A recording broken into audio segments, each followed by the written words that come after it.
Good evening, ladies and gentlemen. Welcome to Super Old Game Saturday. I'm Captain Dietrag. And this is Nocturne Flum. So good to have you again, Nocturne. We were talking a couple weeks ago when she was on for the last of our Super Old Game Saturday Second Chance programs, all of which we link below, of course.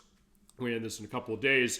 We're saying, hey, I'm doing Sonic the Hedgehog 2, because we do not have a recording of this anymore. I did this 5 years ago, back before A, we had concert recordings saved, B, before we went deep into the guts of gaming, and C, before we had guests, of which Nocturne was the first. But I said, hey, I know you love Sonic 2. You said, hey, when was your first Sonic game, yeah?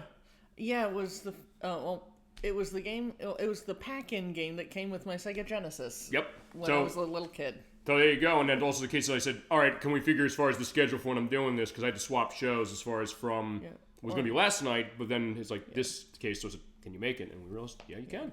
Or at the very least, I remember it being my first game on the Genesis. Okay. Well, that's another case, and there's probably a lot of people out there in the best channel on Twitch or anywhere who probably with you as well. Yeah. I mean, we played Sonic the Hedgehog 1. It's one of those cases where it was the first show she was on as well.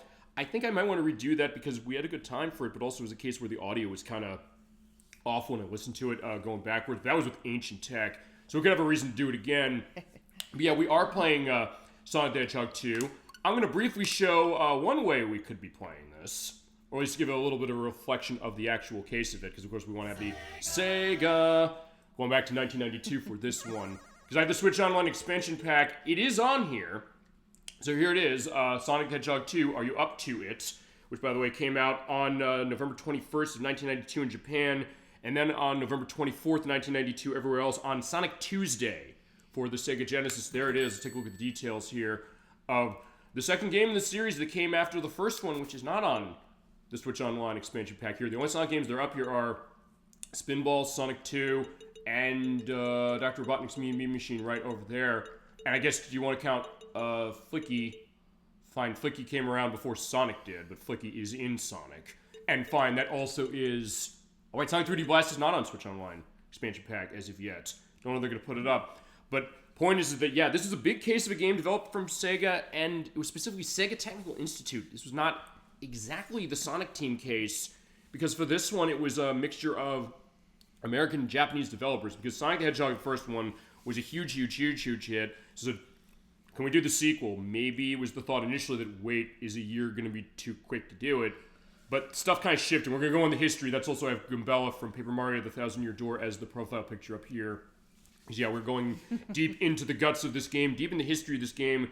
There might not be a Sonic game that has this much history and this much information on how it was made, basically to every minute detail, or also the case that it could have been a lot different than how we know it, along with the way of how we're playing it, because fine, we could play it the old Genesis way. And initially I was going to do that when it was, before we knew if Nocturne was going to be able to join us for this one. I also thought we could also use the Sega Ages Sonic the Hedgehog 2 release, which came out about 5 years ago on, I believe it was March 20th of 2020 for Switch. It was M2 who ported this. We're not using that one because, well, I'll show you one reason. I'm going to my album, because yeah, you get clips of stuff that we take. Every time there's something weird that goes on, we just look at this and it's like, wait, hold on, what happened here? And for when I was doing practice on this, I got to turn my audio down a little bit, and then we'll get to where we're actually playing this. I'll put this to 23, 4, and back to 22. This is the version I was using. I was fighting one of the final bosses, we'll see this a lot later, of Silver Sonic with Knuckles. Because yeah, you can play as Knuckles in that version, along with Sonic and Tails. But when I'm fighting Silver Sonic here, and Robotnik's watching on the monitor, I'm saying like, yeah, I know how to handle it, Silver Sonic, in this game. But the thing is, I said, oh, let me do a spin dash into him. The game crashed. I said, uh-oh, no, that's not good. I was like, okay. I was probably going to use the Genesis version anyway as far as the Switch Online thing. I was like, fine. That's why we're not using this one, although to be honest, this might not necessarily be a fault of this release, because it is a straight emulation of the Sega Genesis version with a couple extras in it. So it might be a case where that might have happened in the original game. I'll get to it as we go along. We're also going to play it this way, which is the Sega Genesis Classics Collection. Lekfors, when he was on the show in the chat last time you were here, he mentioned this got delisted off of the digital stores for every console. It is physically available on everything, but this collection, which has a Sonic 2 in it, as well as Sonic, I think it's Spinball and it's 3D Blast and Sonic 1, it has issues with button lag, and it also has issues with its audio emulation and other cases that are off. Not horrible, but still case of it. So for this one, we decided we're doing Sonic Origins, and the reason we're doing Sonic Origins is because this has an option that I think for years Nocturne always wanted to have in Sonic 2 for Tails, but it didn't have, and that is... Flight. Yep. Also swimming when he's in water, but swimming is vastly inferior. Yeah, as far as being able to do things, and you can do the airlifting of Sonic, as is the case. Yeah, like, it's basically the same way Tails plays in Sonic 3. Yep, and it's a case that Sonic 2 initially didn't have that. You had Tails doing animations of him coming back from going off screen flying, but he couldn't fly until the mobile version that came out, which Sonic Origins, of which I have the Plus DLC for this as well.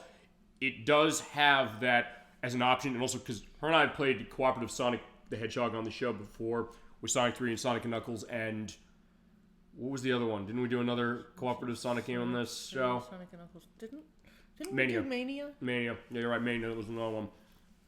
I was trying to think, wait, what was the other one? And we can do Sonic 1 through this as well.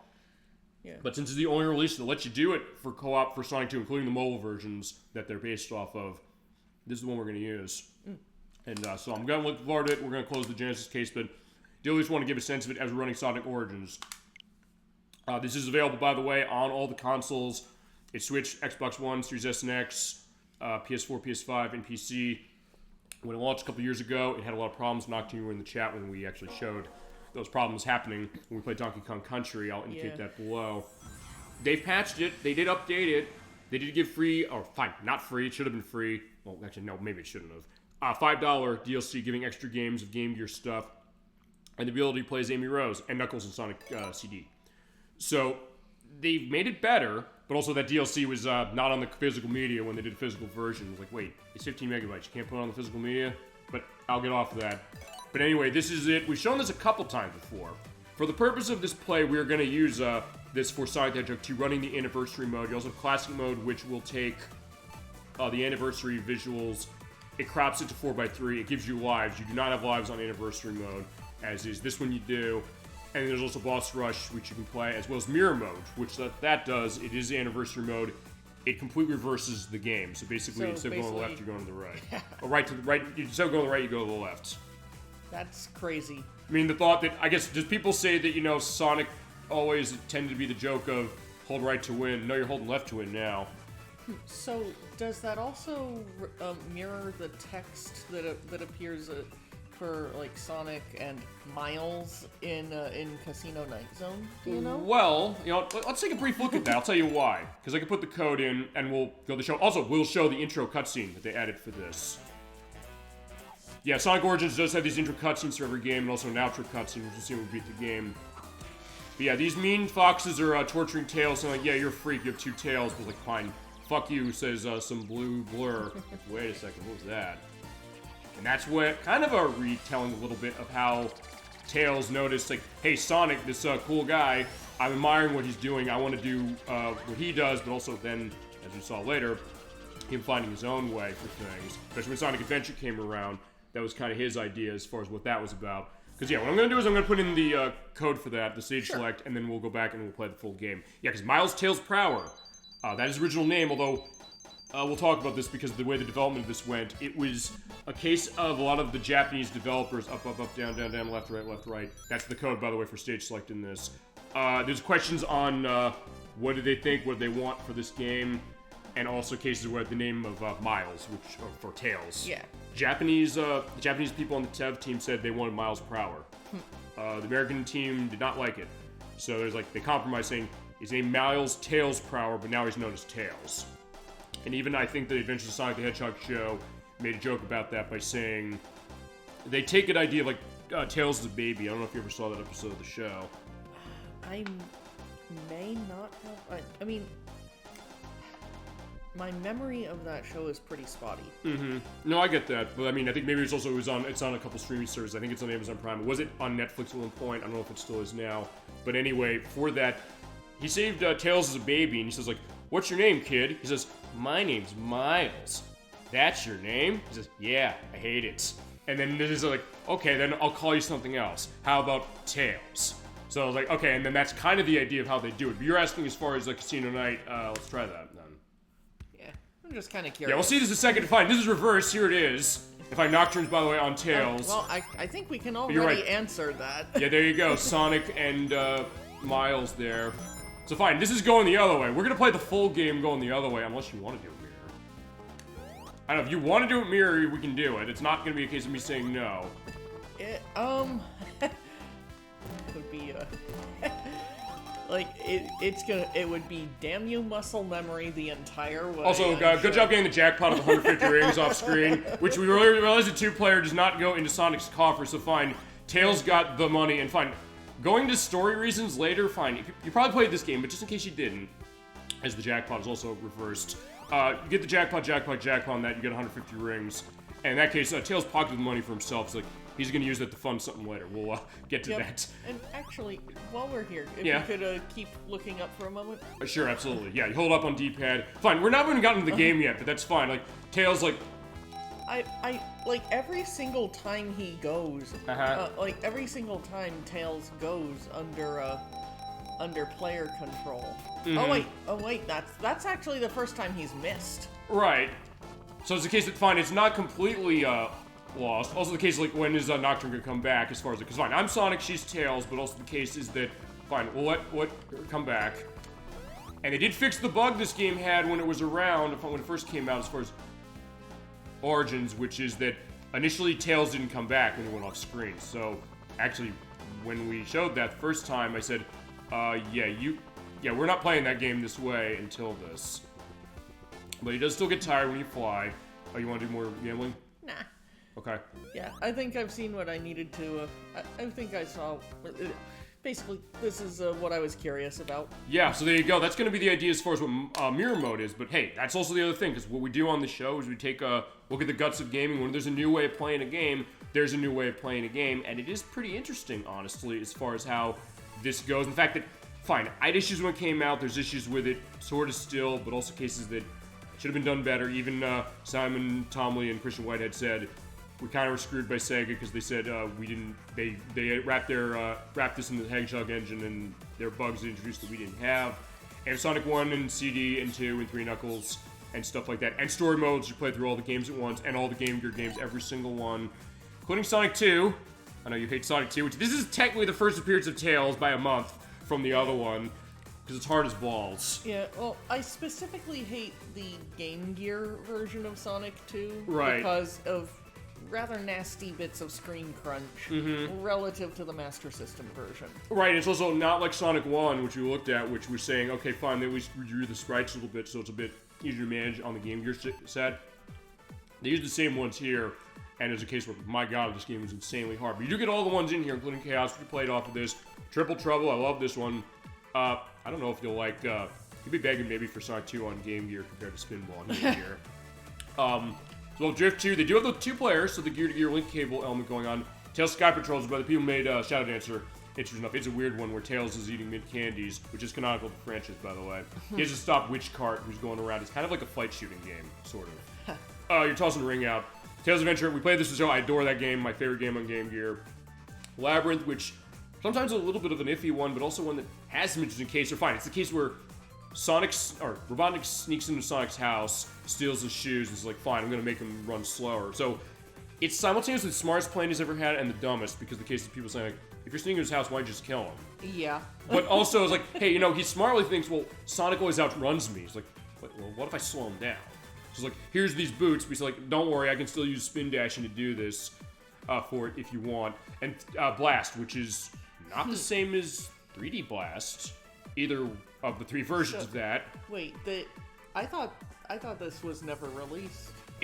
Yeah, I mean, you could have thought. I mean, it was very late, 1996, because it was Sonic Blast, which is this one, and in Brazil, there's a Sega Master System version. It's a 2D platform with Sonic and Knuckles, but it's also something that they do like pre-rendered Donkey Kong Country-esque sprites for it. Also insanely slow for certain levels, including the Blue Marine Zone, which it's not pleasant, but there's some interesting stuff to it, and the Game Gear version of Mean Bean Machine, which they add a unique puzzle mode that's not in the other ones, and 2-player for it. So yeah, there's definitely some stuff. This comes with the Plus DLC you get, along with other stuff for Surprise, which is for achievements not too hard to do as far as in-game stuff. And on the other consoles that are not Switch, you do get achievements for them, including using Amy's running hammer and stuff. We can get to that as well. Not too hard to do it, and fine. It's a big case of playing Sonic. I got all of them to get that nice picture as far as it. And mission mode, which I think we showed last time. And in the museum, we also have the instruction manual. You know what? Fine, I'll take a brief look, and then we'll get to the game, and then we'll also... I gotta talk the history on this because there's so damn much to talk. Fine, there's box art. There's Sonic 2 for Japan. Nice and kind of flashy as far as Sonic and Tails. There they are. As far as how they look. Here's how we got it. Yeah, the Mega Drive cartridge, but also here's the Sega Genesis cartridge. Of course, the Sonic and Tails, quotation marks teaming up. Saying super speed, super play, and super power. Yeah, Sonic's attitudes can do. I remember reading the back of this box multiple times. Like, there is my copy of it over on my shelf over there. Yep. Like, back 1992 all over again. Same for you getting this bundled in with the console, because it did eventually come bundled in after Sonic 1. And then here is the European box art for the Mega Drive over there. Not too much of a difference. Yeah, the back it looks a lot different, but mainly the colors and layout. And also some of the screenshots, because you didn't see the boss for Aquatic Ruin up there. And then also stuff with the instruction manuals, of which it's 1, 2. It's fine. Here's 1 or 2 here, I should say. So yeah, there you go. Starting up, set your system up, take control. Okay, fine. We're talking about the idea that there's multiple different versions of Sonic 2 and the idea of the beta. That is the screenshot of the beta version's title screen. It is in the manual for this. We'll talk about that. Along with other stuff with items, fucking slicers, we'll get to them.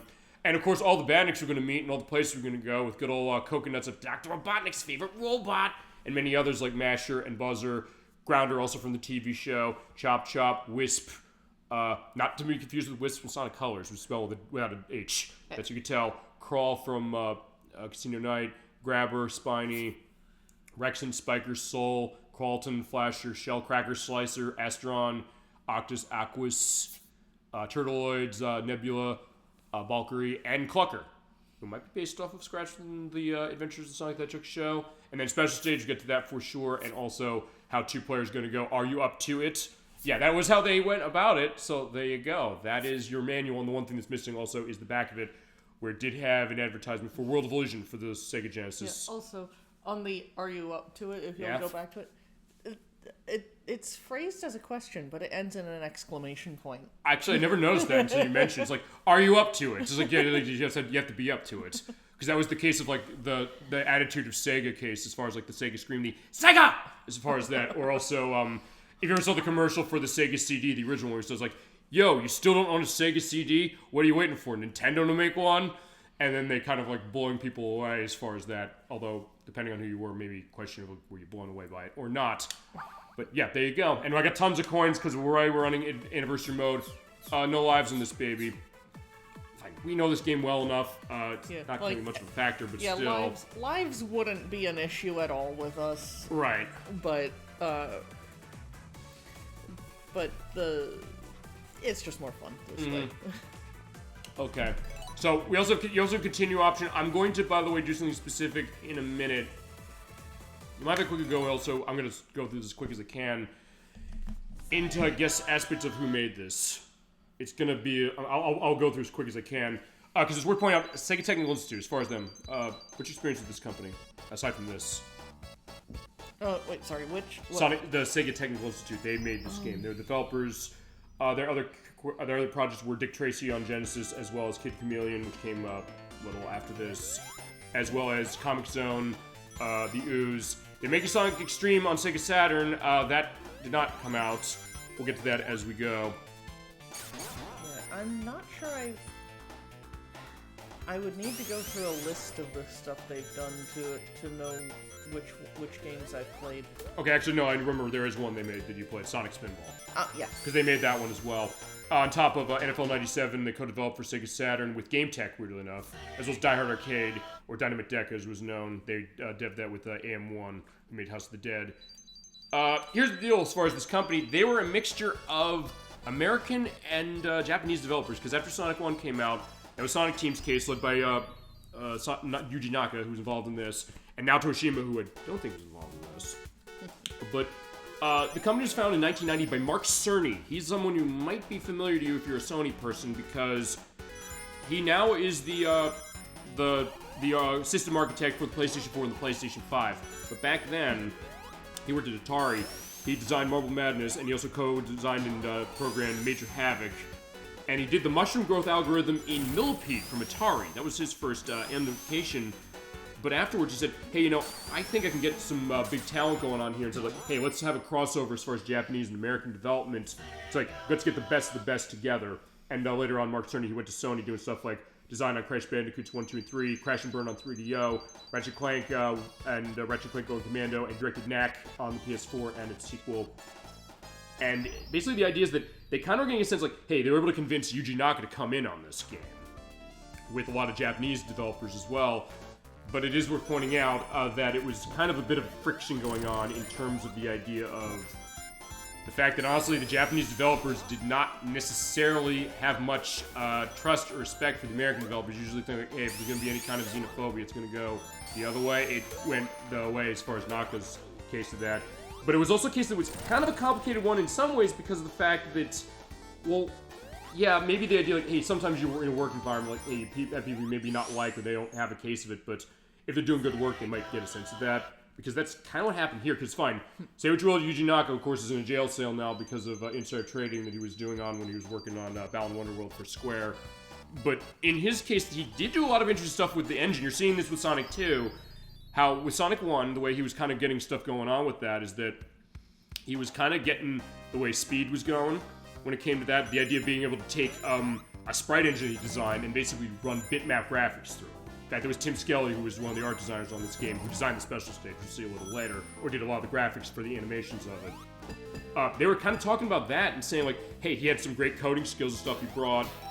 They did a lot of cases where they're kind of working a lot together to kind of get this game across. There was kind of stuff being split around, including the idea of, like, hey, you know what's going on with Tails? They want to call him miles per hour, but as far as America, they didn't like it as far as what those developers were. But through a lot of tough times feasibly, but they did have a lot of different things they had going on, different ideas of what this game was, multiple betas, including the fact of saying, where's Hidden Palace Zone, which is kind of in this version. And then other stuff like Wood Zone and Genocide City Zone and Dust Hill Zone and things like that. And of course, don't forget the beta on Nick Arcade, where if you remember seeing that show, there's the episode where Melissa Joan Hart of Sabrina the Teenage Witch and Clarissa Explains It All fame did the video challenge for that game. We're not running through this zone that way. It had the Starlight music from Sonic 1. And Sonic Sprite was a bit different. And he was heavier. Again, because that beta leaked, and her and I have actually played it, we realized, wait a second, she couldn't get the 25 rings. She failed at it. People was like, oh, you know, I kind of defend her that way, because it's like, geez, this game's heavy as hell. But that was not how the game ended up being released. I have a video, by the way, to that. But, yeah, there's a lot of interesting stuff about the way this game was set up and designed. And of course, the case of, hey, no, Sonic and Tails, they're right here. And the case of, yeah, bringing kind of bigger, better, and I guess more advanced as far as it is. It's also a longer game than Sonic 1. It added 2-player for its versus and also for co-op, as we're going to show. And one last thing I will go into is sales figures, because this is a huge hit.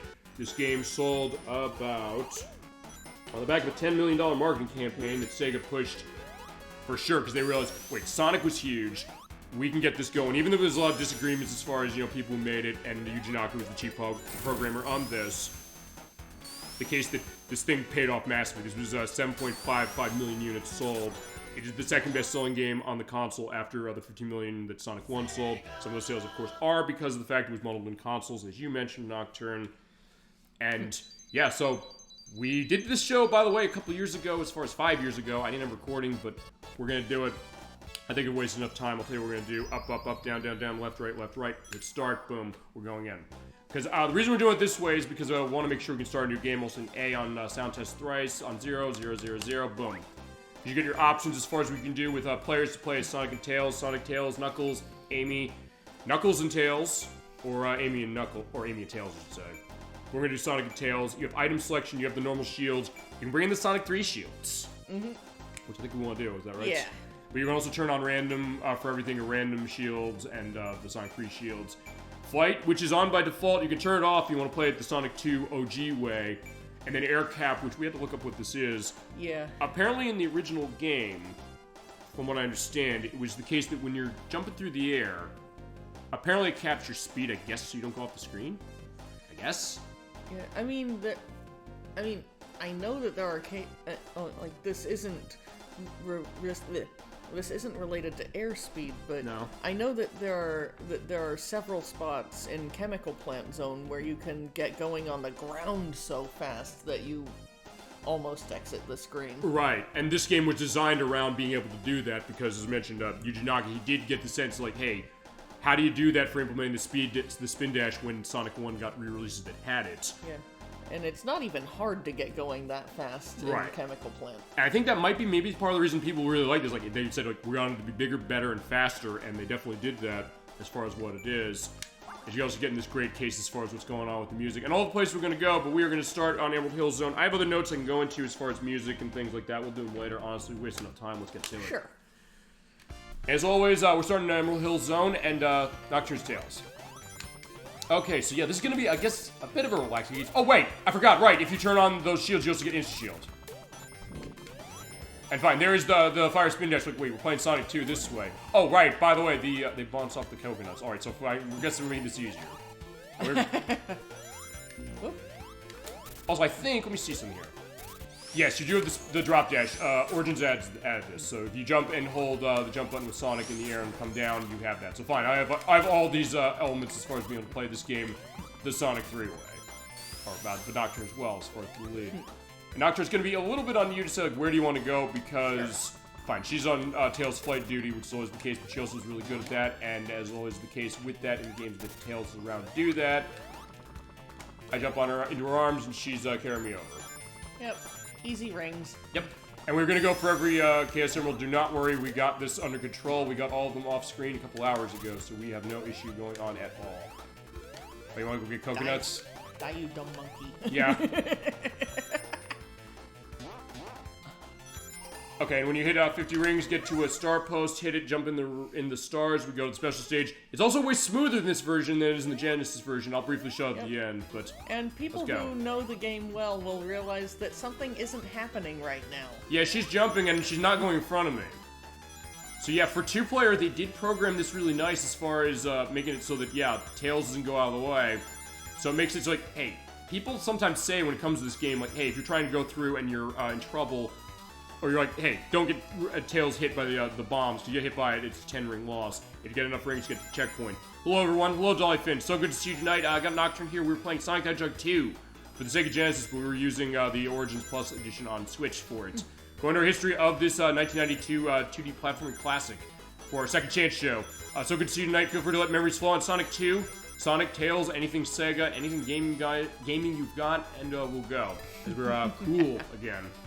And now we have to get 140 rings. But yeah, so the turn I've been playing this game, do you remember what year it was you played this? Was it 92?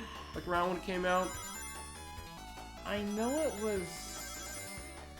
I mean, I don't remember how old I was. Okay.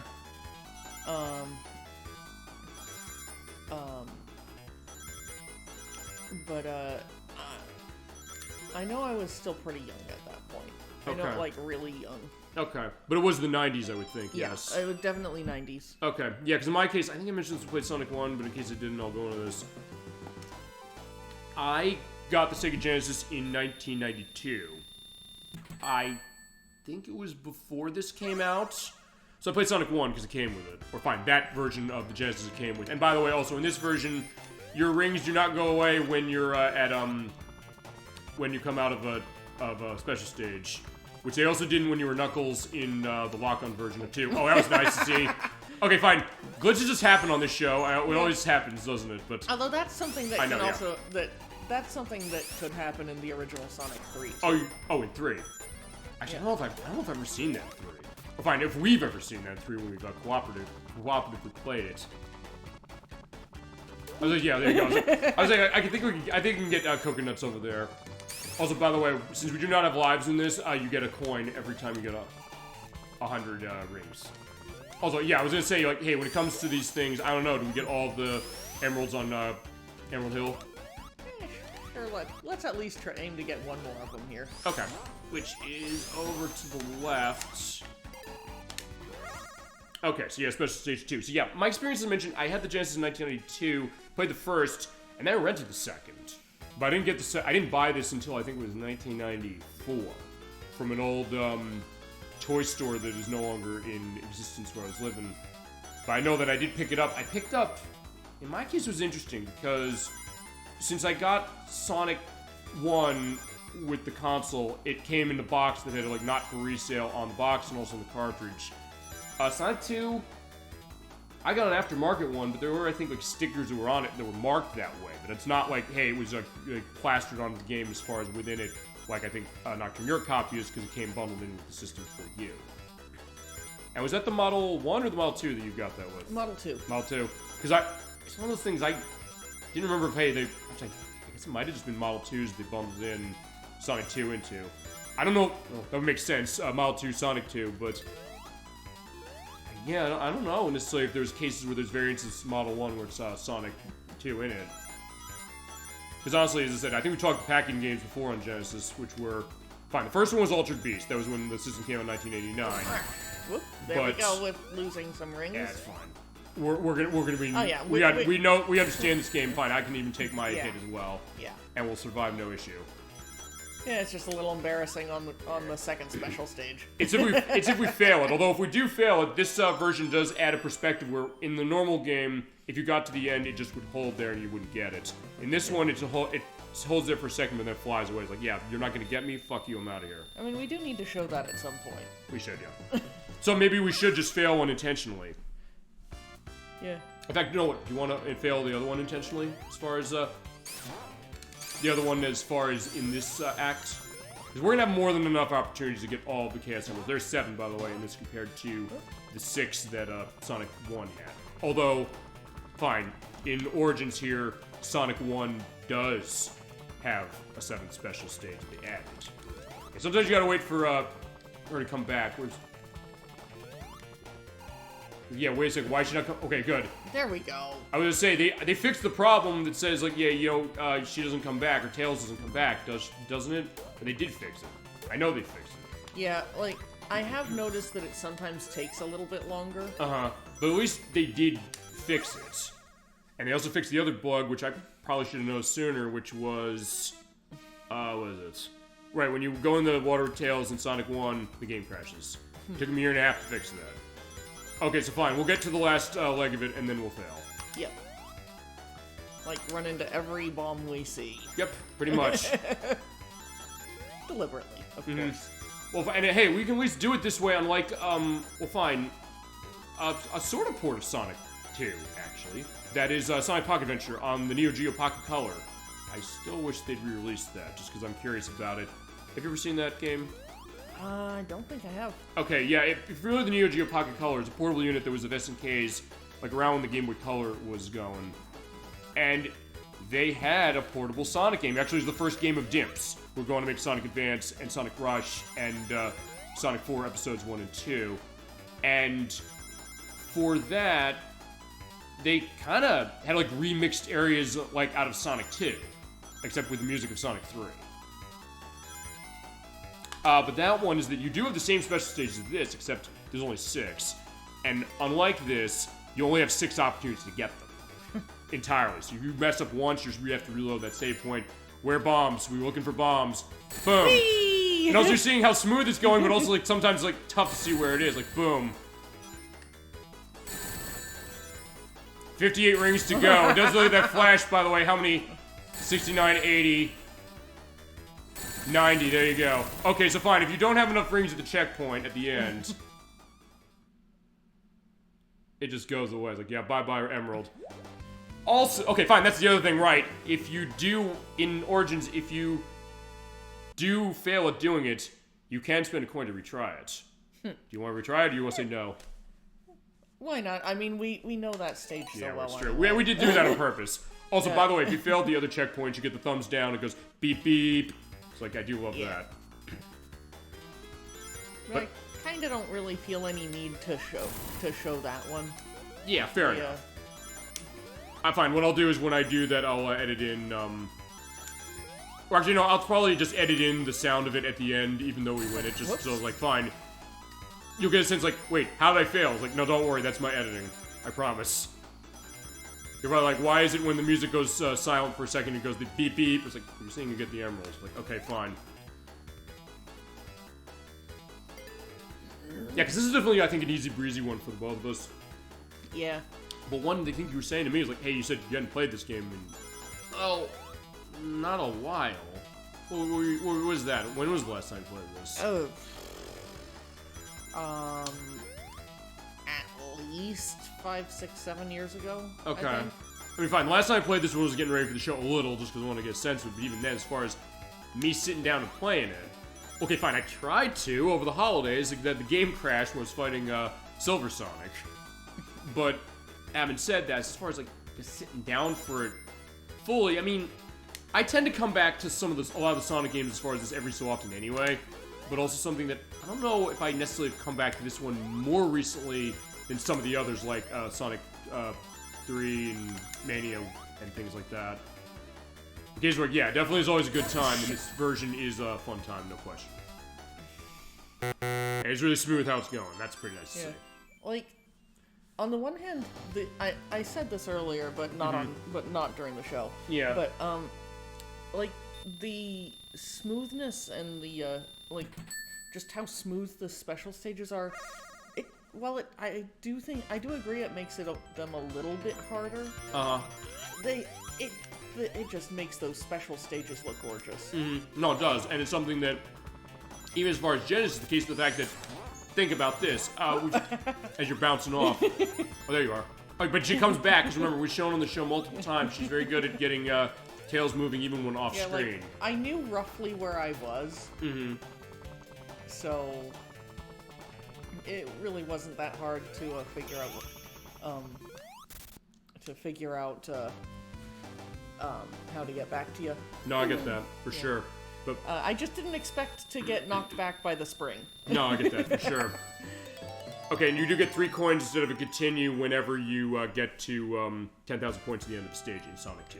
Oh, fine. It's a continue in the main game as far as it, or if you're running the original mode where you have lives and continues and things like that. Of course, speed shoes as well. Get those, you run fast for a little bit of time, although they call them power singers in this.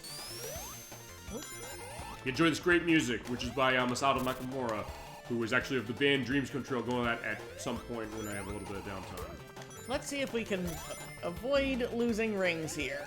Yeah, trying. I was like, should I go down there? I was like, I'm Sonic, I should do something. But like, fine. Also, we did see something, I should probably edit that in. Okay, fine, I wanted to show this. When we were doing our test of this earlier, I was standing under here, Coconuts wasn't dead. She was up there trying to kill him, but he threw the coconut and went through here. Remember that? Yep. Edit here for that.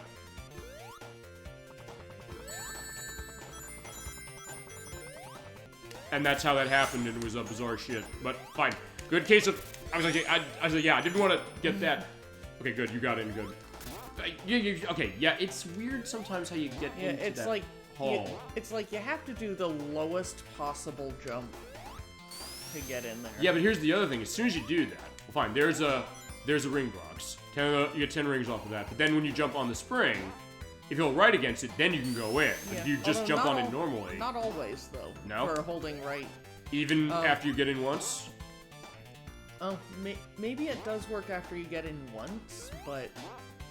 yeah, because I don't know. Because I always question that when it comes, like, sometimes you can get in that, sometimes I can't.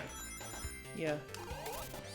Like, when I was little, I thought that it was just something I did or didn't do just a little bit earlier in the stage that determined whether I could get in there. Yeah, I was kind of questioning that too.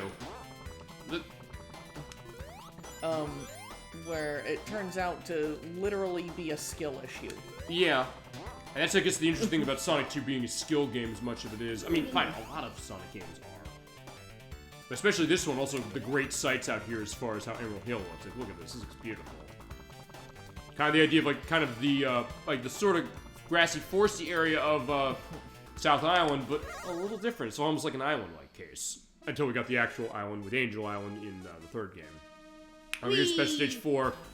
Yeah, this one can be one of the hardest for certain aspects. And you're right as far as the fact that it's smoother, but fine. When I first played this with the mobile version, because that was the first release that had a lot of the stuff in it, I did run into trouble doing these special stages. Like, look, I know these layouts, but sometimes because they're going smoother, it makes it a little harder to manage because, like, I'm so used to how it ran the other way. But then the way it ran the old way was state-of-the-art. Oh yeah, at the time it was gorgeous, even just as it was native. And it was interesting hearing the stories about how they did it. In fact, I will also link in the link was below the episode of Icons that went into Yuji Naka in regards to Sonic, and it was actually, it did have Tim Skelly, who was one of the art designers on this game, who, in between saying, quote, I'll say as far as what he said. Yeah, wait a second, it's 100 for this. Right, I forgot, I should be doing what we said we were going to do, which is on 4 and 7, no, 4, 5, 6, and 7, staying on the left and the right, but we got it, so it's either way. So fine. You take the left, I take the right as far as all these. I forgot about that. It's fine. But then we'll, they'll get into the other cases. But yeah, it's kind of interesting hearing the stories, like what were they doing to kind of make some of these things go. Because fine, in Sonic 1, we had the special stages with the 360-degree rotating maze. As the back of the box said, you never see anything like it. And honestly, as far as I'm like, yeah, we hadn't really. But with Sonic 2, they said, what are we going to do to set it apart? And that's where the half-pipe came from. Which mainly it's been in tons of Sonic games to the point where people sometimes say like, hey, you know, maybe we've had enough of it. But it's done really well, that's the idea. But, okay, fine, it was not Skelly who said this. It was Craig Stidd who said, quote, Naka's, quote, an arrogant pain in the ass in terms of how he's treating him. But then again, also the case of some of the stuff for the design, especially that engine, about to get this game running as much as it did. And now go on the stuff on Nakamura. Yeah, he belongs to the J-pop group called Dreams Come True. He did the music for Sonic 1. He composed the credits music for this that actually has a vocalized version in Sonic 06, that being Sweet, Sweet, Sweet. I actually did not know when I played Sonic 06 that was the idea. He also was the Siberian champion. He had a cameo in Sonic the Hedgehog 2, the movie, as the Siberian champion in that dance scene. You know the dance scene when they're in the they go in like the snowy mountain Sonic and Tails in the movie from a few years ago, and they do the dance to Up Down Funk by Mark Ronson and the guy from Maroon 5. What's his name? What's the name of the guy from Maroon 5? The vocals from Maroon 5. Why the hell am I blanking his name? I'll have the edit below as far as what his name is. Let's chat, you know. But anyway, that's kind of the idea. And actually, Nakamura is the basis of that band, as far as how it is. So technically, when you think about it, this is licensed music a little bit, but then at the same time, they're able to re-release this game, unlike Sonic 3 and Sonic Knuckles, where it's kind of a question like, hey, how can they get that license going when it comes to some of that stuff?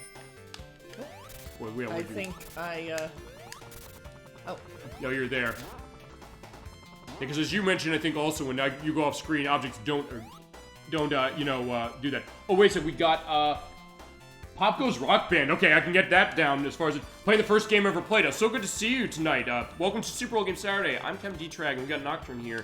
She's telling me to play Sonic the Hedgehog 2. We're using the Sonic Origins version. Doing co-op. First game you ever played, eh? Feel free to go into memories of it, because that's what we do. We're a discussion program. So glad to have you. Feel free to go into anything you got as we were going and running fast through the corkscrews of Emerald Hill Zone. And we're going to try a special stage again. I have no idea where I went. You're back now. As you go to special stage 5. One you said is one of the hardest ones for you. Yeah, definitely single player, the hardest. Well, one of the two hardest ones for me. Okay. Yeah, in my case, because this is actually part of the multiplayer case, it's actually one of the first two special stages they give you. It's something that, fine, I knew this really well when it came to... Right, stay on the right. I forgot about that. I like playing Sonic 2's Community Cut, which is an even better version of the Origins version. Yeah, I mean, because I guess it also has, probably has Proto Palace Zone, which, fine, this does have, but you have to hack the PC version to get it out. It's in the mobile version. This is based on, so I don't know why I don't have it. But fine, we will show Hidden Palace. We'll go the whole way as we go. And then in this case, you have to kind of go rotating in a line on this one. Like, whoa.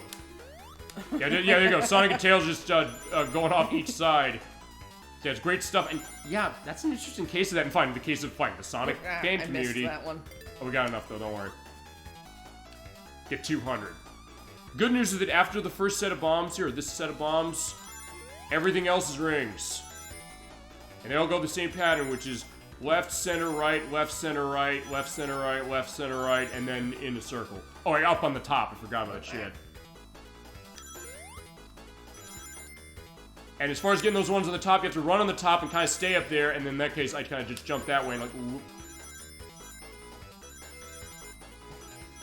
Almost. Oh. That was close. I never got all the emeralds in Sonic 2. Not until this day. I played the game when I was 5 and now 38. So there you go. I get that idea. Yeah. We'll try again. Since that was a legitimate try, We're not gonna. I think we should eat the loss on that. Fair enough. And we got a lot of opportunities to do it. It's not Sonic Pocket Adventure going into that. Yeah. Well, there you go. I mean, get the idea, like, hey, having memories that way and saying, like, hey, not getting all the Chaos Emeralds, because that's the other thing about this game, I know. Yeah. Like, these are not easy special stages. And I get what people say, like, hey, they're hard, you know? You want to say? But yeah, like, I definitely think it was better to eat the loss there. Yeah, because you can use coins to try it again. It's like, fine. Fine, I guess it's weird. Maybe cheating, but it's like, alright, fine, whatever. There's no lives here either, but it's also the case of fine. We've been playing this game enough. As we've seen Dr. Robotnik, or Dr. Eggman, he's running the car. Just hit the egg car 8 times, you win. And after the 7th shot, unless he's on screen, he shoots the drill out and he's gone. And off he goes in his egg-o-matic. And you jump on the prison egg, you get the animals out. Oh, you got me. Okay, cool. Like, great case of that.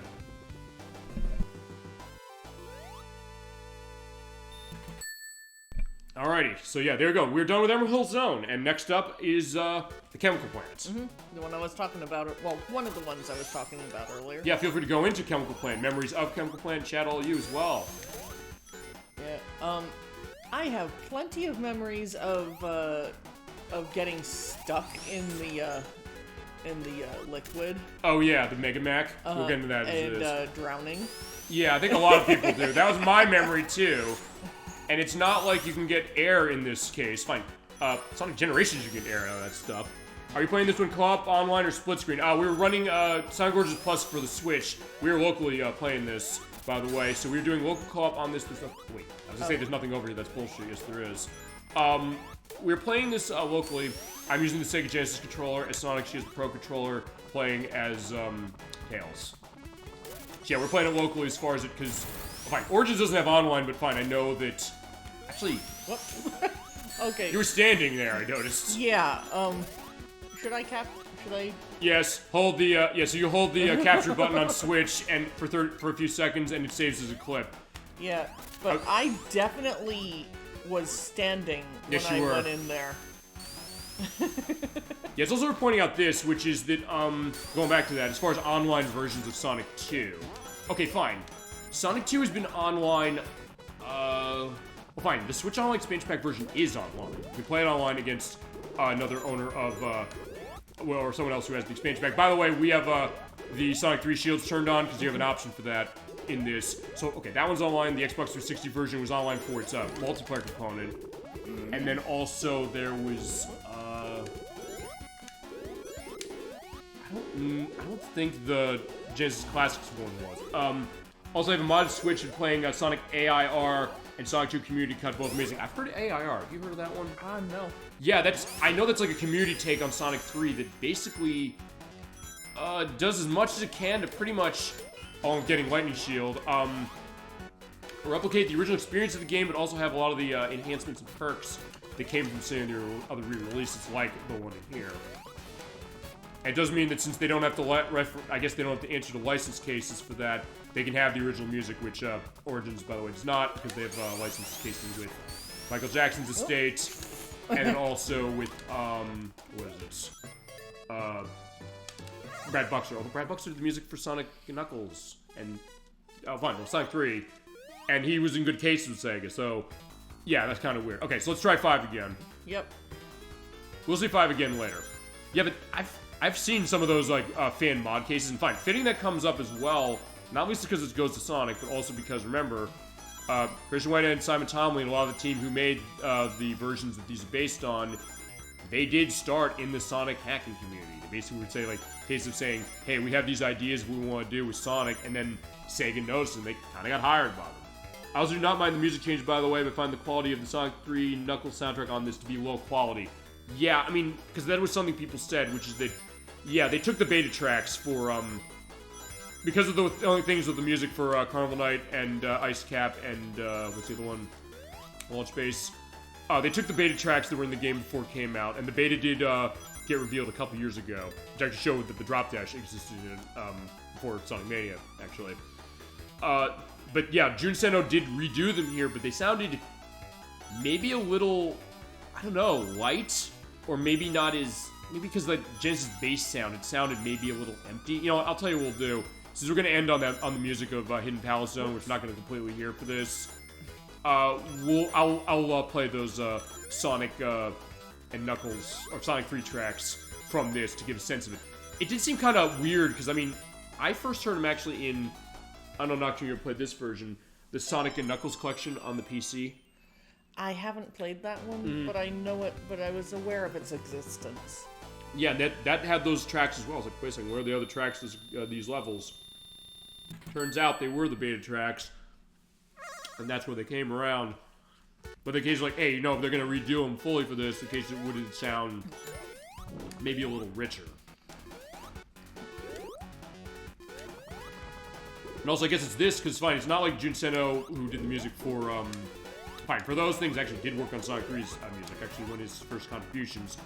He did the music for, all of bonus stages, specifically.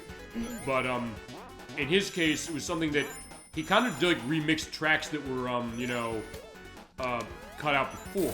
Because actually, I know with Sonic 4 Episode 1, he took the beta boss music from Sonic 3D Blast on Genesis and put it into that game. But it's also something that, kind of sounded weird. Where'd you go? Wait, you were going through that, right?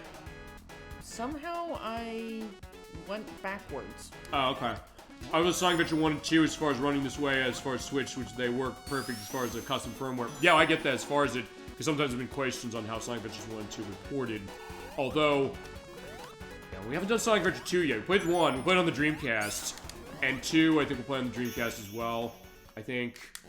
But, yeah, definitely interesting case as far as stuff like that, in case the, I guess those games are kind of coming, I guess, back in a little bit. In the sense of, hey, you know, with Sonic X Shadow Generations coming out, being as well received as it was, cases where I guess maybe you want to see those things, you know? You play Rock Band Blitz also as an old game. Man, I feel old now. No, I get that for sure, no question. Because that is, yeah, it's also a gone game in the sense that it's delisted and it's not available anymore unless you hack it or unless they re-release it. So that is an interesting concept, you know, the case like games that, fine, this is really old. This is a game that's like 30. It was 92 for this one, so that would be 33 years for this game. But fine, Rock Band Blitz is only 13 years. It was like, it feels like it was forever ago now. Oh shit! Right, because you have the drop dash in this one as well. I also made Rock Band custom songs, by the way, so they have the game inside out. Oh, cool, great. As I said, as far as how we showed Rock Band Blitz, because I do have a YouTube link for that, for how we played that game. It's fine. I had to be very specific on how I showed it. Otherwise, like, yeah, licensed content, I'm gonna get slammed on that, but, like, I somehow didn't. Fine, because I picked stuff specific, classical music stuff out of games that were not, you know, licensed cases, so it worked out. So that's a cool case. Fine, keeping the dream alive as far as the Rock Band franchise, because Rock Band is, fine, no cases DLC of that franchise anymore, but cases where, yeah, the custom community does a lot of stuff for that. And fine, even cases where they're thinking of getting some of the Sonic songs into that, but that did not happen, unless, you know, custom case they did. Alright, so yeah, where do we want to go as far as looking around the chemical plant? Just in here? Yeah, let's go this way.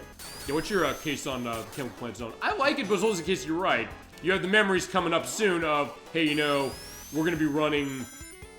Yeah, you're seeing, there you go, you have the shift go on as far as being able to get through, you know, going through, what is it? Going through the areas where the Mega Man is. It's like, uh-oh, I'm going to die. Actually, for a while, I never got past. And I did, and it was a case where, like, yeah, it was amazing. Alright, so let's do Specialty 6. My favorite zone, by the way, Nocturne, I think you're gonna like this, Aquatic Ruin Zone. Yeah, we're gonna get to that next. That's one of my top 2 favorites in this game. Which actually I did not know until today, so it's kind of interesting hearing that. And it is a cool zone. And fine, because it's a nice break after, you know, the potentially stressful case of Chemical Plant Zone where the chemicals are running, yeah? Also, not touching the water, that's definitely a good case of doing that. Yeah, you know, yeah, I get that. Not easy to do, but with the Sonic 3 shields, we can probably find Water Shield and be fine down there. And also, this version adds it in multiplayer, so we're going to be able to show it twice. Try being on water touching, though. Yeah, it's not easy to do that. In fact, actually, it's funny you mentioned that, because going back to Sonic Generations again, with Chemical Plant Zone, fine, the cutscene for the original version, Tails says, like, hey, that water's making me really nervous for some reason. Because he doesn't completely remember, like, oh, wait a second, that's what it is. But the case that, yeah, there's an achievement when you go through that without touching the water. Oh, crap. Yeah, as far as Sonic 2 case for achievement stuff, it's not... Yeah, none of the versions that had achievements to them had achievement for that, specifically. Actually, one of them was for getting through Chem Plant Act 1 in, like, under a minute. It's like, how do you do that? You actually have to route that very specifically as far as what direction you're going. So it did make it so that, like, hey, I kind of think, like, what am I doing with Sonic as far as running through a stage? Of course, loving the music here, the...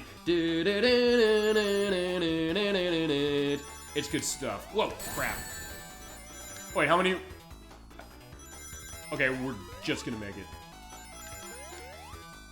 Okay, yeah, now we're just gonna make it. It's 220. Yeah, a lot harder than you think to hit the water. Yeah, get that. Also, a lot harder this stage than you might think, too. Fine, maybe I took this one for granted. It's like, I think I can handle this. But it's like, fine, we were on the edge on this one, no question.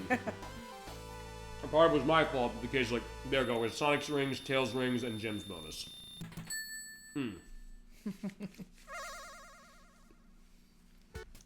Okay, so yeah, we got that set, and we have one more emerald to go. Oh, you got, yeah, actually, yeah, we did get caught in the grabbers in Sonic Mania, because this level's in Sonic Mania as well, although that one is actually easier to jump in. But here we go, here's the Mega Mac. That's what it's called, and it's like, yeah, he poisons Sonic in a matter of minutes. So the instruction manual says. And it's not until Sonic Generations is mentioned, you're able to get a case of being able to breathe underwater in that, because they give you air... Actually, I don't know how that works. You have air bubbles underneath the Mega Mac in that game, but either way, I'm not going to question it. I guess, fine. It's one case you'll take a lack of realism in this section when you know it's coming up towards you. That's the idea as well. But also, yeah, Sonic 4, that game was bad. I'm sorry. Which one, or which ones? It's fine. Sonic 4 Episode 1 and 2. Yeah, I mean, I think of those, I'd say probably Sonic 4 Episode 2 is probably the better of the two. Episode 2. Sorry. Or Episode 2 specifically. Although, fine, I'll tell you this on Sonic 4 Episode 2, and Doctor, I don't know what your take on Sonic 4 Episode 2 is yourself. Whether you think it's a good game or not. Personally, I'll tell you this, I was not high on Sonic 4 Episode 2 initially when I bought it, but then honestly, it was with Nocturne here that I played a co-op. It kind of opened up for me. I actually really liked it a lot more. Yeah, I mean, I've still only played it co-op with you. Right. But, I mean, my experience was that I actually really enjoyed what I played. I think because also maybe they designed it around the idea of its co-op above anything else. And it felt like it kind of went, well, you're still doing the emeralds, you get them all, right? This is the last one. We'll get them all in just a few minutes. And the way we're doing Special Stage 7 double teaming this is going to be no issue whatsoever.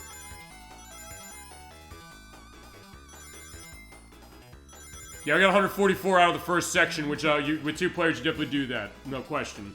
Yeah, we're getting them all, don't worry. Yeah, 190. This is not going to be too bad, but also the good news is that, yeah, these are just kind of going left and right mostly.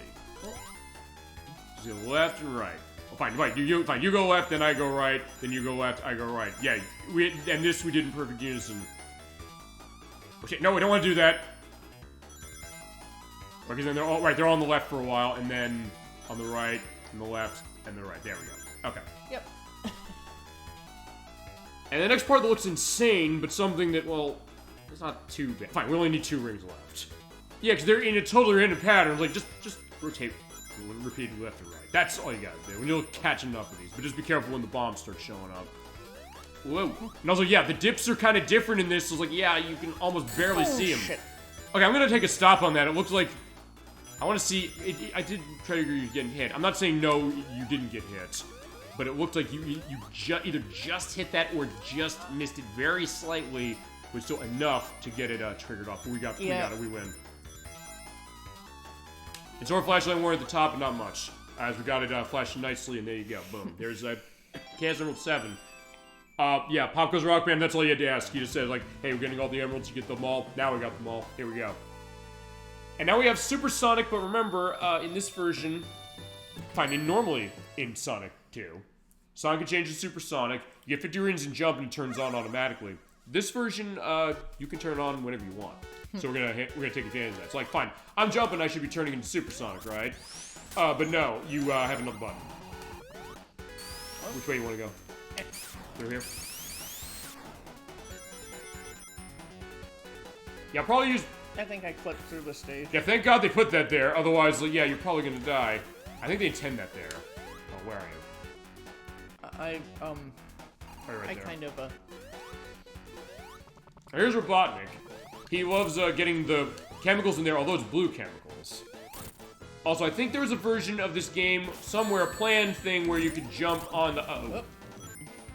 You could crouch and the it is Mega Mac, but it's blue. I don't know why it's blue. I think it's purple.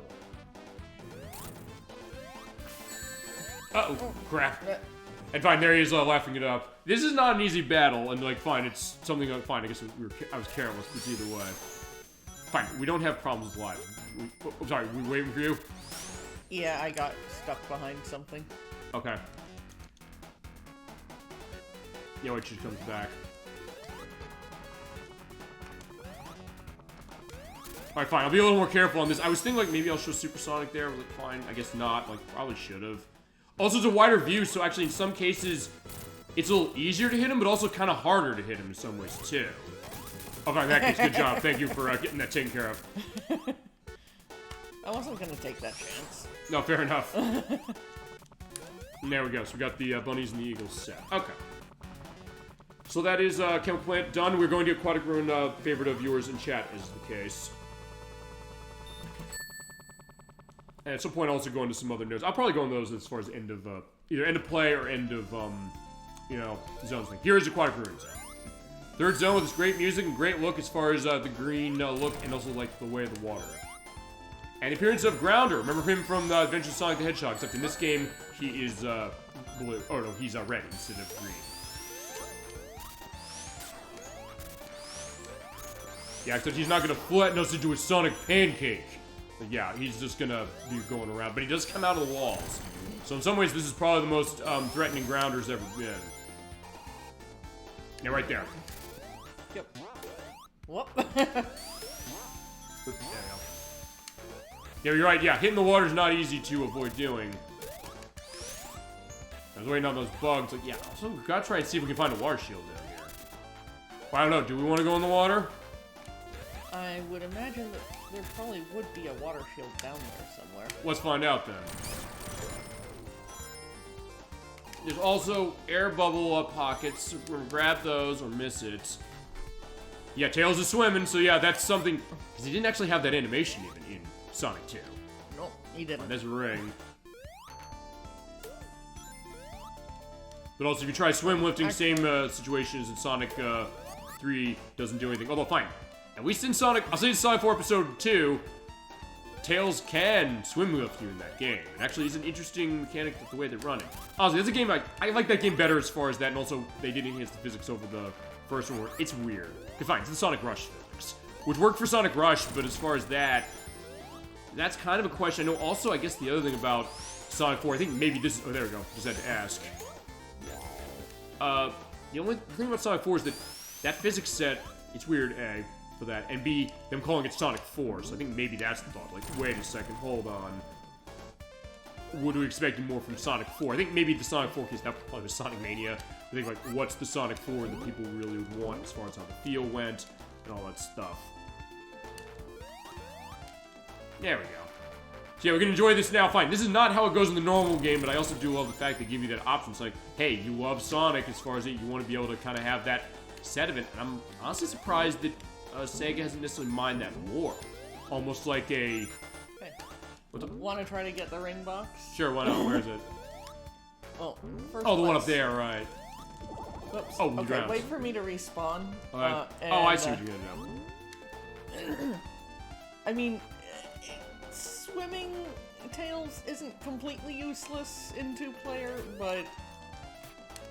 Oh, alright, forgot. In this version, by the way, just to let you know, when you jump off of Tails, you have to hit down and the jump button to do it. Hit down in A, to do it in good rhythm. Almost. We almost had it. And we're gonna keep doing this. Whoa. Well, So we also gotta make sure you don't drown. There, got it. Okay, then you drowned. Yeah, sorry. It was a worthy sacrifice. Tails like, fine, you got it. No, it's fine. It's we're talking about Sonic Adventure 2, the case where he dies. He goes, Sonic! Like, Look, yeah. don't get popped. You're right. Yeah, that was like, oh shit, you're right. Whoa. Oh crap, I got popped another way. Wow, we had fun on, living under the water. Okay, there we go. Never mind. Now I can get it again. If I can get myself up there in time. Here. There we go. I just want to grab a quick bubble. Yeah, absolutely. Yeah, we don't want Tails to drown either. At least as little as possible. Right, because also it's worth pointing out, this version does not have the drowning animation for Tails. Mania added that. It's absolutely terrifying. And this one adds one for Amy, and it's even worse. It just looks weird. And fine, growing up, I'll tell you this, I always thought it was kind of disturbing the way they have the mouth open that way. Except Knuckles. For some reason, I was okay with Knuckles to an extent. Where are you? Why did you not come up? Oh, because you're swimming. Oh, alright, fine. You're seeing that, which is that, fine, those little spring plungers. Yeah, I guess the way they're programmed with the water shield is case where, fine, they don't go. Actually, What's up? The amount of bounce you get off of those springboards is based on where you hit them. But I hit it with the water shield and didn't do much. Oh, yeah. I'm pretty sure that the shield animation overrides the bounce from the spring. Okay. Yeah, that's what it looks like. It's fine. I've actually, in all honesty, I've never actually run this game with the Sonic 3 shields before. I mean, I'm just kind of guessing based on what I'm seeing, but that's what it seems like. Also, by the way, yeah, the way I have it, just to let you know, as far as Super Sonic, I have it on the mode button on the Sega Genesis controller here, because it maps to the ZR button. You want to like, hey, what does that map to? ZR button. Here is Super Sonic just flying along. And there we go. Okay. We will show Super Sonic every so often. Yep. Let's Hopefully we'll do a couple bosses with it. I think so. I think we should do the Casino Night one probably with it. Oh, Given yeah. how we were having on the test. Probably going. Where do you want to go on this one? Let's go under. Under? Alright. A little more challenge. Also, I'll stand on this and come by. Whoop, there you go. Actually, fine, since we do have those shields on. Okay, fine, there's a ring box over there. I was just seeing the way that the grass is there, so it's kind of blocking view. Oh, crap. Crap, I got crushed. Also, it disappeared as soon as I died. As I just noticed. Okay, fine, let's try that again. Yeah, which way are you going? You coming down here as well? Oh no, that blocked my way. Okay, no, now it didn't. Well, fine, if I want to get air, I can do that, but fine. Yeah, just not run, I just can't run too fast. Which, fine. Sounds antithetical to Sonic, but sometimes you gotta do that. Alright. Tails needs a bubble. Bubble. There you go. Wait, yeah. Well, Oh, now that was lucky. yeah. Yeah, it didn't happen a second time.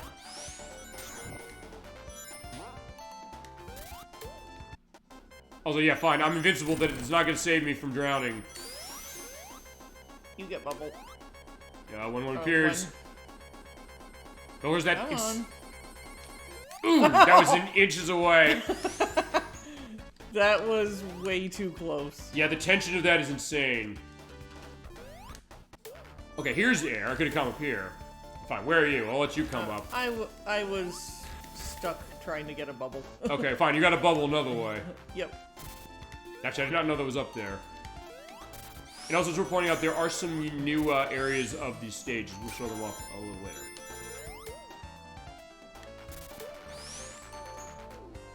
I do not know. I actually don't know how I navigated through that bit. Because you have skills of Tails, that's why. And we've shown that multiple times on this show. Whoa. Yeah, that. I drowned. Well, we didn't see drown, so it didn't actually happen. Oh, the sound effect happened. I know, I was like, fine, well, like, that sounds like it's somebody else drowned. It wasn't Tails. Tails like, yo, what did I miss? Like, yeah, somebody drowned here. Who was that? I was like, I don't know, Knuckles was here. I don't know. But we are almost at the end of this. Ow, crap. Yeah, those things always get in the way. We'll be set as far as that. Okay.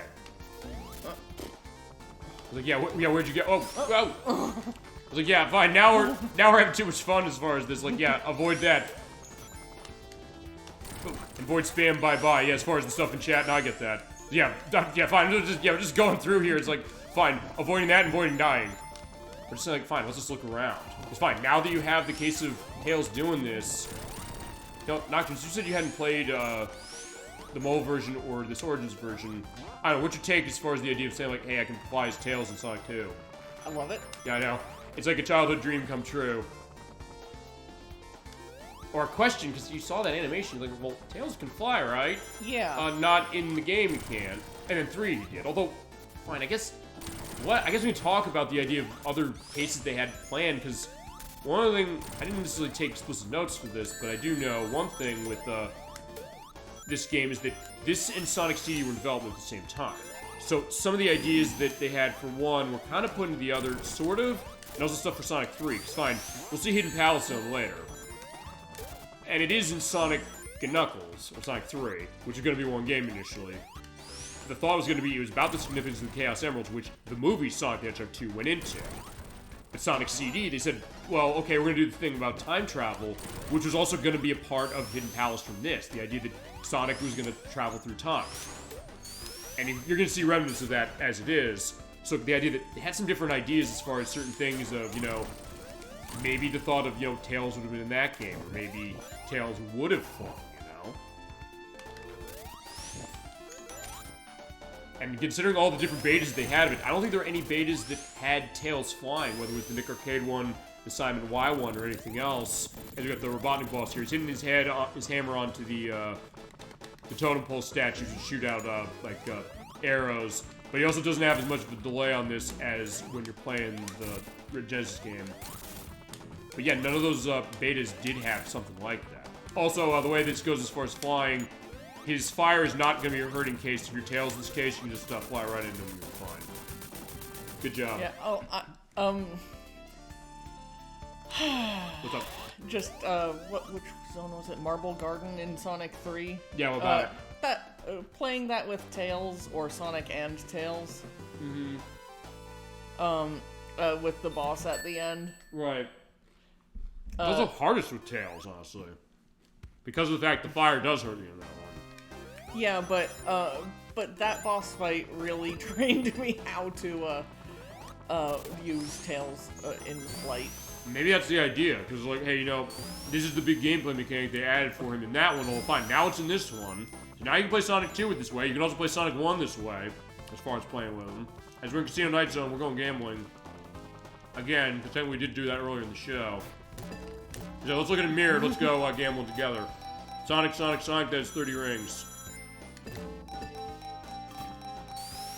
Oh, jackpot, that's 150 rings. We get that. Bingo. Awesome. Yeah, that's from Sonic Heroes. Bingo! Yeah, Bingo Highway. There's bingo on the table. Really? The fun is about to begin. But of course, this thing is not up to code because of the fact that, fine... I don't know, should I try and get... Fine, okay, I had to say it. Robotnik, or jackpot, by the way, because the jackpot is wild for all the symbols. If you have them in a line. Say it again, okay. But you get a bar, each bar you get is 2 rings. But yeah, you get hit by Robotnik, you get spiked, and it's 100 rings lost. You also get the great case as far as Casino Night Zone, seeing like the kind of party boat in the background. So, oh, fine, it's the show boat, I'll tell you. I think that's the idea, You gonna say something?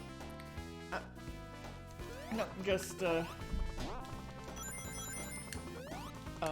was just kind of going, whoops, I fell. Yeah, where you going? You do still have the elevators.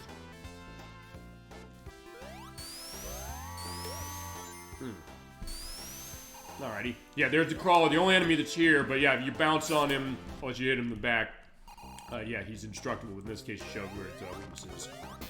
Yeah. Bing. Actually, yeah, I guess this is kind of where, like, the casino case as far as this, and honestly, I'll tell you, maybe my idea as far as casino stuff in Sonic, fine, start with this, yeah, because it's a casino night, because, like, hey, it's kind of this glitzy thing, and for years I also never understood, like, wait a second, why is this only for adults? I was like, and then I realized, okay, fine. And now I get why it's like it's always for adults. But I even like the showboat thing in the back, we're going back to that. Because fine, there's the showboat casino, depending on where you go. but also a case of fine. It is that case of like, hey, look at this. Here's the sense of this world. There's the city out there. I guess they're traffic in over there. Maybe water. I guess it's like over the water, perhaps. Maybe an island. Fine, South Island, so perhaps fitting that way. Yeah, it sounds like fitting. It's good stuff. Now, what's your thoughts on Casino Night Zone Nocturne and chat as well? Like, I like Casino Night Zone, but at the same time, it is a little bit annoying with how it has you literally bouncing all over the place. Like, I love it. It's kind of a love-hate thing. I mean, I guess then in that case, because we have some cases where like you're bouncing around with Sonic, whereas cases where bouncing around like this really works well for you. Because sometimes, like, hey, depending on how it is, it might be something where it may fit better for one other zone or how it's set up than others. Perhaps, I don't know, like, I guess then, like, Carnival Night in 3.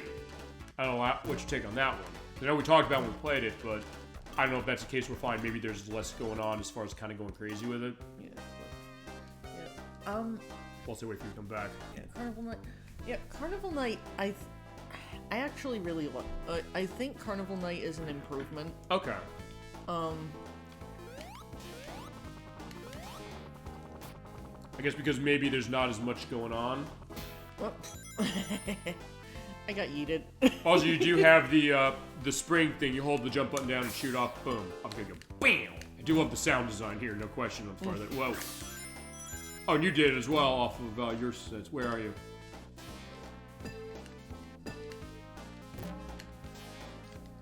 There's yeah, where'd you go? Oh, fine. There you are on the slots. Okay, so there's Tails on the slots, and there Tails comes back. Whoa. I was there. Yeah, you were there. Fine, this is you taking your time coming down. Or fine, in Sonic 2, fine, Sonic 2 normal, even without Flight of Tails. Nice catch. Whoa. Even without Tails being able to fly in that by default, he does. You do have to wait till he hits the ground before you can take control of him. Can you try again? Sure.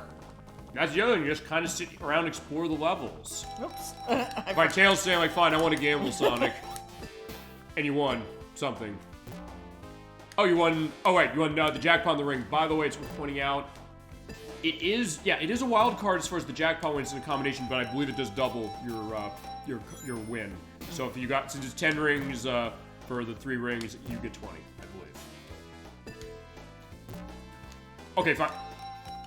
I was gonna say, yeah, we can almost get up there. That kind of thing, yeah, sometimes you might want to do that. And you do it sounds in this version when the reels stop, which you not in the original game. Because, although they're kind of scratchy in this compared to the mobile release. There we go. We're getting up there. We're getting up there, damn it. I promise. Whoa. There we go. Yeah, high risk, high reward as far as the high table. Whoa. Yeah, I'm trying to land so you can do this. Like, whoa. Let me say, this is fun. Whoa, whoa. Yeah, I'm trying. Fine, let me bounce off something so that I can then go down. Because, yeah, we do want to have fun. Yeah, we're just having fun tonight. That's the idea. We are goofing off. We are goofing off and having a blast doing it. Really. Okay, so fine, let me think about... Do we want to go back up there, or are we in good shape? Let's try. Yeah, let's try it. Yeah, feel free, in the meantime, while we're having time of our lives in the Casino Night Zone, feel free to go on other memories on Sonic and things like that, and we'll go into them. Or other stuff of gaming. And other stuff you might be playing, which... Fine, not counting stuff we got on the show. Let's see. Fine, the Suikoden in 1-2 release, I'm playing that. Indiana Jones The Great Circle, I'm playing that. There was that Lonely Mountain Snow Friends that we found on Game Pass, actually, the other day. Shockingly good, and it's a Series X exclusive. Like, wait, where's the exclusives on this console? Like, wait, I found one. It's this really fun, physics-based skiing racing game. All because we were asking, like, where did Stream Sports go? Oh, fine. Tony Hawk's Pro Skater 3 and 4, they're coming back as far as that. I was like, where'd SSX go? And realized, eh. Okay, fine. What I'm going to do is, if I do that, launch off, I'll myself come down, then when I get over there, I'm going to go, launch. Whoa. Yeah, I'm trying to go to the left over there, because, yeah, when you're on that hill, just go into that,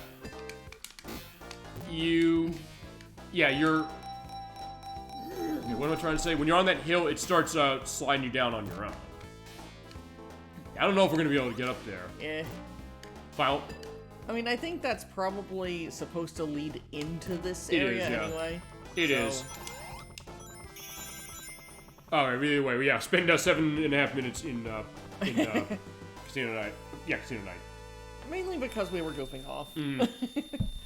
Yeah, this level's also in Sonic Generations, although actually in that one, okay, there's two variances. There's the pinball table that originally was DLC that was pre-order for the game, and that came with it specifically. Having too much fun on Casino with your addiction. Yeah, you're right. We are. No, having too much fun on Casino, you're addicts. Oh yeah, you're right. We are. Fine, we are addicted. You're right. That's what somebody else said to me when I was playing Donkey Kong on Game Boy years ago, which is on Switch Online now, and I was ecstatic. Oh my god, that game's awesome. But yeah, you're right. Fine. I'll tell you one other thing we're addicted to is we're addicts as far as games. You're right, and Sonic as well. I'm also here. It's late in England. Oh, you're watching over in the UK. Wow. Oh, welcome. So glad to have you. He's like, hey, you know, we're getting your attention as far as what you got on the show, and you're like, oh my god, you want to see us? And hi, a small show we got, but that's the idea. We just want to have a nice, fun hangout. So, like, yeah, just be addicts of gambling. You don't get a sense of that specifically, or see the games that you want to see, you know? And we do take your requests, by the way, anything you want to see for the show, let us know what you want to see, and we'll play. And you'll be involved because of, you know, discussion and all that stuff. All right, fine, Nocturne, I know one thing she does want to do. We're addicts for this, too. Going into these to get some points. Want to go? Yup. Let's go. All right, let's go down. There we go. Boom. Yeah, you get 100 points for, like, I think... I love going down this chute. Yeah, you get 100 points for each person in, but it also goes for a while, and yeah, you get a lot of points. It's a great case of a shoot, and it's a lot of fun. I also want to take a secret passage. Sure. There we go. Yeah, I'll wait for you to come by. Yeah, thank you for joining us. We're really glad to have you as far as it. Where'd you go? I think I... Fine, I should be quoting Shadow the Hedgehog. Where'd you go? Because fine, I'm going to be coming back and playing that again in November. But actually, I have to unlock super hard mode in that. Which I think I should be able to do. But I've got some time. Yeah, so yeah, a little more calm case as far as going through Casino Night down here. And the nice case as far as like the flowers and things. Also just the look of this, my god. And the music, although fine, there's also one other piece of music we'll hear later when it comes to Casino Night, but like, yeah, this is nice. Which way you want to go? Let's go up. Up, alright. Going up. Is it possible for me to fly up this particular chute? I think we tried, but we can give it another I shot. think it might have been a different chute. Whoops. Fine, we'll try it. There we go. If not, it's gonna be pretty close. Almost. Yeah, we can almost get there. Yeah, with a lightning shield, you could probably get up to the with a lightning shield, you probably could get up to the upper platform there, and then just wait for me to respawn. Sure, yeah, we think so. Yeah, if we see one. Eh. Yeah, if we do see one, we'll definitely take a look. Whoa. Yeah. Like, if we see one. Great. If not, hey, we tried. Yeah, just kind of, I mean, because it is unique, I mean, a different way of playing this game. It's fun. I'll be honest with you, Nocturne, I haven't actually not played this game co-op before either. And fine, we kind of do this on the show, because fine, we co-opt other Sonic games like this. And fine, we'll do Sonic 4 Episode 2 eventually, as far as just kind of showing it. And also because the co-op, I mean, that is the best part of the game, I think. If I was just going to judge it as a single-player game, like, okay, it's better than the other one. Oh, fine, a lot of the reviews didn't like it as much at first. I do think it's better as far as how its physics go. But then the co-op, honestly, that did open it up. Okay. We're going to go up there. I need to time it, so, okay, let's, Go up that way. Yeah. Right, so which way we want to go? Over here? Yeah, let's follow the green. Yeah, what are those things? I guess they're like, what would you say those are? I guess a light trail? Solid light trail, yeah. Yeah, I guess so. I never kind of stopped, like, wait, where are those things, actually? In any version of this stage, because fine, as I mentioned, it's Sonic Generations, where it's entirely a pinball table. It was DLC for the game initially, but, X Shadow Generations has it, and when they back compat it for the Xbox One, Series S and X, you can download it free. And then there's the 3DS one, as I went through that somehow, which actually is a full level. It actually has a great remix of the song. Actually, I gotta say, I kind of do like the 3DS version of Generations, even though it tends not to be seen as well-liked as the one on the consoles. It does have its own unique zones, this one included, as well as Mushroom Hill. It has Emerald Coast from Sonic Adventure, and it has Tropical Resort from Sonic Rush on DS. And actually, that's my favorite zone out of it. Yeah, now we're definitely addicts. We're going 3 rings in a row. Like, yeah, we can't lose. And then Tails saying, like, yeah, look, there I am. Of course, fine. It goes to the idea of, like, what goes on as far as gambling or anything, really. As it's taking a longer time to stop than I thought. Which is, A, do it in moderation, B, have a gambling buddy, and C, know when to walk away. In this case, we were stuck. Right. You got out. That's true. I escaped from this, and fine, like, this would not be up to code. I'm pretty sure that's illegal. But fine. Okay, now I'm controlling. Tails. In fact, actually, there's a line in Sonic Heroes where I think, where Rouge says that. I think she says, like, yeah, that's not fair. I'm gonna call the manager or something like that. It's like, yeah, you're right. But fine, who's she gonna call? Eggman? Fine, she could call Eggman. It's like, wait, you know, we were kinda... Actually, wait. Right, because, no, in Sonic Heroes, she was a free agent by that point, as far as her aspects of, like, doing treasure hunting. She's like, fine, I was kind of working with Eggman a little, but then she's like, fine, I just want to go doing treasure hunting. I gave up on the Master Emerald, like, I'm gonna go find something else. Oh, right, and then, right, she was robbing from Eggman, right, in Sonic Heroes. Because she's like, I'm looking for Eggman's secret treasure. She finds, like, wait a second, no, it's E123 Omega. So fine, she's robbing Eggman blind. So, okay, never mind. So everybody has their own reasons for that. So fine, let's get Supersonic going. It's fine. Boss here. It's sort of like a pinball case, but it's also a case that, fine, he has, like, the electric machine there, where he has it going on. He drops the electric balls. Or fine, yeah, I'll show this. Yeah, gee, if I wasn't invisible, that would be something to be scared of. Although, actually, I think... Okay, no, I was gonna say, I thought my speed stopped or something, or... Okay, I was stuck on there.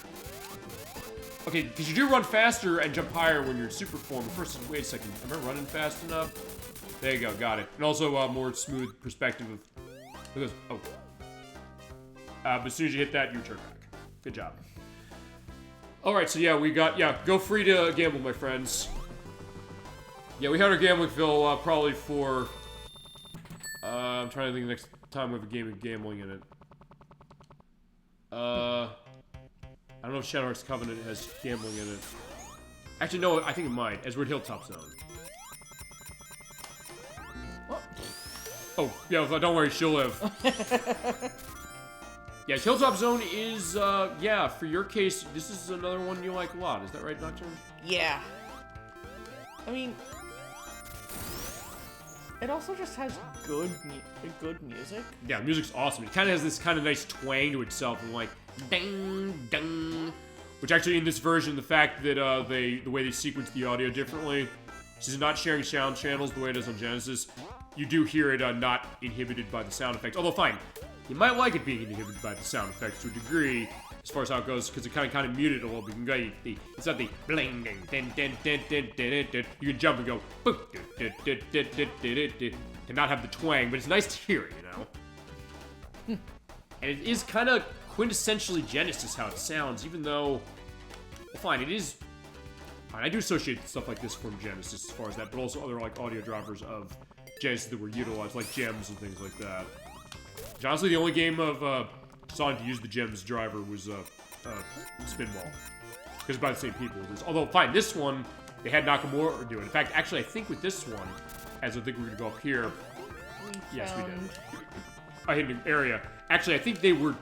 I think there's a story on the music where I think they said they were going to be trying to do stuff as far as just their in-house stuff. They said, no, this isn't good enough. Let's get Nakamura back to do it. And that turned out to be a good decision. Yeah, okay, because here's the thing. That was my fault. Yeah, it's fine. But okay, in Sonic 2 normal, you can go up here, but there's nothing here.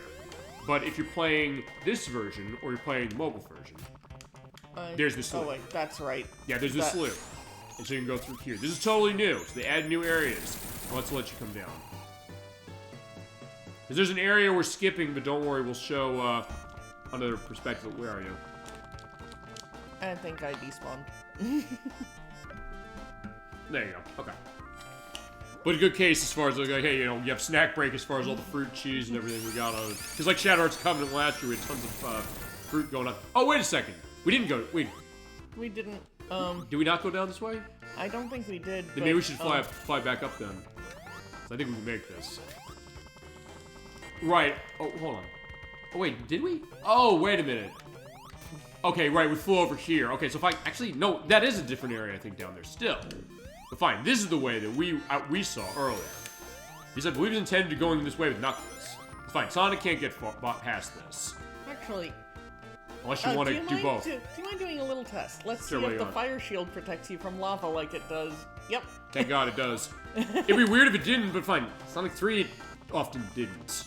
Fine, that's one thing this does fix in terms of the Sonic 3 portion of this. I think that's how we got through that before, too. Whoop. Actually, you know what? I'll tell you what we'll also do. We'll compromise. Since we did see that other thing, let's go this way, and then I think we can go back and go down the other path. Like, the other path is new, too. Okay, fine. You know what? Let me just see something here. Right, okay, so, fine. After we hit into the fire of the soul again. Right, if we go down there, that takes us to the end. But fine, in that case, we can go back and show that other area. Actually, I don't know if I've seen that either. Alright. Alright, so we can go flying. Enjoy the great music, enjoy the atmosphere. Fine, that's the other thing. As far as with the atmosphere of Sonic 2, and like all the Sonic games, really, it is something unique. Yeah, don't worry about it. And you got the Rexes. Yeah, fine, remember, Sonic Mania, we can stomp them under a shoe, which is nice. There we go. You're very technical. I think if I played this game, it might blow your mind. I guess as far as, what? I guess, like, a speed case? Well, fine. Speed case, yes. But also, I don't know. I mean, feel free to go into that more, Pop Goes Rock Band. No problem. We can absolutely go into as far as what this. Fine. In some ways, like, fine. We played this game a lot. So we're saying, like, hey, what can we do with it? Where can we go? What's around? This is a new area. It's not in the regular game. Oh, right. Okay. That basically takes us down here. So we are still going to show this area. Because remember, it is kind of rumbling areas. Whoa. Looks like there you are still. I knew you'd be there. But yeah, I regularly pull stunts like that. Yep. Well, fine. She's extremely technical with Tails, but that's in a good way because it shows the idea of what's your skill as far as playing with her. Fine. I don't think I've had to do this part legitimately in forever. I was like, okay, fine. There you go. But we made it. And there is, fine, there's those star posts we don't necessarily need. Rolled right off the edge, completely unable to do anything. I am stuck in ball form. Oh, you are? I mean, I think that's in the main, I think that's in the normal game. It is. Well, fine, now look at that Tails is having the time of his life rolling around. I know, I'm stuck. Okay. Okay, go hit the signpost. Oh, I was just saying, I thought you said hit the capture button. Oh. Well, fine, that too. And then you fall out. Okay, I'm getting that. Okay, awesome. That'll also be a Twitch site cutout. They're probably gonna allow these on this. Fine, this is usually the case with the show. It's like, yeah, this is weird stuff. Okay, there you go, Hilltop 2.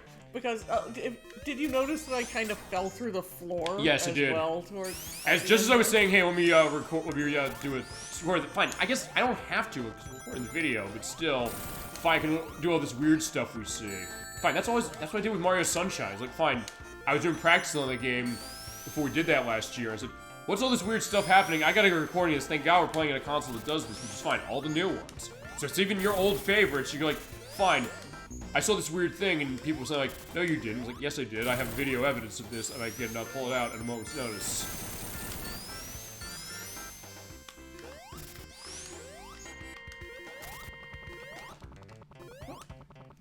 Okay. Yeah, I like what you're saying as far as the music, going back to that briefly, because, yeah, the fact of, like, kind of the instrumentation, like, how are they kind of replicating that at a time when, fine, for cartridge games like this, you didn't have real instruments in it that much. If you did, they were maybe sampled or sequenced and maybe very short loops. Yeah. Also, I'm using Inch Shield. You couldn't do that in Sonic 2 normal for the purpose of that. It's also definitely better music for me than Sonic the Hedgehog 3. Although, fine, it's different as far as Sonic 3 because of, I guess, the fact that Nakamura didn't do 3's music. But also, I don't know what you think of that. I don't know if you like 3's music better or worse Nocturne necessarily. I mean, I don't know. I like them all. But I also get the idea of what this one's doing, you know? I mean, I don't think I'm able to rank them. It's tough, I like right? them all. It's hard, isn't it? I get it. But yeah, like, look down there. There's lava coming out too. It's rising. Everyone get to the top, quick! Yeah, it is hard to say that, but you get that idea, like, hey, this sound, you're right, because this is the last one that, what is it?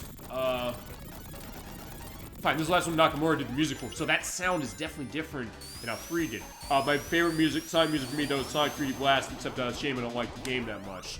Okay, because, fine, I love the Sonic 3D Blast music. Yeah, what do you think as far as that one? As far as the music in that game? Well, let's not forget that there's 2 different versions of the music. True, that's right.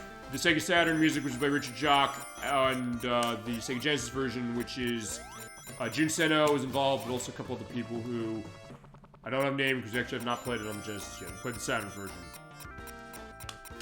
I do have the Genesis tracks. There's stuff, but then again, some of those Saturn tracks really grew on me, especially the ones for the Diamond Dust Zone. But then again, some of the melodies on the Genesis version are so cool. Synchronized bounce. Yep, there you go. And I think we've got Supersonic. That's true, you're right. I could use that. Or, okay, good timing that way. Yeah, fine, let's keep... Fine, now you're right. Oh, right, I get the mode button. Crap, no, I was landing and I couldn't do it, so fine, we'll do it that way. And they did add new animations to Robotnik there, by the way, when he's dying, and also when he gets hit. Now, next zone, just to let you know, we're going to be coming back to that again later, because we're showing off something that's only in this version. And the mobile one. Because welcome to Mystic Cave Zone. Mm-hmm. This music is so good. Yeah, it is a dark cave. Like, yeah, look, it looks dangerous out there with the tracks. And also the crushing vines. If you crush by those, you're dying. And they had a sound effect that they did not have in the Genesis game.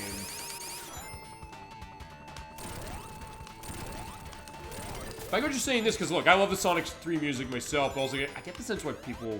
I'll say this: I get why people like A, Sonic 2 better as a game than that, and B, also why they like the music more in this, because there is something unique to kind of how this one sounds in a way that maybe even 3 and Sonic and Knuckles, and even the first one kind of did. It has like the same drum sounds as 1 because of Nakamura's stuff, like that kind of thing, but also stuff of some of the sound effects here, as far as they sound that way, as far as like the way it's emulating certain instruments, as far as the sound. It kind of has this nice kind of spooky atmosphere that I don't think you get maybe sometimes with the other ones. It's unique, By the way, what video would you recommend to watch first with your YouTube channel in the background? If you're in the mood for Sonic, we've got a lot of stuff of Sonic, as far as that. That's a good one. A lot of our showcase programs, we like those. Those are some fun ones.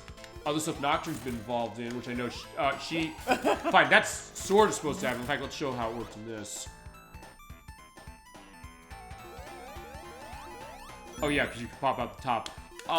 Sonic Ghost Racing Transform looks good. Yeah, this was from ancient tech, it's worth pointing out, when we played it. So the voice is going to sound much crustier. Actually, I'm going to do a second chance of that in a few months, by the way. Probably in May. So, that's a good one. We did show everything as far as the game with that. Fine, the Nocturne plays. She was involved when we did Mega Man Legends, both of them, 1 and 2. She was involved when we did Mega Man X4. We got Cross Legends of the Gobos, which she's involved in, which we will be finishing soon when the HD version comes out. Still waiting on a date on that one. I'm trying to think of other things. What else? Fine, her Mario 3 plays. I'd recommend those. Do you use official hardware? hardware. Yes. Yeah, most of the... Yeah, okay, yeah. Official hardware, not always original releases. Right, and the reason we tend to do that, fine, is because, certain cases I don't have stuff to connect for, but also because I said, like, fine, you know, try and get it as authentic as we can to avoid, like, issues of things when it comes to emulation, but it's not a case, like, we won't use emulation. There's stuff I know we have to. I know Dollyfin in chat, she loves Carnival from Midway. It's an arcade game that never got a home release. We have to play that in MAME, so I can't, you know, not emulate. And we've also gotten talks as far as, like, Sonic fan games. I mentioned, like, the 16-bit take on Sonic Triple Trouble, which I do want to show, so in that case, we'd do something like that. And also, in this case, basically, as long as we connect into it, we'll do it. But fine, sometimes in this case, we have this stuff, so, like, fine, we can show it. And show it maybe in a unique way. Like, fine, because I'm playing Shenmue right now for the show. I have it on the Dreamcast, but I also do have that, HD version, but since there's unique stuff on the Dreamcast that's not in the HD release, I said, fine, we're on the Dreamcast.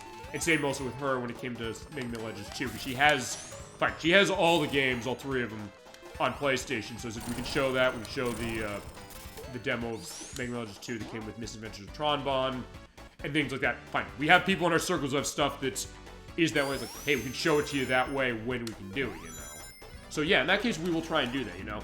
Have you streamed Donkey Kong for Game Boy, which recently got a Switch Online port? It's amazing. I have not. I want to do that game so bad, and I do have it on Game Boy itself. And in that case, actually, for that one, Nocturne, you ever play Donkey Kong on Game Boy? No. You can now because it's on Switch Online, but I do have it physically as far as the game. So actually, the other reason sometimes we'll use an original hardware case is because since I have the original Game Boy cartridge, you can run that in the Super Game Boy. And there are extra things it has, including stuff with sound, where usually Pauline yells the which I do love that as far as on the Game Boy, but when you put it on a Super Game Boy, they enhanced it, so it's actually voice acting, when she goes, help, help! It is not in any of the re-releases that, including the Switch Online port, so in that case, it's like, hey, you know, we can show that. So in that case, yeah, I want to do that game for the show, I really want to do that. If that's a request, I'll do it eventually anyway. We're going to do Donkey Kong Game Boy, and Nocturne, you haven't played that. Absolutely give that game a play. That game is so good. Also, by the way, usually that thing, don't worry, usually fell down here and died. Not anymore. Yep. We're going to the Hidden Palace Zone. And Nocturne's leading us through here because she hasn't seen this footage. Whoa, shit. Whoa, whoa. The point where, you know what, I'm going to let myself die, I'll tell you, because I'm going to start again. Enemy kill me. Yeah, so we can try to, Yeah, you do have these fire monsters, because, yeah, we're going to go back in time, and I guess Sonic was going to go run with the dinosaur or something. Okay, hang on a second. Wait, I'll jump over here. There we go. Okay, I'm on solid ground. I also read as far as what chat's saying, which is, need to hook you up with a modded Nintendo Wii, which expand your game selection and many good GameCube games. Like, oh, well, what do you got as far as what you want to see on GameCube, too? People don't know. Because we do have, yeah, there's definitely stuff on GameCube we can show that we haven't. And actually, I do know a lot of people as far as Circle, and so I'm just like, fine, I got rare stuff I want to show, fine. Edwack is going to be on the show next week, which we're doing a Friday show for next week, just to let you know. He has Gotcha Force, which is on GameCube. You ever familiar with that one, Nocturne? No. I think I've heard the title before, but... Yeah, it's Capcom. It's a fortune. It's one of the rarest games on the console. He adores it. As you get on these things, they rock you up. Whoa. He has it, so in that case, he'd like to show that. Or Mario Kart Arcade GP 1 and 2. Oh, the arcade games. Fine. In that case, we'd emulate those, because they've not gotten home releases. Those are Namco's cases. I'm shocked those haven't gotten home releases. I thought maybe they'd say, like, hey, we want to have them. So in that case, we could emulate those, we'd have to, because there's no other way to get them. But there is an official way to get them. If we can get it that way, we'll get them to you. No question to show that, but fine. For stuff like that, yeah, absolutely. Actually, I guess the next thing I'm thinking as far as GameCube. Huh. Now, I don't know if I've thought, like... Oh, okay, fine. Next thing, I guess, is exclusive to GameCube? I don't know if you count it that way. Because... Fine, next year's Memorial Day May compilation program, I'm gonna do something on GameCube. I'm gonna use the GameCube for Midway Superheroes 3. Or if you had a modded Wii, you could also play it natively. Oh, okay. Oh, because there were GameCube machines. Oh, right. Yeah, you're right about that, because that's also like F-Zero AX. The F-Zero game, or the F-Zero arcade accompaniment to GX, which, fine, that is native in, what is it? That's native in, what is it? GX on GameCube. Use an extra replay code to get it. And there's also the charging like Rhino, no, not Rhino, charging like pig enemy. Kind of like the one in Sonic 2 for one of the bosses on Game Gear, at least. As you're going down this way, rolling across. But yeah, you're right, right, because I think, actually, that's an interesting topic now I'm thinking about it, which is, you're seeing, yeah, there's an emerald busted. Where, if you were to indicate where you want to go, Doctor, as well. Where a lot of arcade games, like in Nintendo, they did have architecture of stuff Nintendo was running in them, sort of. I know Cruise USA was a game like that, where it ran on Midway's V-Unit hardware, but it had stuff to it that was kind of... Okay, that's the end. Oh, you want to go down and try to see if we'll find it? No. I was just kind of seeing if we could go down that. Sorry, I no, we didn't can't. mean to interrupt. No, it's fine.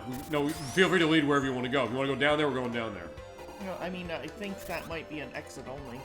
Well, let's see. We'll take a look at that. Like... It is, but if you want to try and see where that exit comes from, your choice. Let's see.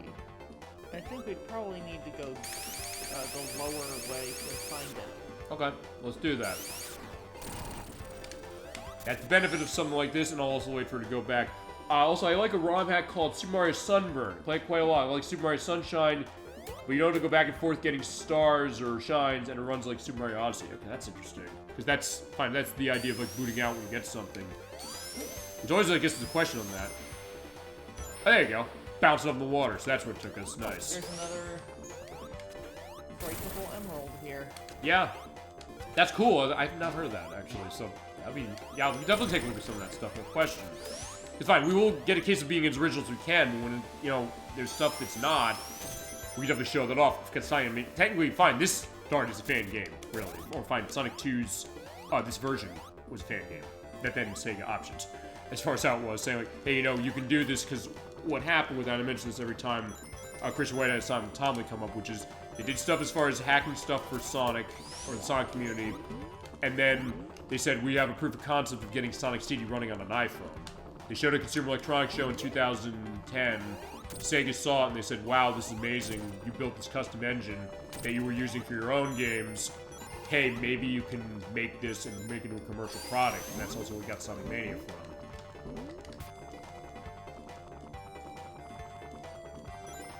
Alright, as we're enjoying a lot of the hidden palace zones. Yeah, this is definitely an interesting case of seeing. It's not exactly the same as it was in the beta, but that being said, it is something that is pretty neat. It does have some of the same mechanics that it had back then as well. Where do you want to go? I think I noped us out of another one of those zip up things. Wait a second. It was there. Hold on. There's that. Yeah, hold on. On our practice, we saw one come back. So wait a second. Why is it come back?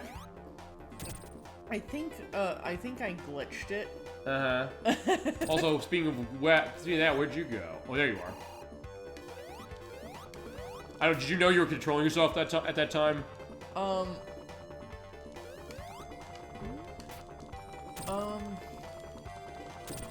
there it is. Okay, yeah, I don't know why I did that, but okay. I definitely think it glitched. Okay, fair enough. Yeah, ROM hacks are amazing of stuff like Mario, Sonic, and Pokemon, which have a lot of amazing ones. Yeah, it's true. Fine. Technically, I have printed to a cartridge. I have a Sonic hack. I have Sonic Mega Mix, although fine, that's like the very early version, as opposed to the enhanced one that's on the PC. As we're fighting the boss here, it's a new boss. I guess Robotnik's getting in touch with his inner fan of the opera with the like the organ there, and he says like, I'm gonna play the trumpet. So what he's doing is he's playing it, and spike balls come down.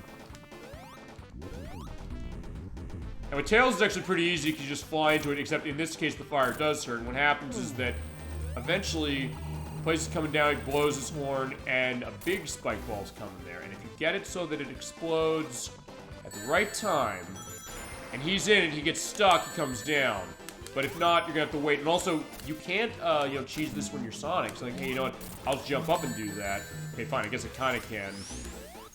Because, yeah, he moves out of your way. He's learning. Except Tails, that's not happening. So yeah, fine. You have to go to the music store, get a new instrument. Sorry. By the way, how many consoles do you own then? Good question. How do you want to start that? Doctor, you want to start on that one? Let's see. Are we counting handhelds? First question. I would say yes, but if you think not, Pop Goes Rockman, feel free to let us know. I mean, if we're not, I will see, as we're at Oil Ocean Zone. We also saw this in Sonic Mania, but, and we'll also go back and show the full case of Mystic Cave Act 2 a little later. You also get the boop sound as far as, what is it? As far as the, octopus dudes here.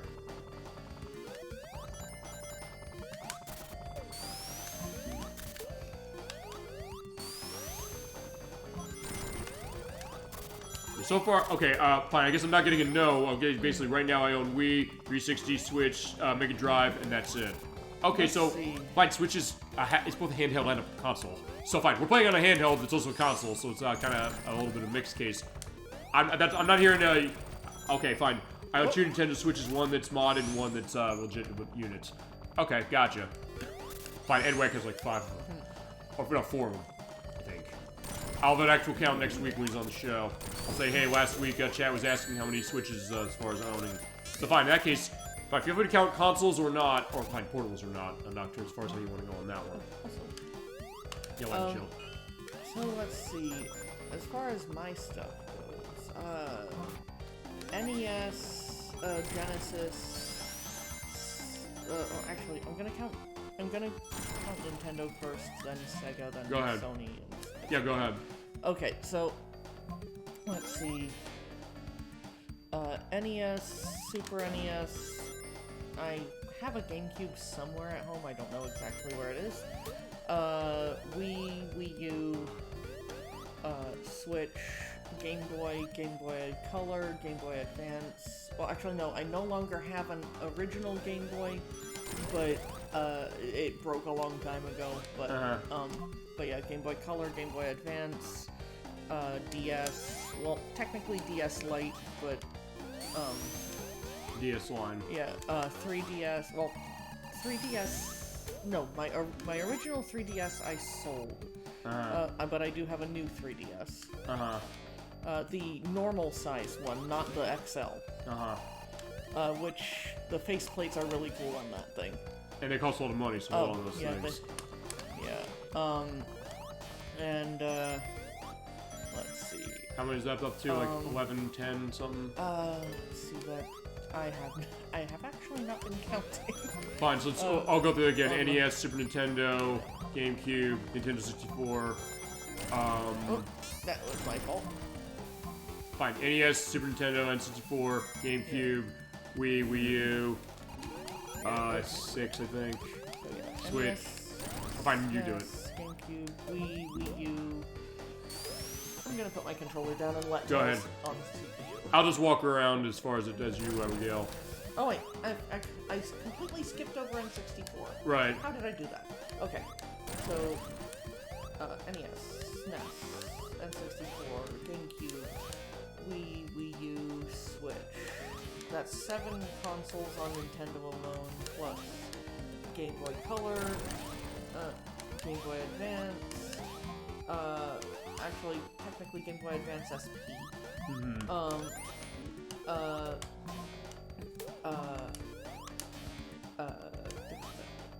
DS, 3DS. DS Lite, new 3DS,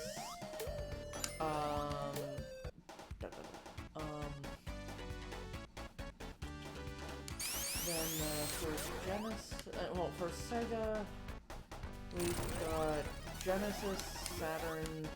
I technically have a Game Gear, but it doesn't work. It's probably a capacitor thing. Yeah, which usually it is. Or, although, I think its screen might also be bad. Okay. But I technically have that. I don't have any games left for it, though, I think. Okay. Or if I do, I don't know where they are. Right. And, yeah, we'll try the Moon Glitch in Act 2. Yeah, we'll see what we can do as far as that. So, go on. Yeah, let's see. So that's 15 so far. On the PlayStation, PS2, PS4, PS5. So that's 18 plus a PSP, 19.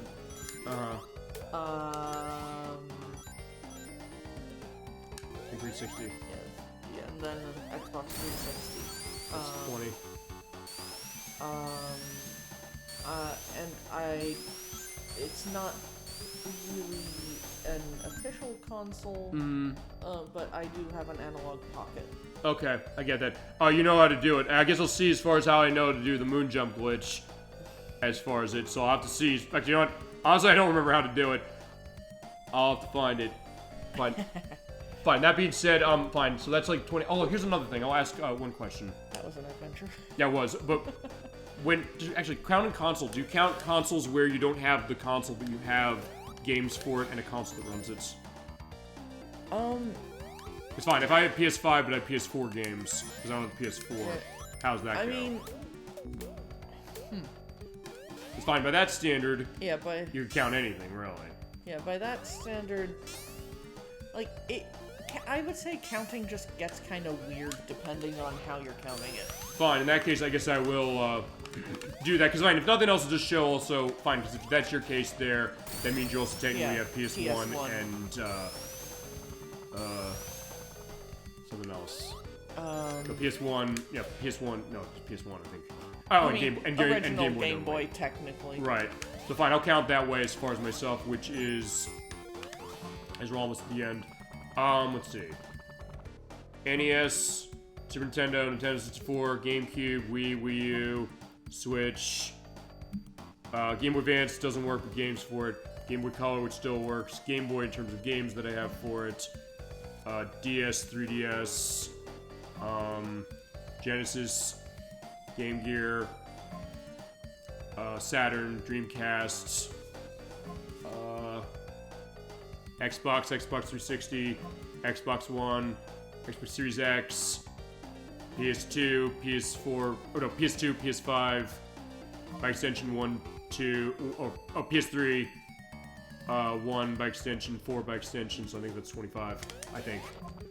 So fine, we got a lot, as far as the point was, we got lots to work with, and, wait, was there some other weird shit console I got? Fine, not CDI yet, I'm working that one, because I was, somebody's like, get the Zelda CDI game to show, I was like, okay, fine.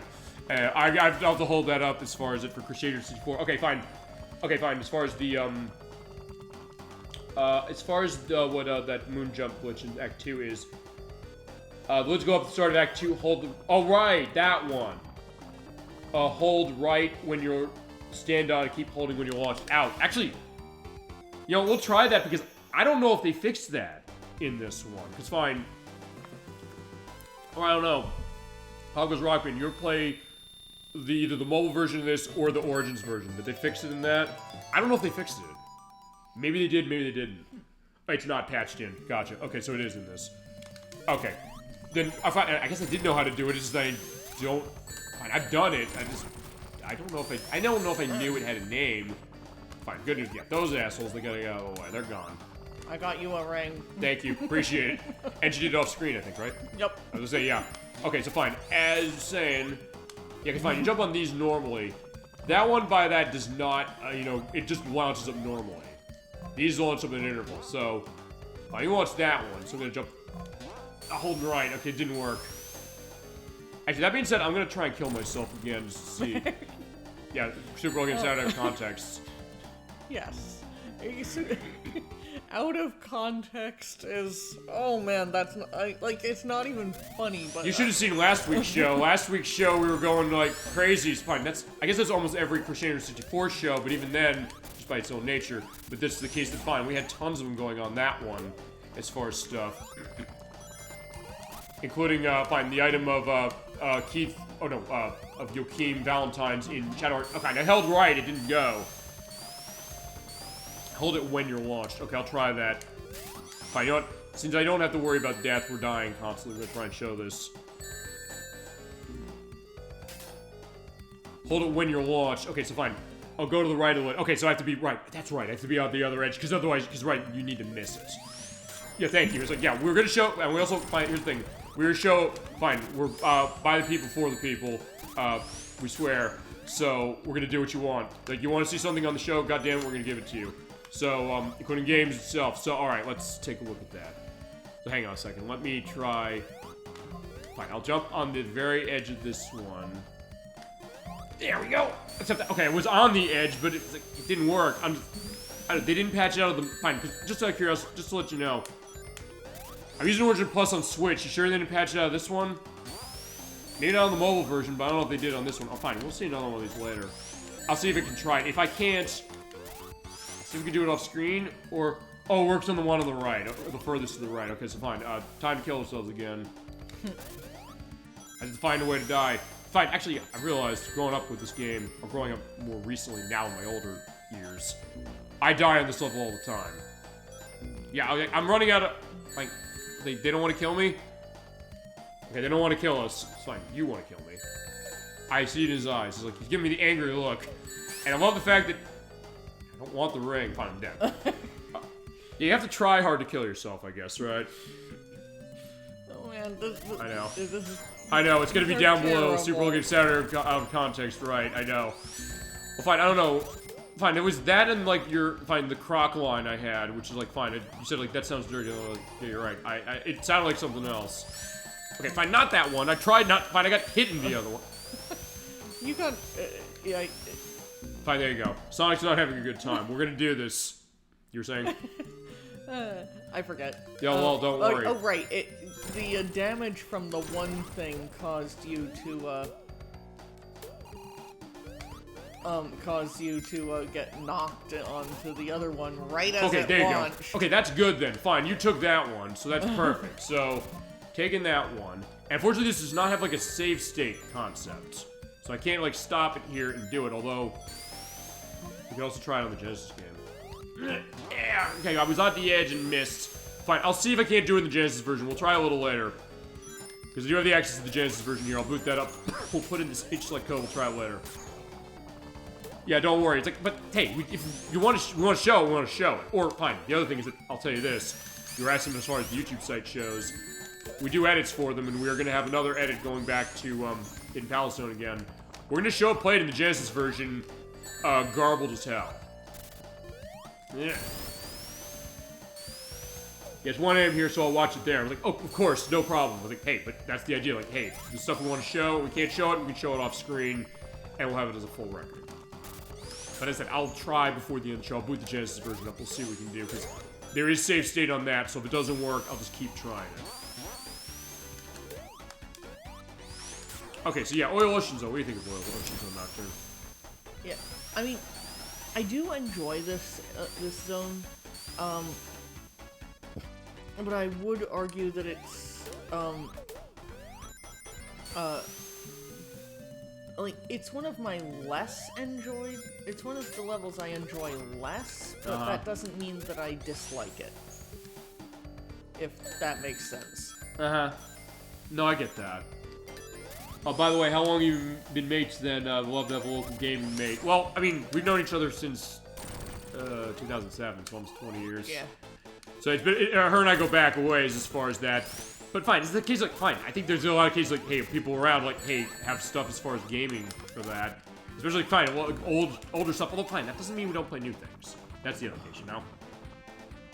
Okay, fine, this boss, he has the little arm thing coming out and shoots the laser and go across the, it goes across the ground.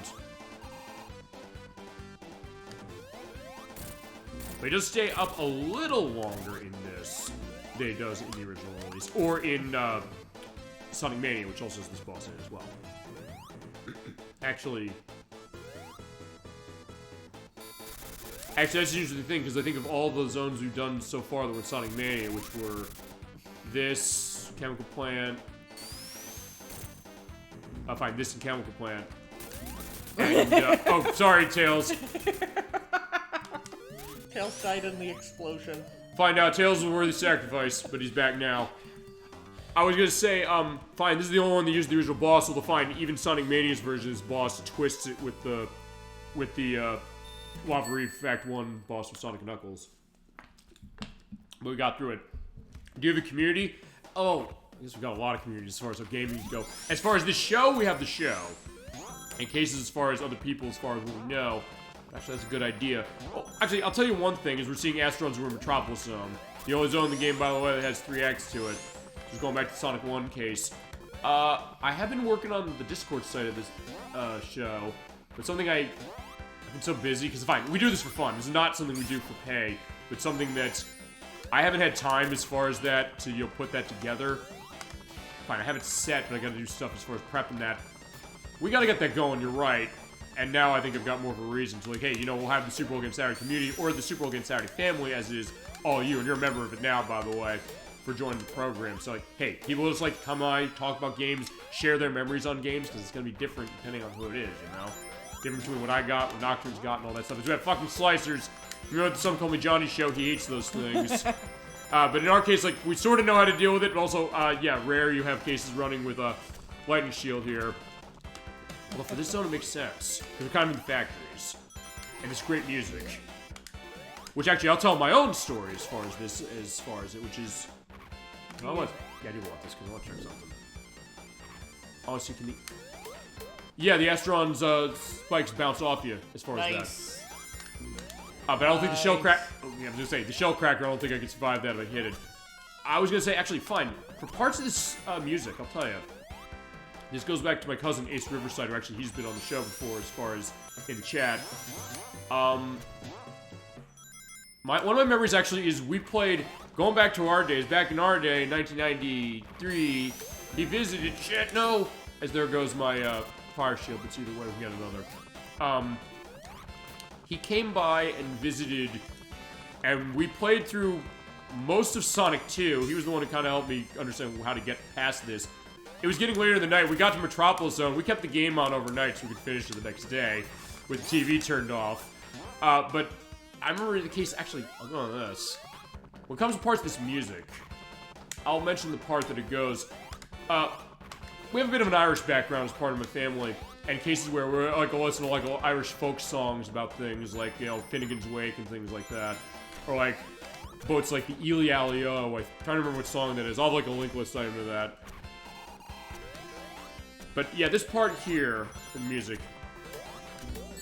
That anytime I hear that, I always think it's like on the Ely Alley O, which is kind of going to like my Irish folk song days with my family. So it's something I kind of hold on to in a unique way that actually never told that story much, honestly, before.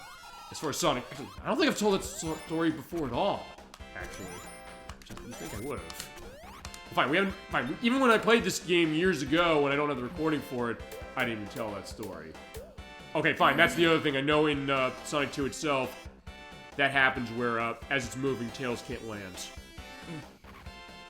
Fine, we gotta be careful as far as... Fine. We gotta be careful with the slicer, but then again, fine. I got an insta-shield. It's fine. And Tails, we have you as well. If I'm not going to have you.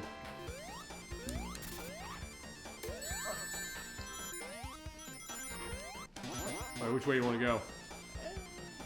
Or down the infinite loop, right, because this is an infinite loop. Yep.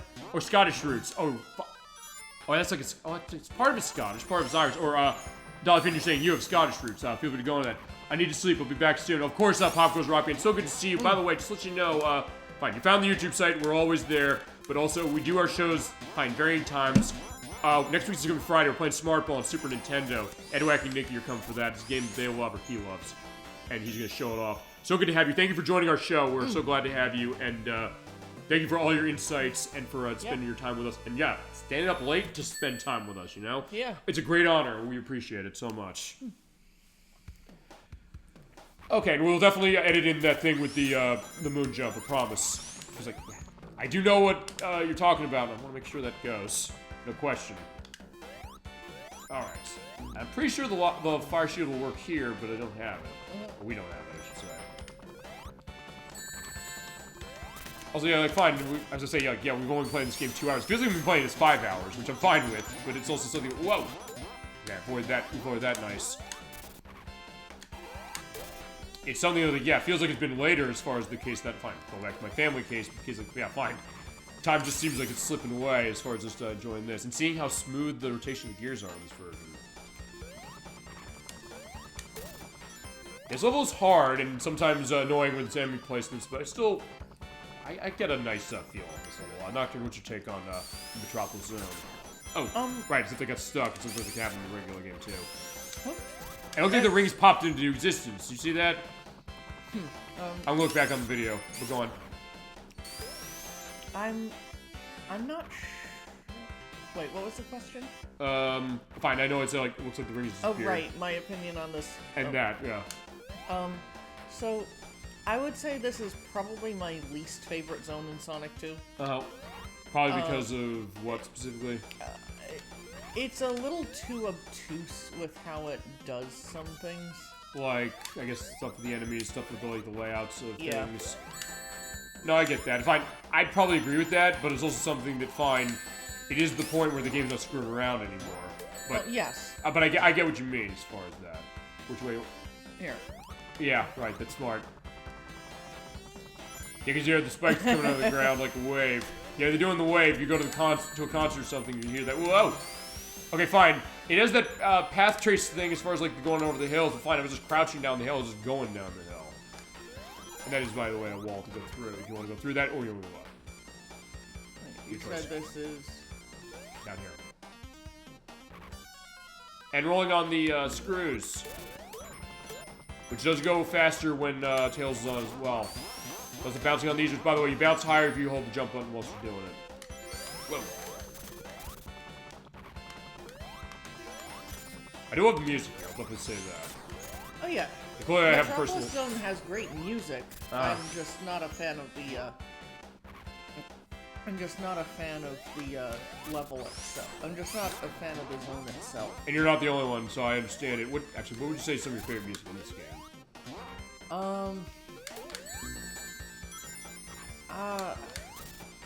Well...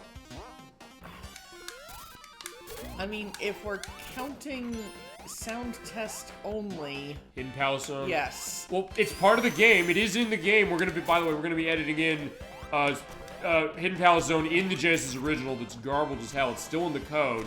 You can access it with a game Genie, which we got, so we can show that. That'll be an off-screen record case.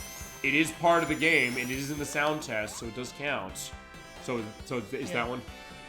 Yeah, it's the original Hidden Palace Zone track. Right, which unfortunately we can't hear in gameplay in this because Proto Palace Zone is blocked away in this release. I still don't know why they did that. Revenge. Thank you.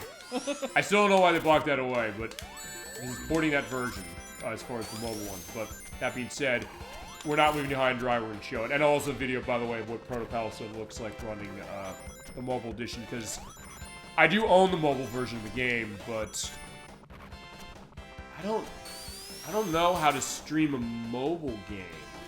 And I don't know if I were to, because I'm not trying to know what you do, is you use your phone to cast it to the television.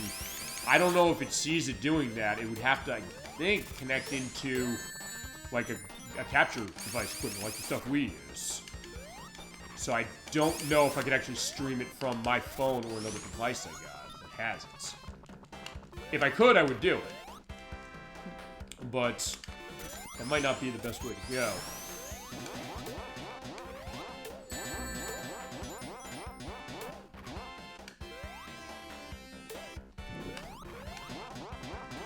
I was waiting for that to happen. I was like, wait, am I gonna jump into your hands while I'm bouncing up that? Whoa! Oh wait, why am I doing that? I got fire shield. I'm fine. And now I'm definitely fine because it does protect the lava, which makes sense. It does that, but sometimes the question, yeah, it doesn't actually do that.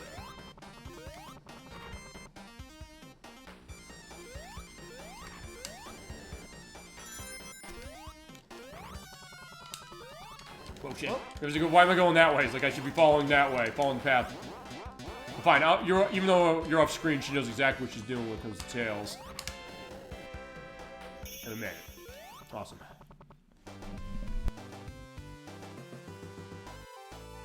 Okay, so yeah, there we go. So that is Act 2. Yeah, usually, isn't there supposed to be only 2 acts in the zones in this game? No, yep. Not this one. Yeah, I'm in Trouble Zone 3. So like, okay, we got a 3rd act. That was my surprise when I first played this thing. Like, wait a second, hold on. Yeah, there's another act. Like, uh-oh. Oh.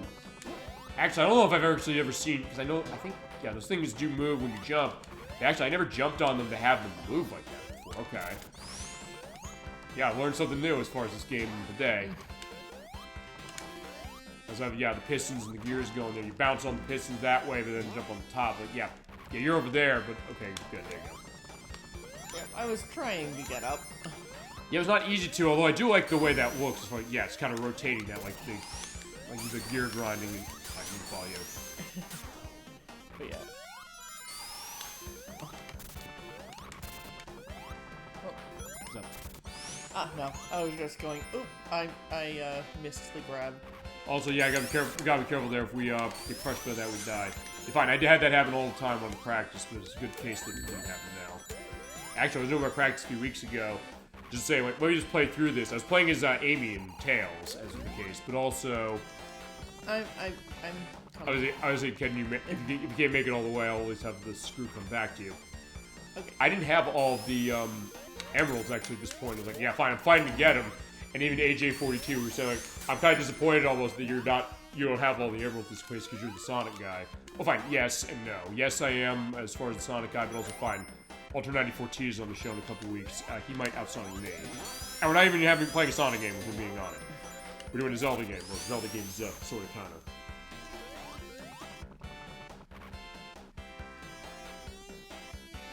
Also, the other thing that, wait a second. I got lost. Yeah, I think I'm lost. Going back to the animated series. Fine, I think like the Sonic Says segment, because it's the one that Tails is saying, like, yeah, you know, I think I'm lost, and he goes to a phone booth. He's like, oh, operator, I want to call home. It's like, the number? And he doesn't know his number, so it's like, yeah, Sonic's saying, yeah, make sure you know your home phone number in case you ever get separated from your family or something like that. So you can call home. Oh, I do love like a YouTube poop case of that, where somebody took that and said like, hello, operator, and they have Robotnik on the other end going, what is it? And he says like, I'd like to call home. Who cares? And he hangs up. So Tails is not going home. Yeah, that was an insanely hard one to avoid, as far as the, what is he, Slicer. Yeah, usually I think for that, you basically have to not, and good job killing him, by the way. Basically, I think you can't really bounce up there holding the jump button, I think. But even then, you have to be quick when you come out and be tossing that, so... Yeah, it's, that's probably one of the more annoying, placements of them here. Yep. Oh, well,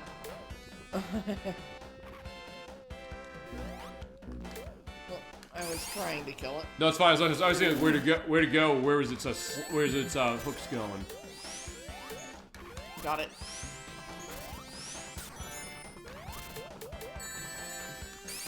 Now, the asteroids aren't too bad to avoid as long as you're kind of going quickly, or fine. The vertical parts are where it's honestly the worst. Yeah. Or cases like this where it's like, oh, you're over a pit, and if you get knocked, you're falling. Well, actually, fine. That's not a pit. Fine, that's not a pit. Oh, yeah. Thank God we have flying in this so we can avoid the shell cracker. Oh boy, now the vertical section. Yeah, you can't avoid this in any way you play this. Although Tails, you can fly up. In fact, with two people, you might want to do this, but it does mean that when you go up here, the astronauts do notice you, and now you've fallen all the way down. You get lost? Yeah, I got lost in the I was like, yeah, I just want to make sure that I'm not, yeah. forgetting you. Oh, I see, you're stopping. I was like, Let's what? see. Yeah, I was like, why are we going slower? I was like, okay, fine. Oh, that's interesting. You want to fly as far as that? Yeah, let's kind of tempted to say let's scout a bit. Okay. To Can't get the astronaut out of the way. Especially because you're right, I have no rings. But there's one. Let's trigger it. Oh, yeah, fine. She's playing smart as far as this, ah, crap. But we did hit the, wait, did we hit the checkpoint here? Yes, we did. So, wait, yeah, well, it's close, it's close enough. Checkpoint. Fine, I'll try and also get this. Wait, he already shot it off. Okay, that's interesting. I guess maybe as we're going. Oh, whoa! Yeah, you saw. Fine, I almost went off the screen. Yeah, if there was Sonic 1, we would have been dead. I would have been dead. Oh, fine, with Sonic 1 the old way, I would have been dead.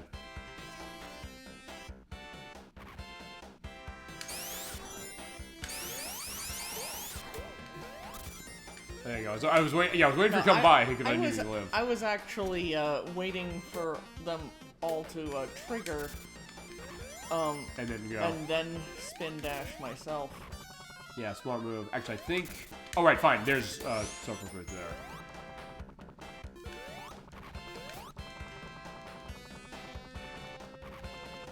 Woo. There you go, made it. Also, the hitbox on the shell cracker is a lot easier to manage in this because you don't always have to hit it right on the back. Alright, so how I want to handle this. Fine, I should be supersonic, I guess. But fine, I don't have enough rings to do that. This would technically be an ideal time to have supersonic. Yeah, I've realized that in my later years, saying like, fine, okay. Always run supersonic here, pretty much. I'm going to trigger this guy, and now... Yeah, I'm going to go over here, because there's another one over there. Oh, fine, there's another one there, too, but fine, if we're over here, we're not going to see it. Oh, fine, there's one.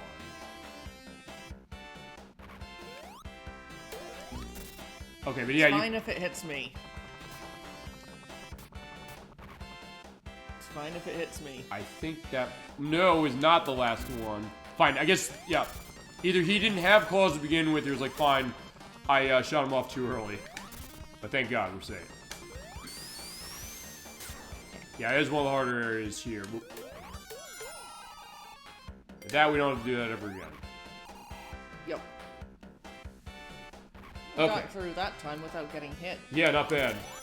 Okay, so here we go. Well, we got boss. This is actually the hardest boss in terms of hits yet to do. Because it's basically the... Oh, wait a second. I got... it's a shield. This is good. This is no problem at all. Basically what happens is you hit him, those Robotnik balloons come out, and then in the last hit, he will shoot a laser.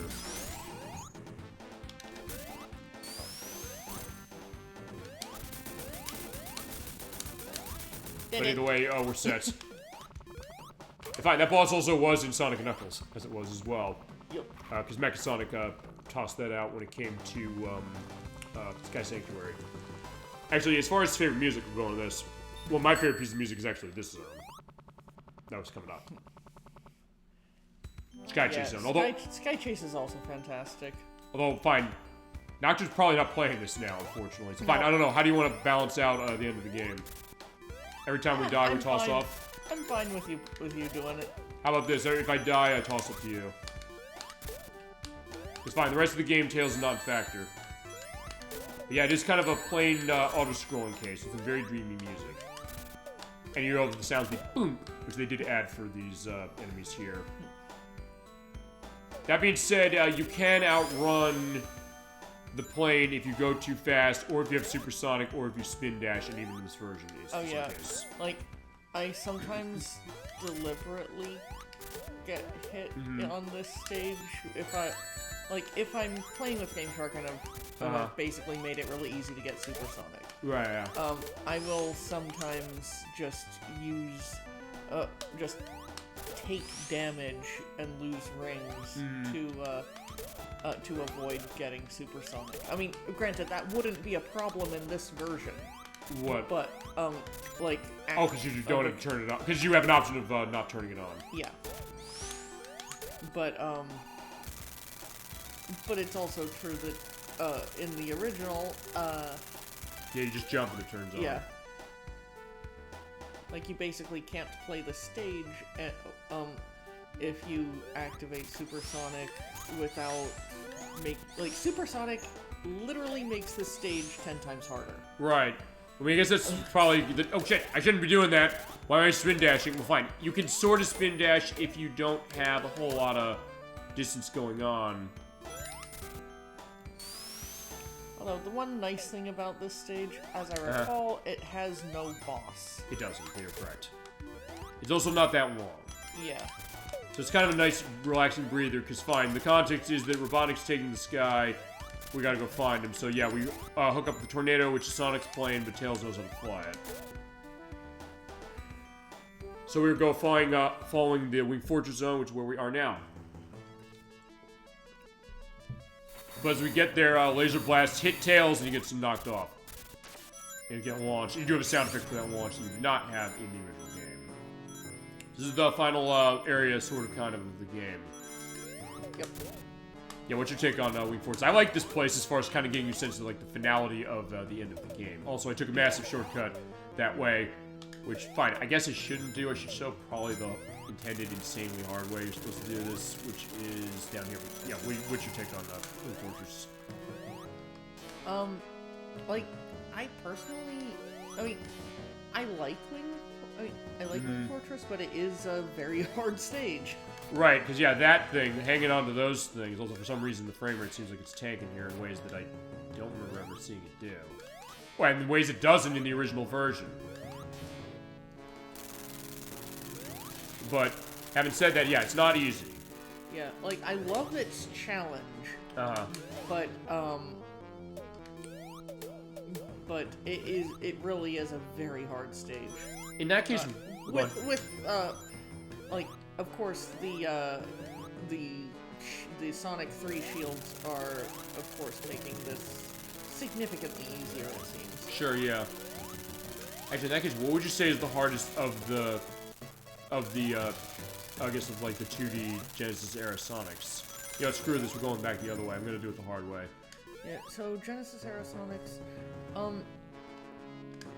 I probably would say that Sonic 3 is probably the most difficult, but a significant chunk of that, I think, has to do with its overall length and just okay.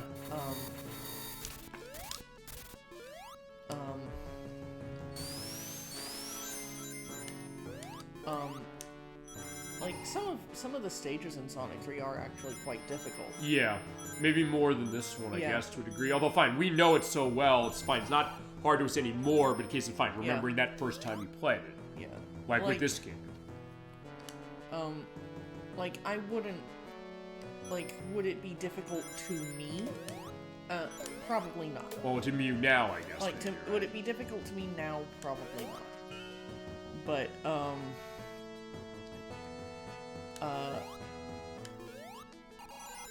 but at the same time, like, oh, whoop. Don't worry. He's like, yeah, we're home, by the way. It's like, yeah, Sonic, we're home. Don't worry. But yeah, would it be difficult to me? Like, Sonic 3 is kind of like my backyard at this point. Sure, yeah. But, When you first played it, maybe it wasn't. Right. Which I guess is also why, when it comes to cases where I guess we show failing in certain cases of games... Okay, whoops. Right, by the way, we're swapping back and forth when it comes to us dying here. But I guess when it comes to cases like, hey, when it shows like failing in a game, the case to find, maybe putting yourself in the mindset, like, what was it like, what were the parts of the game that were hard for you and weren't? Because I think we mentioned one of them, which is getting up the Mega Mac in that rising... that rising area with it in Chemical Plant Zone. This zone, as far as one aspect of it as well. Shit, I shouldn't have done that. Yep. Fine, this is fine. That's originally really the hard way because it doesn't actually let you use the lightning shield and come out of that. And even on Genesis, it's kind of hard to kind of make that jump. Even though I find I should be just taking the shortcut, saying no, we're not going that way. Yeah, but it would be cool to actually get that. Yeah, I think we can do it. It would be cool to get the shortcut. Find the cases like where is hard for you and why, you know? Because sometimes it speaks to your experience of games, what your skill set of games is, not just to like, hey, am I good at a game or not, or got type of game. It's sometimes a different type of challenge in a game. Because we showed the idea that, hey, you know, a couple weeks ago we had whoops, Mario's case. You give it another shot. Oh. I completely flipped that one. But yeah, you know, like, basically, looking back on Sonic 1, 2, and 3,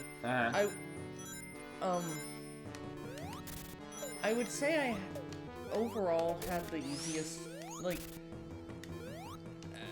to a limited definition of easy, I would say Sonic 1 is probably the easiest. Okay. But, don't forget you can't air jump after that. Yeah, no. But maybe I screw this and do it this way. So fine, that's one way to do it. But yeah, the intended way is doing that. Although, fine, it's weird. I don't fine because you know I want to try something. Yeah.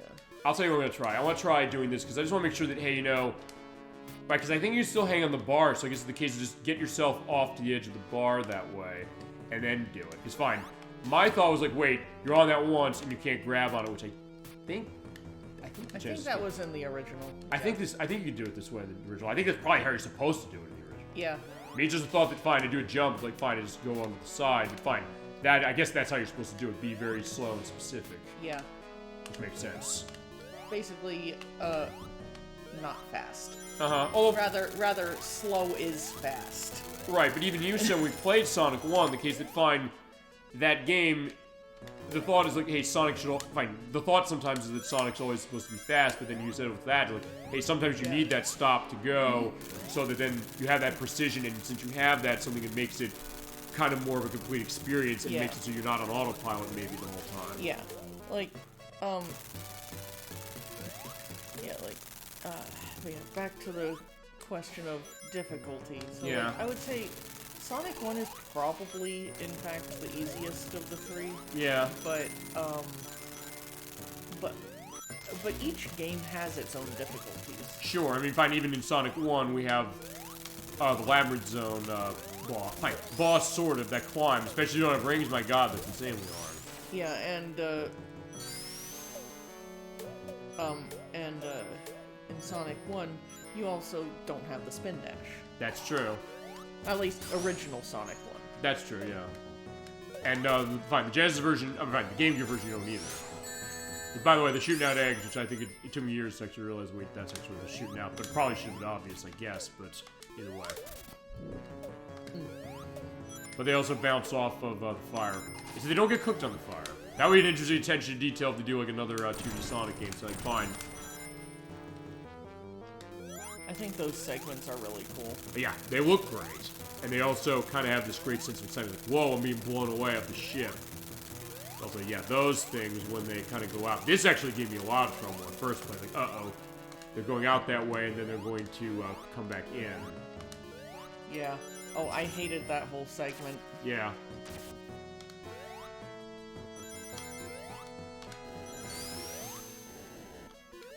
I mean, by hate, I don't mean actually hate. Well, I mean, I guess the idea that, hey, you love a game, but in case, like, fine, this is the part of the game, like, yeah, that's a frustration, that's a part, like, yeah, everybody knows that's, like, I don't know, I mean, a game that everybody loves, and then they're, like, fine, they complain, like, about the Water Temple in Legend of Zelda Ocarina of Time, as an example, or maybe that, as far as this game, or some, depending on how you ask the special stages of this game. Fine, we showed how, we're used to them, but also I know how people might not be, you know? And even Dr. you said, like, hey, it took me a while to get some of this. Yeah. And yeah, some of them definitely take a lot of time to get, no question.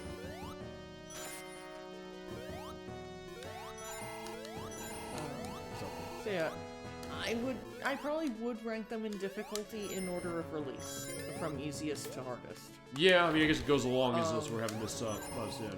Yeah, but special stages are a different story entirely. What would you say is the hardest special stage? Yeah. This one? Well, I would say that the Sonic 2 special stages are probably the most difficult. Well, if only because of the mechanics used. Sure, yeah.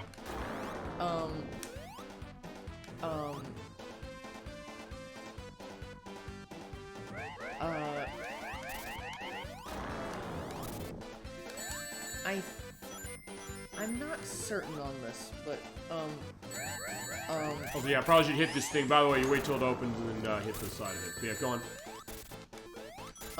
I'm not completely certain on this, but I would say, like, because I'm less familiar with the Sonic 1 special stages. Yeah. I would say that they're probably easier than Sonic 3's overall. Yeah, I could see that. Yeah. I mean, fine, if you're able to get, you know, not hitting the gold blocks as much as far as that can be fine. Yeah. Also, Ronic's getting away, but Tails spent that 150 rings we got at the jackpot. Or no, 300 now, because you did it twice, to get the rocket. Yeah, like, the Sonic 3 special stages are easiest for me because I'm the most familiar with them. Right.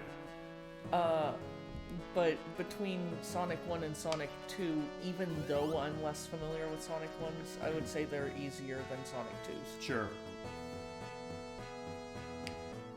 No, I get that. And now we're going to space. Space. Did you say space? Yeah, we're going to space. Space! We're actually going to space this time. We're not teasing you. Just like, oh, by the way, we're going later. Well, you're going to survive because we were getting docked over at the Death Egg. It's fine. That's the plot of the game. We probably should mention the plot of this game, which is Robotnik wants to take over with the Death Egg, which is like the Death Star of Star Wars. We're in space. Yeah, right there with Portal nice references. That's true, you're right. Also, look at the great stars out there. Also, I'm going to stand here a minute because, yeah, we don't hear this music otherwise. Yeah. This was going to be a level originally. That was kind of the thought. Yeah. They were going to kind of have ideas of saying, like, hey, you know, we kind of go around and do it. Fine, he's sitting down there saying, get moving. We're like, we can wiggle away. Yeah. What did you think about that idea?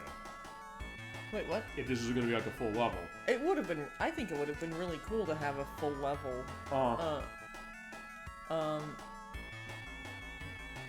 I mean, they would have needed to expand the track. Sure, for yeah. it to work for a full level. I mean, the music track. That is unless they do something like Sonic 4 Episode 2 did, where it's kind of a shorter area run through and then you do bosses. Yeah. Yeah, we'll do the boss. If I die, you should get your chance at the boss, because it's a no damage run on these bosses. We gotta do 2. Here's Silver Sonic. He does the thing of that going around, and after a couple seconds, he will go sharp like that. Make sure you hit him in the front, not on the coils. I died, so she gets her shots at it. So yeah, one mistake and you're dying. Fine, end of game makes sense. Sonic 2 8-bit doing it on the first level, I don't know about that. Although fine, Silver Sonic technically is in that game as well. Oops. I went too far. Okay. So fine, I guess, I don't know, because we have the instant shield, is that gonna make this easier? Fine, you know what, I'm gonna take a death, I wanna see something here. Okay, either it doesn't work or I didn't time it right. I'm not sure which. I've always been terrible with insta-shield timing. I mean, I'm sometimes good with it, or fine, I've gotten better at that over the years, honestly, than I did, but I felt like I either just hit him or just missed him, I don't know. But anyway, he does take 8 hits when you go along, and Robotnik is watching, I guess it's a live show for him, so he's like, he likes seeing the thought of Sonic almost dying. And then Tails... Too much momentum. I guess also, like, yeah, Tails, like, where's he? But, like, don't, yeah, stay tuned. This, by the way, is the final zone of the game. By the way, I tend to do this, yeah, with swinging launch.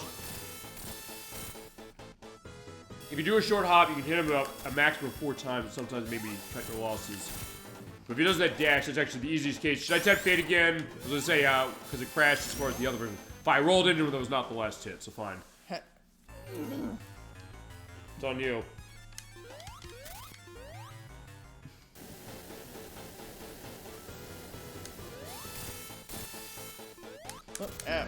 I complete.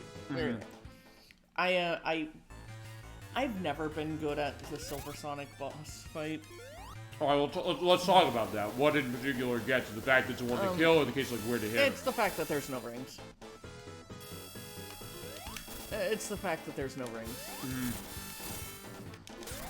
Some of his attack patterns are also pretty hard. In fact, fine, let me show one of them. Because if you wait another cycle, he does that jump over your spin dash, the spike spin dash. Yeah.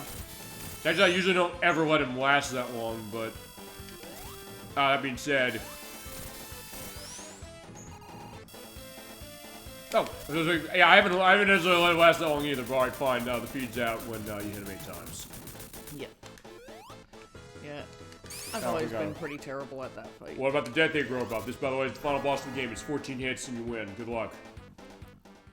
It's way harder with Knuckles because of his lower jump. Yep. Feel free to talk to this boss with this amazing music. If I'm remembering correctly, I'm actually better at this boss than I am at Silver Sonic. Sure.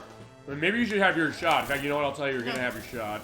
I'll go a couple times, but then I'll, like, let you go. I will also tell you one other thing, though. I'm going to show what happens when you... Fine.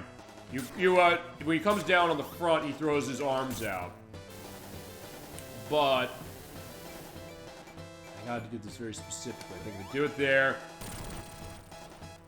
Yeah, if you hit him from behind, he has the Robotnik bombs. You can hit him back there, the Robotnik bombs will blow up. Actually, that's kind of the hard way to do it. At first I thought, wait, maybe you should do it that way.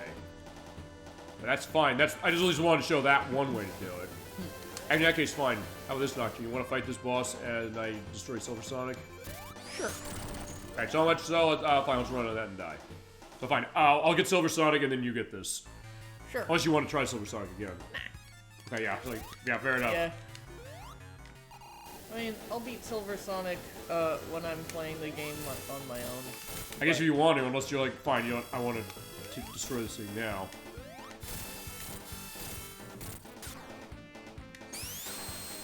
Yeah, fine, that's what crashed the game. Why am I doing it in this? Fine, because it's a different version, that's why. If I knocked her and take Death Hit Robot down.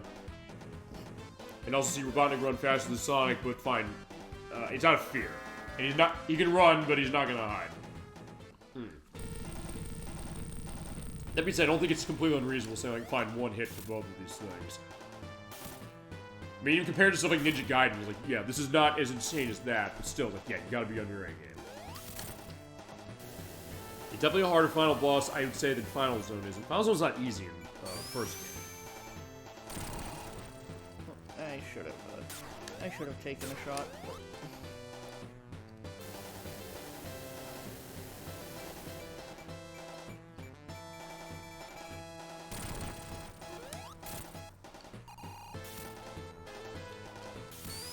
I do love this track so much. Oh, yeah. And a great remix in Sonic Generations, because you fight this as far as it, and fine, it's the first boss in Mania as well. People's like, what the hell are you doing giving us this? Like, except now when you got rings.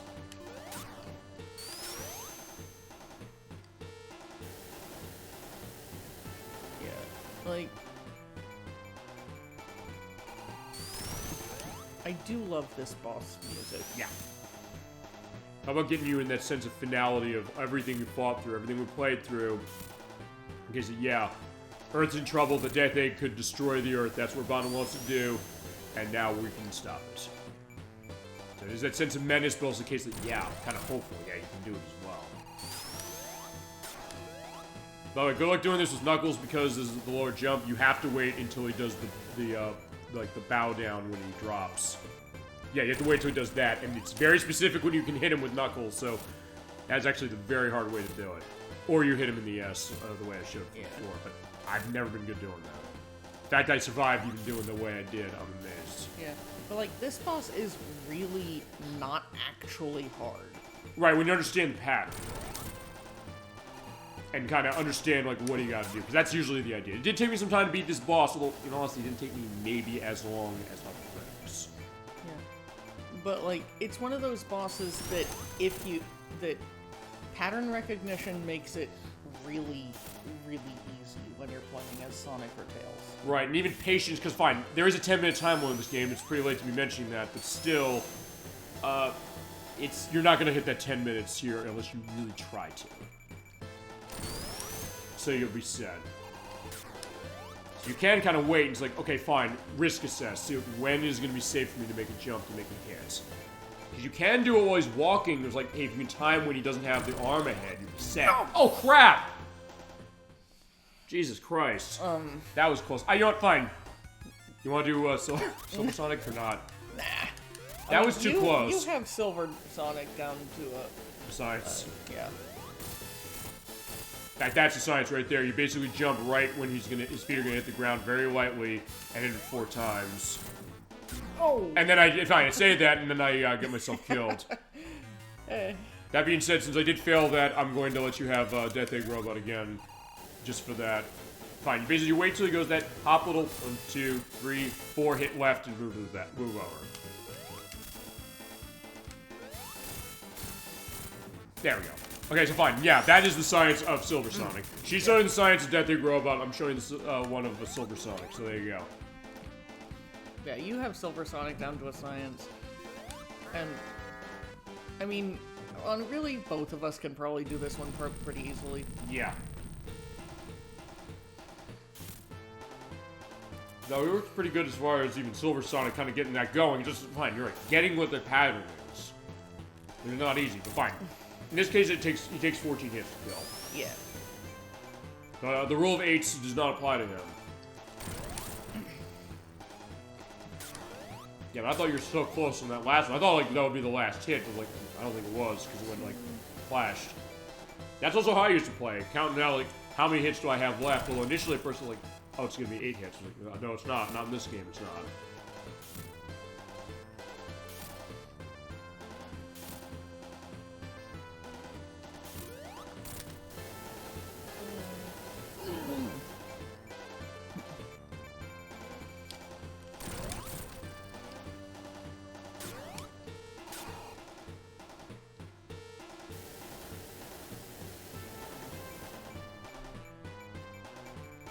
Also taking the atmosphere, which honestly, I'll tell you, that's something Sonic games tend to do really well as far as that atmosphere of the final battle. Really, anything, honestly. Yeah. In some ways, this is actually one of the best ones. Yeah, I love the sprite work for this boss. Yeah, I can imagine.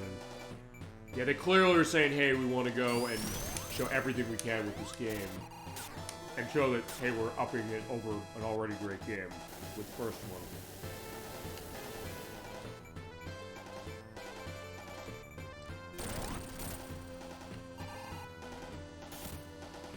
Okay, that's 3 cycles so far.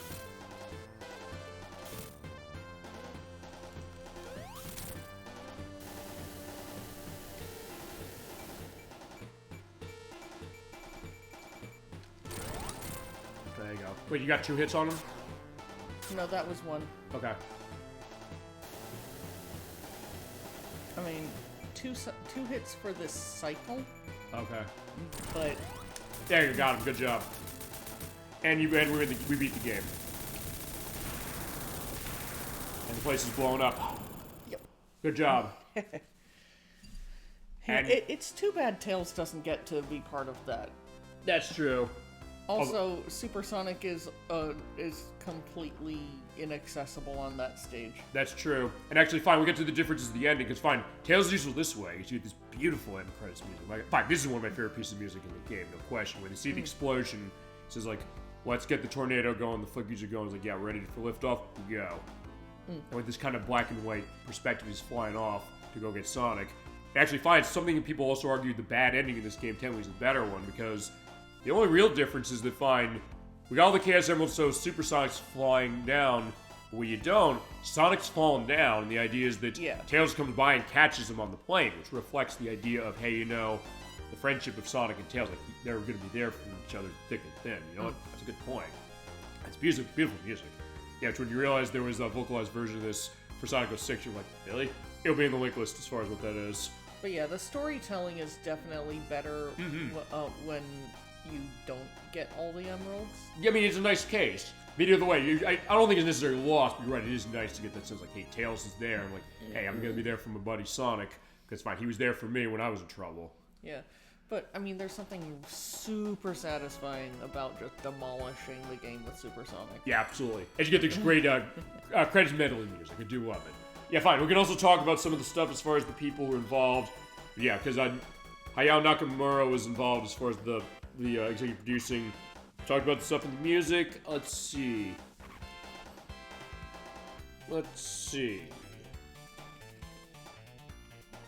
Yeah, okay, fine. We can talk about the director of this game. The director of this game was on the screen there just a second ago, but I also took his name down because I got some notes, which was Masaharu Yoshi, who was project manager on Sonic 3 and Sonic & Knuckles, and that was basically about it. As far as everything else, was Yuji Naka who did the programming on this. He also did programming on Girls Garden for the SG-1000. Black Belt on the Sega Master System, which is hilariously bad box art. A couple of Phantasy Star games. There's Mark Cerny, who programmed the game from Sony now, but back then he was working as far as Sega. But other stuff in the Naka's was programming for Phantasy Star 1 and 2, Sonic 1, 2, 3, and Knuckles Knights. He directed Choo Choo Rock for the Dreamcast and Battle Wonderworld. And produced Burning Rangers, Sonic Adventure, Belly Hutch and the Giant Egg for the GameCube, Phantasy Star Online on the Dreamcast, Lights Tap on the Wii. Wii Play Motion he was involved in, actually. And Renee the Sky Soldier, which you can play that, play it on the Wii, for Christ's sake, play it on the Wii, which comes in the box of the Wii U version. It's just in case we show that for the show. We're talking stuff in the music, the background of, Tim Skelly, who did the artwork, Masato Nakamura of the band Dreams Come True, that's why it says Dreams Come True over there. the element of Tails, who, by the way, was designed by Yasushi Yamaguchi, who is the zone artist of this game. His other background includes art design on Super Thunder Blade, Kid Chameleon, Magic Knight Wraith for the Sega Saturn, and a character animation in Guilty Gear X for PlayStation 2 and the Dreamcast, and was the technical director of Tekken 8 last year, the remakes of Resident Evil 2 and 3, Resident Evil Village, and Dragon Ball Sparking Zeroes came out last year as well, so he's still in the industry. And the idea of where did Tails come from, it was kind of an internal design perspective, like what were they thinking about, like what they wanted to have this character be. Here he is. Japan said miles per hour for his name for the pun on miles per hour. The US said Tails. They had both ways. People do know him as Tails, but there's also code in here. You can turn his name to Miles. And that's the idea as far as Sonic 2. I think we got some other stuff we can show on this game. Before we get to final thoughts and all this stuff. And this they added for the mobile version, which ties it into Sonic 3. It shows that the Death Egg crashed into Angel Island. Because that is how the opening of Sonic 2 indicates. And of course, the eyes there from the box art of Sonic 3. In the case that, yeah, Knuckles was over there. So, the Death Egg did crash land after Sonic 2. It was there, and then, of course, he said, like, hey, I'm going to trick Knuckles into doing that. And by doing this, you also get this cutscene, which is exclusive to the Origins version.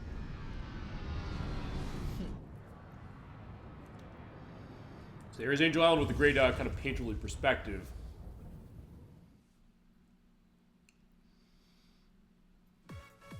Okay. So that's that, but also we're not quite done because we're going to take a look at, Mr. Cave Act 2, its entirety, which you did not. Sure. We're going to, I guess, look at the multiplayer. I guess we're going to try to do, wait, oh shit, I did that wrong. Oops. Hold on, can I let it, is it going to do it on its own? Go back to the, fine, I guess it isn't. Fine, I'll load this. That's fine, just continue it. I'll just go and start, and I forgot to put the code in because you have to put it in before you press start.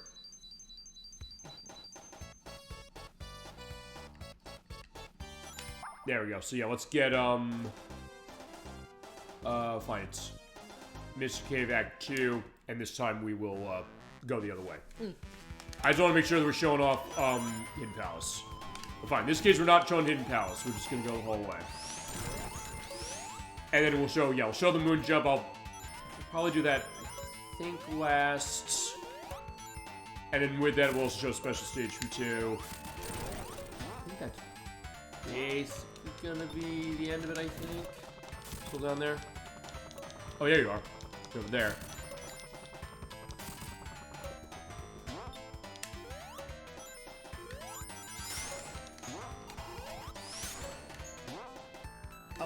Right, because there's a star post in here. There's always an interesting place to find one. It's like, oh yeah, fine, at least you can find a checkpoint in there, or a way to get more emeralds.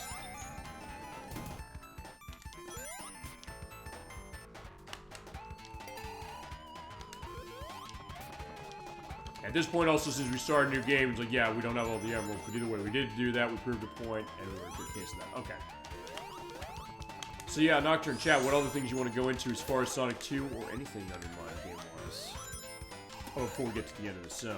Or you want to talk more on Mr. Cave, as in case. Firefly must die. Yeah, he's gone.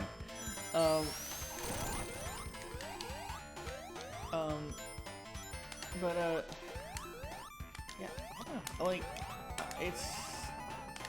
I mean, while it may not be my favorite Sonic game, it will always have a really special place for me, because it was my first one. Sure, I mean, that is also a very sacred case of that. I mean, fine, as far as chat was concerned with Pop Goes Rockband saying that was my first game, I think, basically. So, yeah, you're right, something to be said about that, but also the case that it's held up, so fine, I guess we'll get into that final thoughts. I don't know if we do final thoughts now. I mean, we get mine, we do have the multiplayer case, but fine, the case of thing like, hey, this is something that has held up really, really well, then maybe you think, well, would you want to go back to this compared to some other cases of this? And the answer is, yeah, maybe you would. As we're boss here, which, by the way, is, yeah, stalagmitites falling down, but he learned how to drill. And smooth rotation of the drill. Basically, what you gotta do is, basically, keep going while he drills into the ceiling. And also take advantage of iframes, or if Tails is present as a second player. Also, nice attention to detail. The light goes on, so it's almost like when you're going spelunking and you have like the hat with the light on it. But yeah, you know, I think that's actually the hardest boss in the game. Really? Just because there's so much that can damage you during the fight. Sure. The one in Metropolis Zone is a really solid runner up second place for hardest boss, I think. Okay. Followed by Silver Sonic, I think. Yeah, no, I get that. Although really the difficulty of Silver Sonic stems entirely from the fact that there's no rings. Yeah, I mean, I guess that's part of it. If there was even a single ring on that level, both bosses would be jokes. Okay. No, I get that. At least in my opinion, they would be. I mean, I get that as well. That's probably a fair case that it would help out. Actually, it's funny you mentioned that, as we'll show the two-player. It does, by the way, turn your controller off for some reason, so you have to press the button to turn it on again. Because, interesting enough, Sonic Jam, Sega Saturn, what they do is they give you the easy mode. It does give you rings in there. Yeah. But it also makes it so that the boss only takes 3 hits to go. Okay, Versus, by the way, they changed it significantly from how Genesis was, in the sense that now you can set matches up to 8. I'm going to say 8 because they're all the levels. I want to show them all off. Items as far as random, teleport only, fixed items to basically have them match the game, and also have... What is it? No, fine, I'll tell you. We'll go 7. Because at the end of it, I do want to show what teleport is, because it's in this area. But I think for the purpose of this, I think we just do fixed. Yeah. Because otherwise what happens is, random is all kinds of items, which is the Genesis game, where they're items with question marks. They can be anything. There's also Robotnik boxes. You get those, you get yourself Blizzard rings and things. You know what? I said earlier that I didn't remember the special stages in Versus mode, but now I think I do very, very vaguely. Okay. But this version gives you the option to run fixed. So I'm going to run fixed, and then we'll show later. I'll show teleport, because I want to show what teleport is. So basically, you hit the A button on yourself. You can choose your player. She's 2-player. She can play as whoever she wants. I will show the other characters off. I will show off Amy. If you want to play as Tails still, play as Tails. We'll play as Knuckles. We'll show both of them. Okay, so now you get to choose the stage, because in the original game, you had the ability to play Emerald Hill and Mystic Cave and Casino Night. But this lets you play Aquatic Ruin as well as Chemical Plant, Hilltop, and Oil Ocean. Where do you want to go first? Or the special stage? How about we go in order? Emerald Hill. Okay. You get this great music for Emerald Hill, which is definitely a unique case. But it is also kind of stretched, so it does look a little weird, but fine. That's how the original game was. It basically a race to the end. I was just showing them as far as what Amy does. Because yeah, when you jump, hit the A button in the air, do the twirl of the hammer, which can knock stuff away. In Knuckles' case, you're doing gliding and flying. You get this great music as far as the Act 2, or the two-player mode of Emerald Hill Zone. But they also did a great remix of this, by the way, in Sonic Advance. Going back to that, because we were talking about the dim stuff. Also, to point out, when you die here, you also instantly go back to where you are. It doesn't have to watch. You don't have to watch your animation go. You know, you kind of take you all the way back to where your last checkpoint or something was. This game actually will change that. Well, here's the thing. It is a race to the finish. And she got to the end first. And I had to get there by a minute afterwards, otherwise I fault. But the thing is also, when it comes to how wins go, you go, you're judged on a couple things. You hear this great victory music. You judge on score, you judge on time you go through, you judge on rings you have at the end, you judge on total rings you collect as far as maximum amount, and you are judged by item boxes you pick up. And it's 4-1. So yeah, fine, I lost the race, but I technically won because of the item pickups. But that being said, it's also another thing, because remember, they're 2x, and they picked the zones at 2x for them. So that means that if she wins on the next one, which I think maybe I should let her do that, just because then we can show off all the special stages in this. We have a tiebreaker, and we go through that, and it'll show... Well, we should do that, because then we then show, like, hey, you know, who's going to win as far as this, and then fine, the last part is the tiebreaker with the special stage, which does have its own aspects to itself. Also, by the way, if any of us die, there's going to be a flashlight warning, sort of, kind of, because the basically this is a white flash and takes you back to the beginning. See, it's interesting also now knowing what the items are, because remember, in the Genesis game, you didn't have that option. You basically had the case where you hit the question mark box, you got whatever's in the box, unless you selected teleport only, which, by the way, what teleport does, we'll show this later, it will swap places with where we are. So, she's over there, I'm over here, I will swap places, so it could be really bad potentially for you if you're far ahead and they're far behind, but also a case where, fine, even the manual says, like, hey, even if you're transport back ways, if you want to play strategically and say, hey, you know what, I want to get myself set. I also kind of want to try and see that I'm not getting more points than you. Just because, like, I don't want to... Fine, I guess what I could do is, I'll tell you what I'll do. I'll show what happens when you... When you run out of time? Yeah, when you run out of time. I'll show time over. Yeah, we haven't heard the game over music. Fine, you technically can't hear it in the anniversary mode because there's no lives here. But yeah, you also get that 10 like, whoop. Fine, this is how Amy plays, actually, but she still runs as fast as everybody else. So it's not a case where, hey, she runs slow. She still has the spin dash, which she didn't have in the Sonic Advance games. Sonic Advance games, you ever play this, Nocturne? I've dabbled in one or two of them. Okay. But I don't know them well. She just has a dive. Also, they don't give you your drowning music when you're running out of time. In this version, anyway.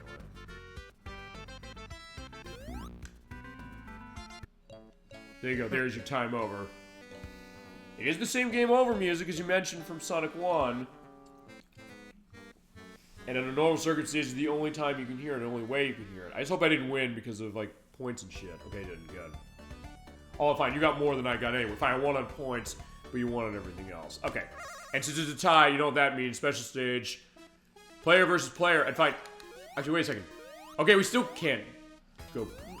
Oh, we still can't. Oh, can you? No, we are swapping. Okay, fine. Yeah, this was normally supposed to happen as KTE and Amy. And basically, you go through each of the 3 areas, and whoever has the most rings at the end of it wins. And she got more than I did, so she wins. Player 2 wins. Yeah, most rings win. So yeah, in this case, if you want to practice the special stages, like, I can't get these damn special stages, you can. So, like, fine, let's play 2-player. Let's also try and, just do a tie-break round each time, because if you do, that means that you can just practice them, if you really want to do that. Right, yeah, it's probably an easy way. Like, plug in another controller if you're drawing your own. Like, I just want to practice these damn levels. And she won it all already because she got 2 to my... Unless we... No, if we tie, you still win. Yeah, she's gonna win this. And this is based on Special Stage 1, but it does a different background. Well, actually, wait a second. Since we're doing... think about this. Given how many special stages are here and how many zones are in this one now, does that mean that we're gonna run out? It's fine, if each of those stages, all 7 is a, okay, I won that, but it's still not enough, it's a best of 3. So, 2P wins, it says 2P wins the zone. I do love that.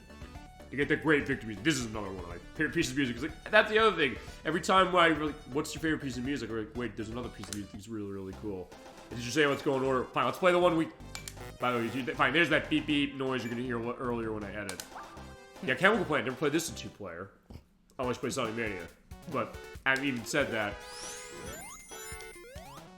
Oh, fine, that's the other thing Amy does as well. You hit jump and you hold... It's like the drop dash, honestly, where you basically hold that jump button and you'll go along with your hammer. And so if there's enemies in the way, you'll get them out of the way quickly. And you also bust boxes out of it, too.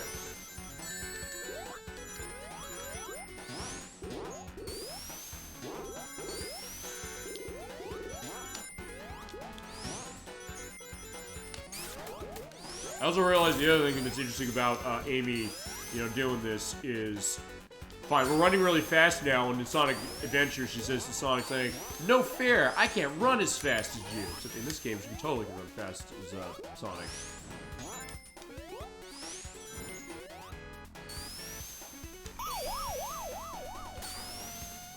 And yeah, you just see Amy's signpost as well. It's a bit different. Yeah, because Amy didn't exist at the time this game came out. Although, maybe she could have, because she was in Sonic CD and was in dev at the same time.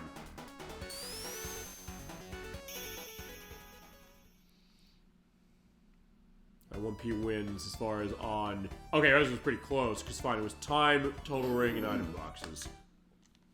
Alright, Act 2. But fine, in that case, since I won this, like, I'm letting you win that one, only because it's that we get to run those special stages. And fine, that's where it's going to be decided. And Uke Wave saying, like, hey, running through this in multiplayer. Oh, yeah, you also don't have... Okay, that's the other interesting thing, because remember, in 2-player, you do get lives. So fine, that's the other difference about this version, is that, since there are no lives to contend with, you never get a case where you're going to get a game over when it comes to going through here. And it's also something where you could get the live for the other player in the old way of the game. I guess if you play the original mode, you can do that too. But, yeah, it's kind of interesting now I'm thinking about it, which is that, fine, so sometimes Tails get the life for Sonic, and we're going Sonic's bank. Yeah, that's not a factor in this one. Always thought this way. Oh, whoa, where'd I go? I never went up that way before.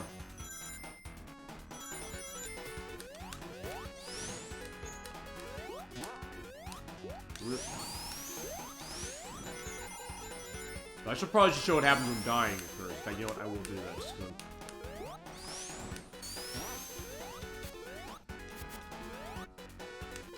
I know I'm gonna show that. I want to show like how this goes. Oh, just a pit. Wait. Yeah, flies on warning, sort of, kind of, when they have. Oh wait, back to the beginning. Oh, fine. It's whatever. Oh, the Mega Mech doesn't come up in 2-player. Actually, not gonna be honest with you. I never actually played this game with a zone 2-player before. So, and the mobile version you can play it that way. You just need to link with somebody else. You actually can't do the co-op the way we did in that. So yeah, Origins does have validity to itself for that reason on top of it too. So okay, the Mega Mech's not here. I don't know how I feel about that. I mean, it's a case of like maybe feeling relieved, but also the case of thinking, wait.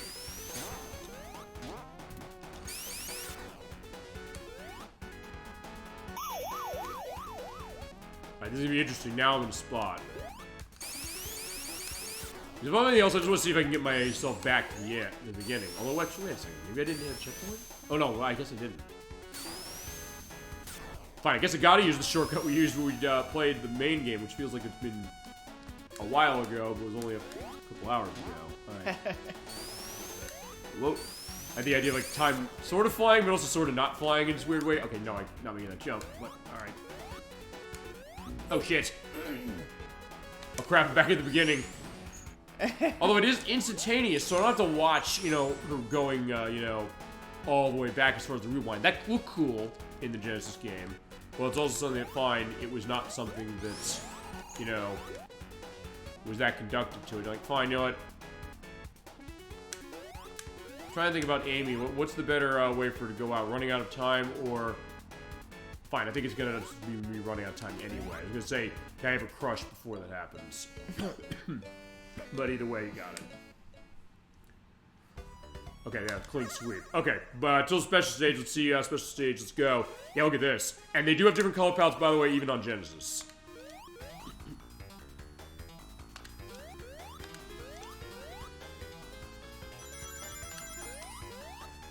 I think this is special stage 3, I think. Fine, you know green patterns, you'll know which ones these are.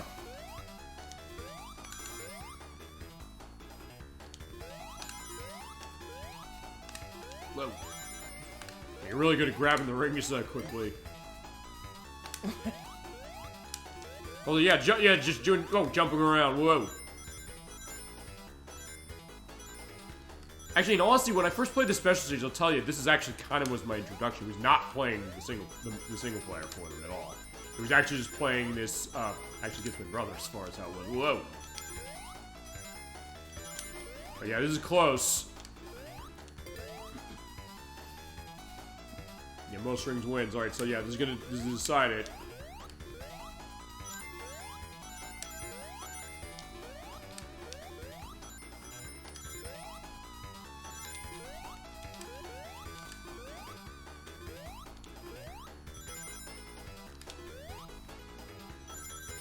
You know what? I don't think... Now I'm thinking about this, I don't think... Okay, that was close, like 3 ring difference. I don't think we hit a single one of the bombs. We didn't. I think we're just totally like, yeah, fine, we know how to avoid the bombs. There you go, that was inches away, good job. Yeah, we just flew through that. I know.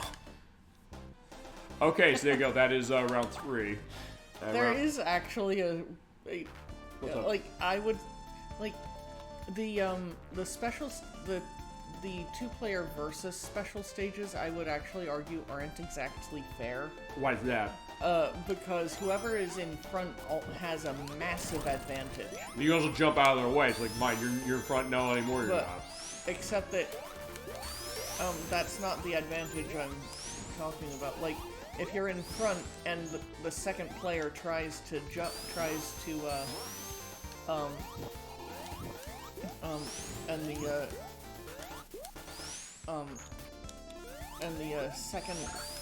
and the player in second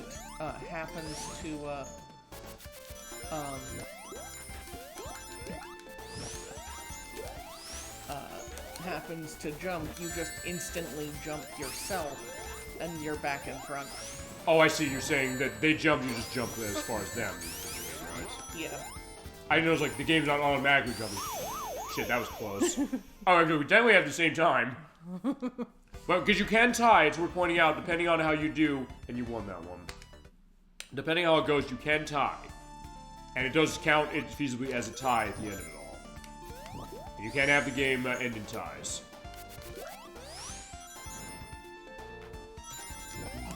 Oh crap, that again. It's like, fine, that still happens even in 2 players as far as the pillar crushing and then disappearing. And there is Georgia playing Super Mario Party Jamboree. Yeah, because we're on Switch, so anybody on Friends can pop up. I'm still gonna play that game. I hear it's like the best Mario Party ever.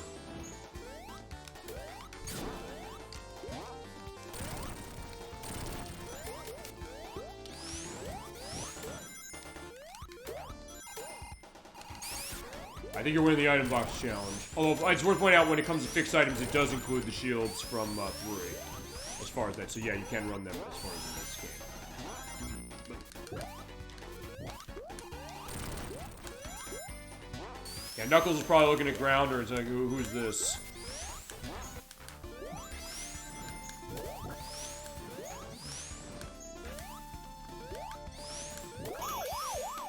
Yeah, also showing the idea that, hey, you know, Knuckles, when you're doing that fly, that pace, you guys go faster.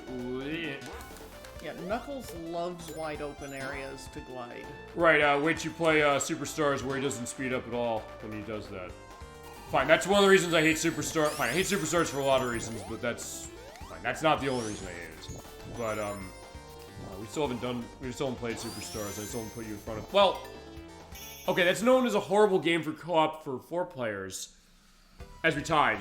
Okay, there's an example of a tie. Okay, wins the zone. Okay, there you go. Now go Casino Night, which does have different music, just like it did on Genesis. Fine, as I was saying, with Sonic Superstars, the thing about that one is that, fine, for 2-player, maybe that'd be better for co-op, although, I don't know. We'll have to look at that, whether for show or not. I'll have to figure that. It's fine. That's a weird one. And fine, 4-player, they clearly didn't design it for it, even though it has 4-player. That's a good case. But it's basically broken.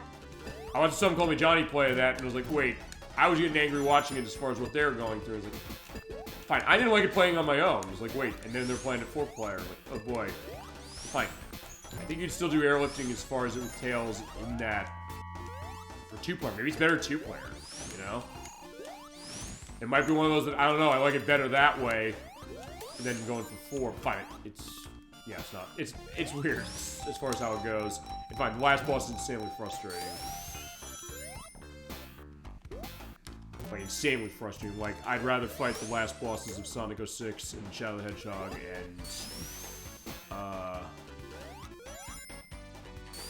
trying to think of what's one of the more frustrating final bosses of Sonic. I'd take all those in a heartbeat before going after that one again.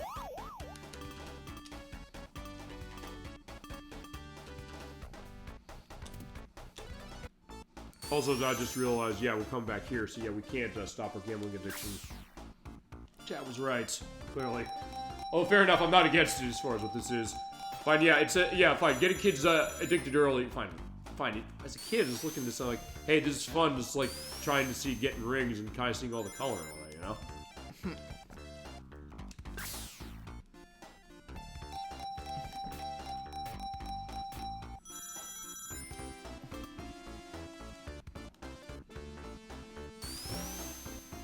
Also, I think Nocturne played strategically here, saying, hey, you know, if I get more points and things and rings, I can feasibly take it. Almost. Oh, you still won. Yeah, it was close though. Oh. Yeah, I dropped that. Okay, fine. Casino Night again. I do like this music. I don't know if I like it as much as the one-player music or the solo story music. But still, I forget if there's something. Earring.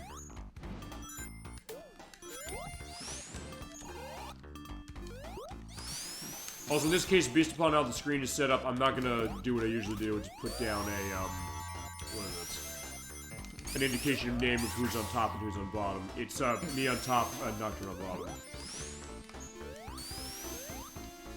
Also surprisingly smooth. That's also kind of thing as far as Genesis. Fine, it's aliased as far as how they did this, but also something that how do they get this going as far as the two-player split screen for that? Uh-oh. Oh shit! How'd I live through that? You'll see it on the playback. I should have been crushed to death by that, but somehow I wasn't.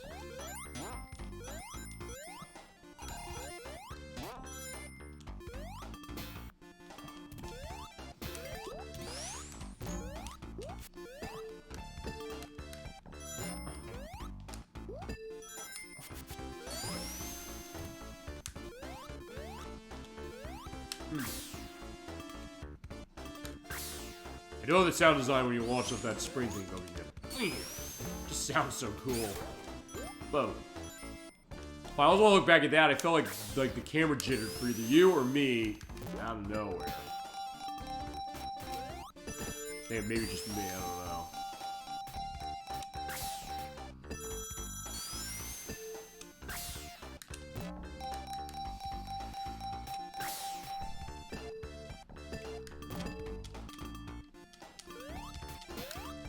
Also, yeah, unlike the Genesis version, this does give you an indication over the head of the person, like who's one player, two player. I mean, not that it necessarily you need it, really, because there's only two players. There's not like four in this.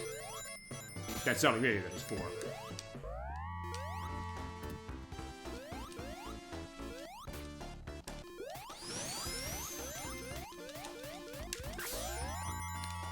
Fine, now Knuckles repelling, fine, he's repelling up the wall, fine, it's like before, Sandopoulos and, Sonic and Knuckles. I got to the end first to see how this is gonna go. Whoop. One player wins. The zone. And fine, if you do have no specialties, there's no game. That basically is running as the tiebreaker. Okay. So next you want to do a Hilltop? Sure. Yeah, interesting seeing Hilltop running in two players. Fine. I've never run in two-player either. Oh, I see. They changed the level. Oh. They put a... Okay, so they put a spring there. Because they're saying, wait a second, if someone rides the tram down, they're going to be dead. But... Oh, fine. The other person isn't going to be able to get over there. But they added a way to get through. Okay, that's cool. Also, I guess they probably have this exclusive section here. I don't know. Fine, his Knuckles, you can check it, but fine. So if you're like, hey, I gotta get to the end of this thing first, I don't want to check it.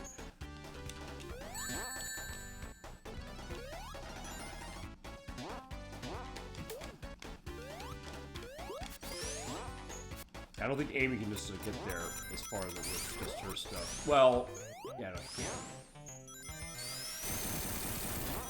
Fine, I guess I got to go the normal way, although actually fine, I can show them the normal way. Yeah, the fire shield. Actually, I'm curious. Okay, fine. It does not protect you from the little orb guys on the seesaw. I didn't think it would. I wasn't sure.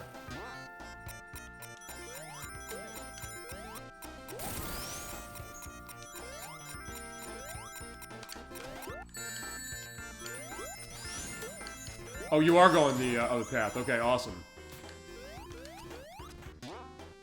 Oh, wait, are you? Okay, never mind. It's not. Oh. Okay. The earthquake doesn't happen in two-player. Alright. Oh, that's a pit? I never knew there was a pit down there. Shit. Okay. Fine, maybe because I'm always running away from the earthquake. What? Right, because there's no lava there either. Okay. That's interesting.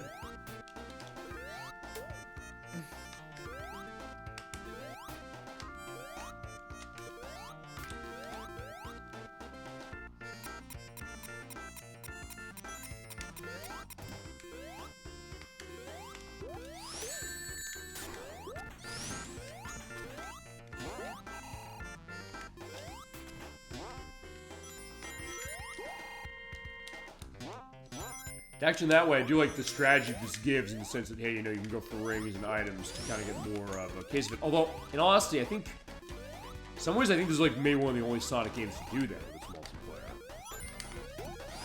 Adventure 2, Adventure 2 had stuff with the levels, but you kind of just racing through. And then 3 was kind of just racing.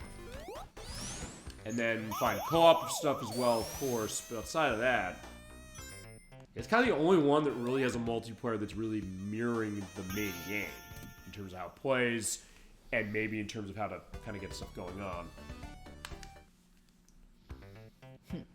What do you think about doing this level in two-player like this? Like, yeah, it's unique, isn't it? Yeah. I kind of like it, honestly. Yeah, it's unique. I mean, it's also, I guess, interesting to see, like, what is not in it. And I guess then, Fine, this is the one thing I don't know about this game, which is if they necessarily plan to get every level from the main game playable in two-player. I don't think they could have, honestly, based upon how the tech was. But then again, I don't know if they would have thought, hey, you know, do it. And fine, this game does not have every level accessible, because you can't do, what is it? You can't do... Actually, you have all the zones. Let me think about this.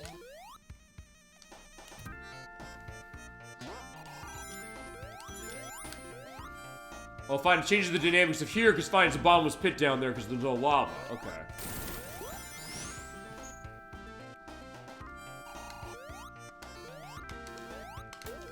Actually, yeah, fine. The only zones that do not have two-player abilities to them in this are Metropolis, Sky Chase, Winged Fortress, and Death Egg. Although, fine, wouldn't Death Egg be hilarious? Saying, like, what's the challenge of Death Egg? Trying to get to the end of this level that's like, I don't know, if you were to run across it 10 seconds early, or like, I don't know if they have you fighting the boss, like, both characters, like, at different times or something, and then you have to go through it.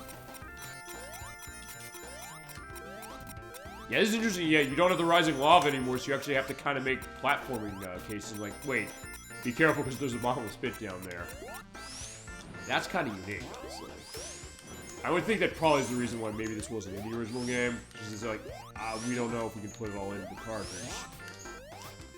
I also don't know what was the cartridge size of this game on Genesis. Either I'll put an edit in or chat if you know. I'll be fine to hear it. I'm gonna guess it was 4 megabytes, if I were to guess, but I don't know if that's right or not. And it's not one of those Genesis games that's out of the box, like, oh, I got 8 mega power or something like that, which they used to indicate that. Yeah, you got lots of points, actually, that's gonna help.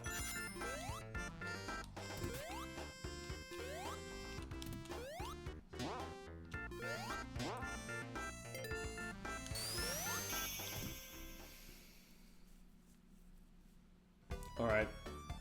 You did destroy me on points.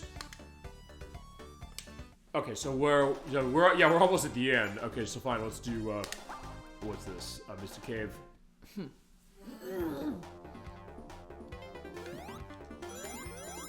Yeah, fine. In the normal game, as far as before Hidden Palace existed, you heard the music that's in the version of it now here in 2.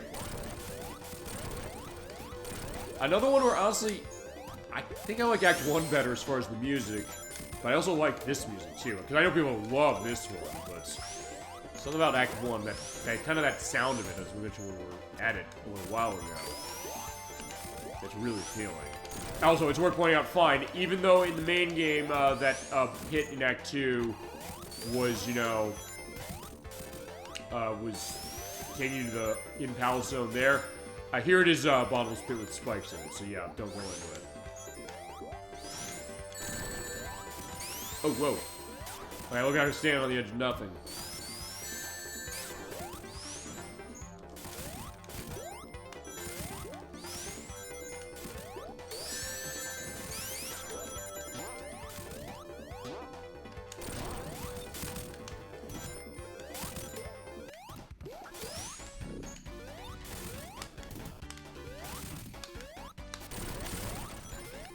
Oh shit! At first I was like, I'm gonna get through that. I was like, no, I'm not gonna get through that.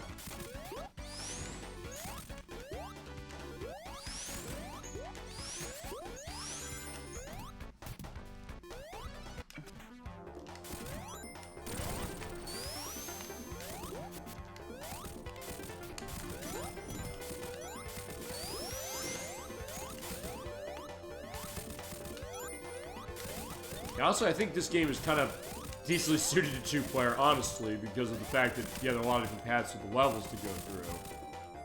And a lot of things to get to kind of, in a way, even it up. Even though, fine, there's one thing that tends to go with a lot of Sonic games, which is that usually it's not a case where they have, like, handicapping options to make it so that if someone's never played it before and someone's played it since, you know, like, for the past 33 years, like we have, they'd be able to decimate it. Although, in all honesty, thinking about just the way this was designed, I think this maybe is the most fair in the sense that you have other aspects about how you can win.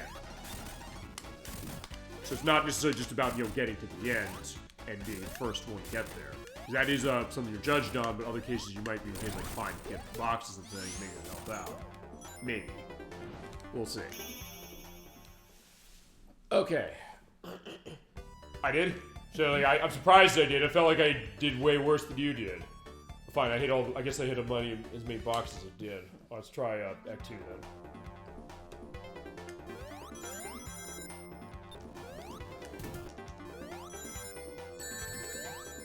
Also, it's a bit smoother this way than it is on Genesis. Fine, because I don't think this is running as this. Well, okay, it's sort of running the 60 FPS, but not as smooth as the main game. Although, fine, I guess that's expected.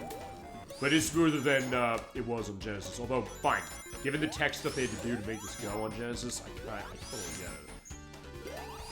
I still say, like, yeah, I did play this a lot as far as for the two-player on top of, you know, having the aspect of playing one-player, which honestly, I'll tell you, Doctor, I'll say this, I think I didn't really play two-player for the single-player really much until 3. And then now that we have this option as far as doing that, it makes the co-op thing more of a valuable case, I think, than even it ever was in this game, anyway. And in 1. Well, fine, 1 never had co-op anyway. At some point, we probably should do 1 the same way as this.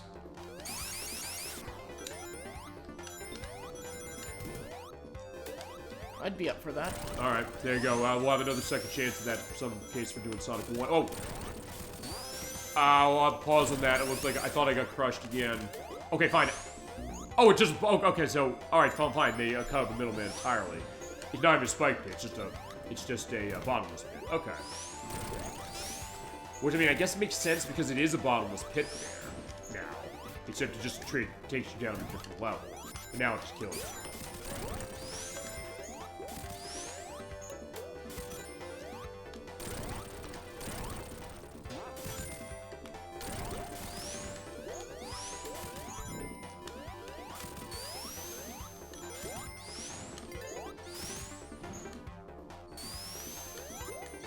Oh shit. So yeah, forgot that, yeah, those come out of the walls.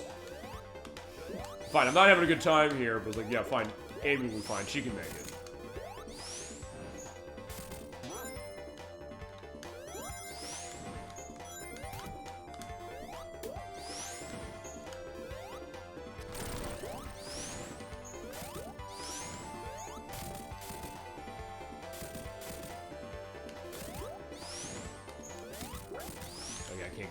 Yeah, can I get up there and get the box? But probably not. Yeah, I think she has this one. Not just because she got there first. Based on rings, based on all that stuff. Yeah. Oh, we tied on item boxes, but yeah, she won as far as that. But tiebreaker time. Okay, this is the one I'm most familiar with. Okay, so I guess it's gonna just cycle through a bunch of them. So fine, we're gonna play this twice, I think.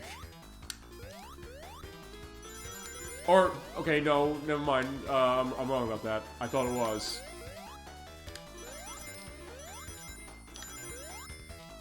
Oh, wait, hold on. Wait, which one is this? Oh, wait. Oh, it is that one, okay.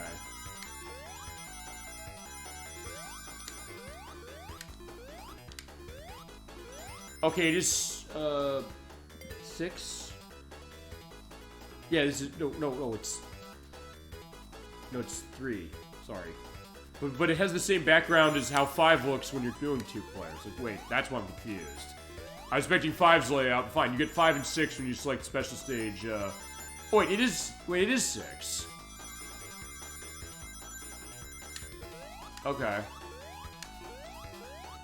So fine, I guess it has to repeat it, because at that point, we've run out of special stages. That's why I asked if it's gonna happen. I think we have to.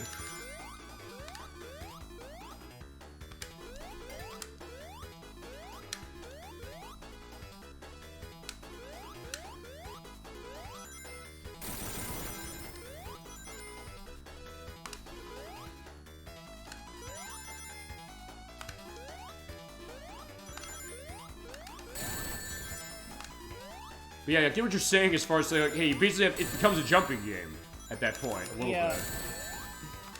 'Cause I don't know, I never really kind of thought that through when I first played this game, you know? Fine, I guess I did jump ahead of like, my brother in cases like that, but still. Fine, as long as you just keep doing that, it's like, yeah, then who wins? Like, fine, there you go. That's like, I think the only time I won as far as this for the special stage list. Yeah, but even then, you're like, yeah, you're right. But like, it's not really all that fair to whoever starts in the back. I guess. Or, I mean, or if you do manage to get in the front, it then becomes really unfair. Like whoever's in back is at a massive disadvantage strategically, no matter what. All right, then I'm curious. Then feel free to riddle me this. And that is, what do you think then the answer to kind of even in the balance on this would be if they're going to do that? Fine, we're talking a lot about fan projects and stuff with Sonic 2, doing things around. What would you say would be a way to even the odds of that for special stage and 2 play like this? Split screen. Basically have it on your own track? Yeah. That'd be cool, actually. Like, actually, go on. That, like, I think that's probably the only way to fix it. Right, actually, well, either that or having, it's either that or having... Oh, come on, I thought I... but it's either that or having both players occupy the same space, and the rings are collectible by both players. Okay. Because I was thinking, you mentioned that actually there is a game that does do where you have both you're both going down. Well, actually, no, it's not. No, I don't think it is. Sonic Heroes, because fine, last year I looked at the game for its 20th anniversary, and when I did that, that's not coming up. I was like, yeah, I came back to you. It was like, wait.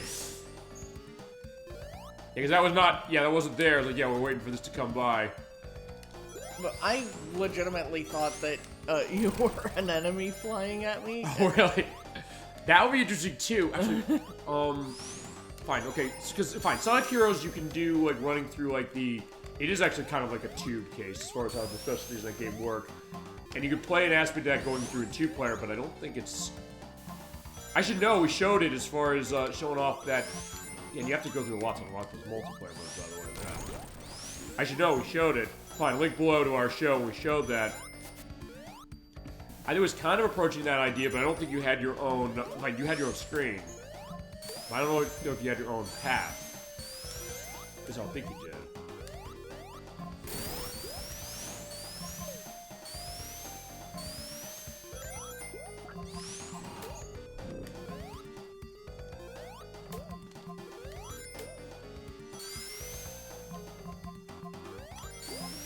Also, see if I can do that moon jump thing. Actually, yeah, if I can do that 2-player, that would be hilarious.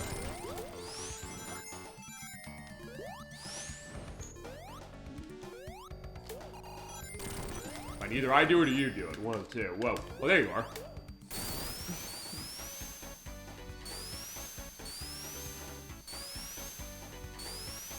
Yeah, we're totally, you're totally tied up now. I was like, whoa.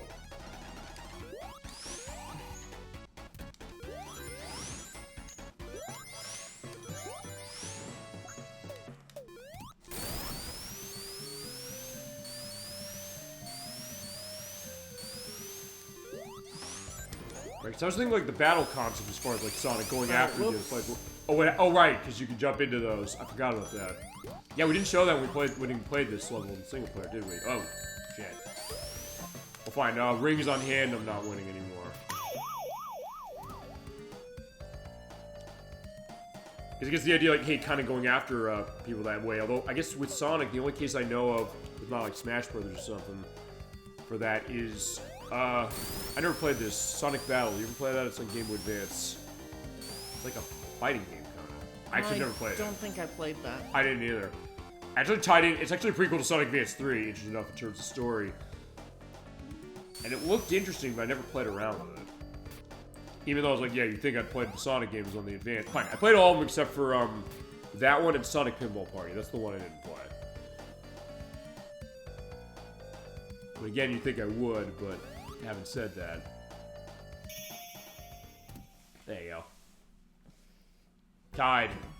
Okay, so what was it that tied us? In fact, we got the same amount of item boxes, and then you won on score and ring, on hand, and I won on total collected, and I literally went and killed one enemy, so I would get the extra 100 points. Perfect, there you go. But that's how you do it. That, if nothing else, it shows that.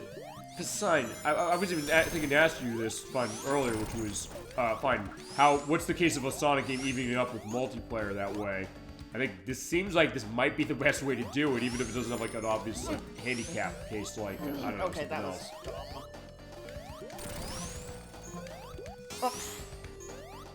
Fine. Remember, we don't have lives. You don't have to worry about that. Okay, hang on. I'm honestly trying just to do the shit. I didn't mean to do that. Fine, we'll do the moon jump thingy.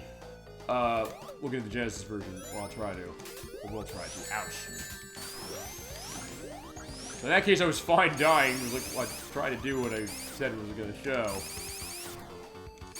Actually, fine. There's also one other zone you can't do multiplayer to. And this would be interesting. Hidden Palace. Actually, wouldn't that be hilarious if you're like, hey, you have Hidden Palace, and then you have Act 1 for Hidden Palace, and then Proto Palace the second one. That would be amazing. There's probably a mod on the PC for that one, I would assume. Considering how well documented, how well, you know, sourced, and I don't know, like modded and, you know, beta collected this game is, I would not put it past the fan community to say, like, hey, we got something like this for 2. Now, other stuff that goes with 2 might maybe outdo 3 to a certain extent. Ouch.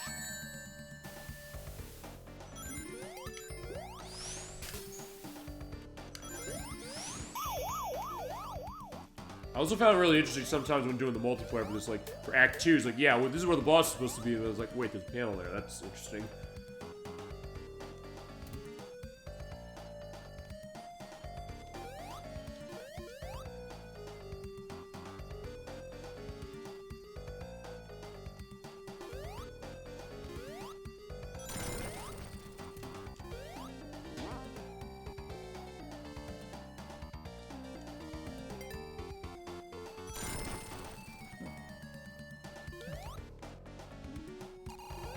Oh, he's just standing there. I was like, yeah. Yeah, I was a little confused. I was thinking he was gonna hurt. I was thinking he was gonna hurt you. Uh-oh.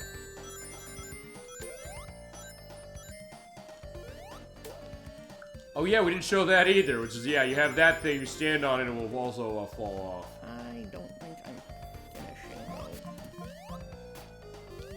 No. I kept dying at the beginning of the stage. Because dumb stuff kept happening. The first time, I fell down a pit and couldn't get back out, and ended up dying to one of the seahorse things. Yeah, we tied, by the way. So, we just tied twice in a row. Did we? Oh, you're right, we did. Shit. Okay, so fine. Watch, we tie on this one, and you can tie on this. It says tied to the zone. Yeah, look for Tied the Zone in when we do Sonic Forces for the show. Which, Series X is how we're playing that one. Oh, fine. Xbox One Edition in Series X is how we're playing that game. Ouch. But I don't know... Which is fine. That's gonna be another question, which is, I don't know what's next time we come back to Sonic. Aside from all sorts transformed again. Yeah, because fine, I want to show that run at 60 FPS. That's what I'm doing on that one. Well, okay, I see what you're meaning, because at that point, like, fine, you're jumping, and then I'm jumping, and then, like, fine, Yeah. coming back and forth that way. Yeah, like, it's literally not fair to whoever's in back. Yeah, you're right. Well, fine, there have been some cases where either you were... Wait, hold on. Wait a second.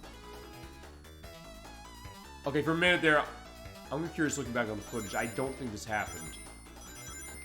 But I thought that maybe either you or I pulled ahead without jumping or something. I don't think that happened. Probably not. That being said, while I'm doing the edits, shit, we're tied. Crap. Yeah, you do that. It's tie. Okay, so fine. Oh, fine. You know what? If you win, you know what? Fuck it. I wanted her to win. Fine, please win. I'm gonna let you win. Because I want to see this. I really do.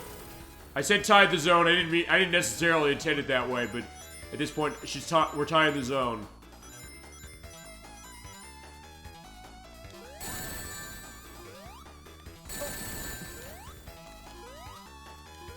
Fine, I'm jumping, just grab rings. I'm just avoiding every ring, which is usually how it went when I first time played Final 1.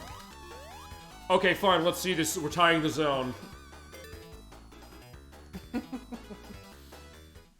There we go, tied, as far as it... Like I said, it's literally not fair to whoever's behind, which means player 2 starts at an automatic disadvantage. Right, actually, that would be another thing, at least, if they randomized how that went. Oh, fine, it would be a coin flip either way, yeah. I guess. I mean, it would, like... So we tied the zone, there we go. But yeah, it's... And actually, we tied it in every way possible. I know, amazing, right?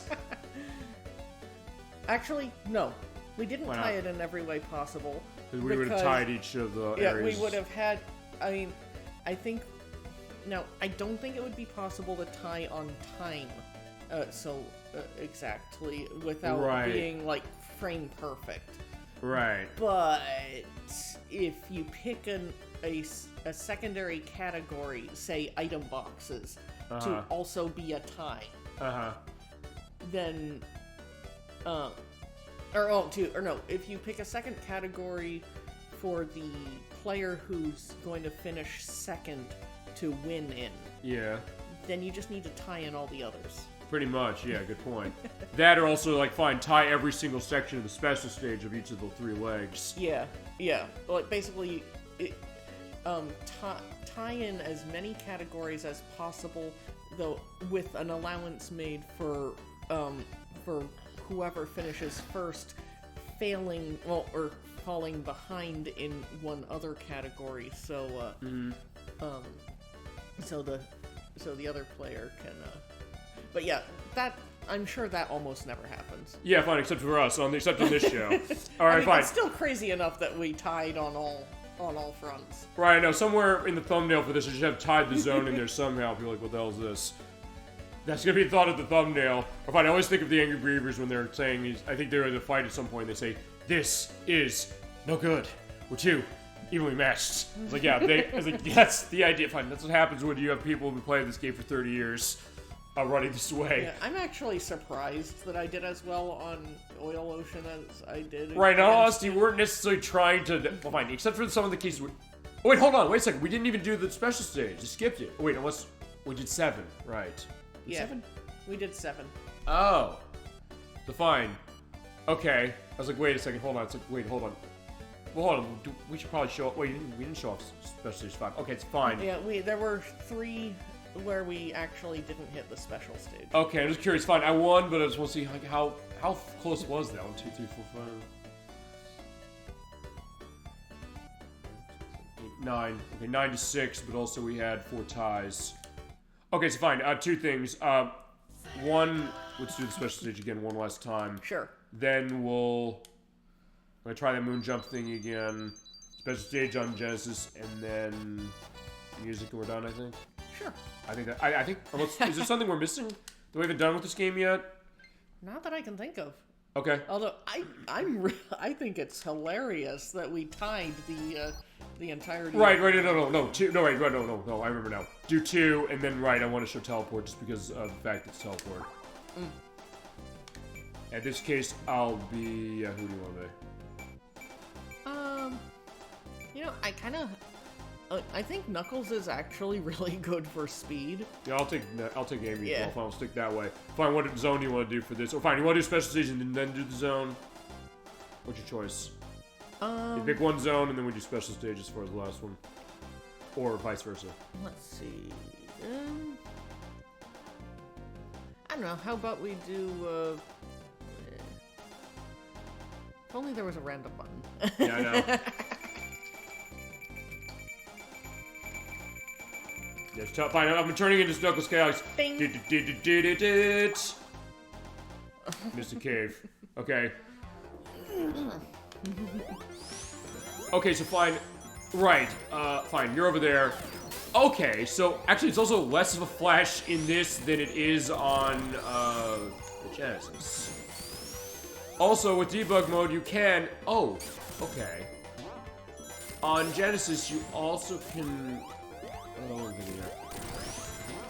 Right, you can place it in debug mode and the game goes weird. Wait, it didn't work. I noticed. Wait a second, hold on. Is there like another vine for you to hit? Fine, we switched. Okay, hang on. Let me find a vine. Jump on and I'll bust this. Now I want to see something. Did we find an exploit in this game? I don't think the Genesis game was like that. Well, fine, I'll show off, there you go, there's one. I'm just... Yeah, just waiting to get him out of the way.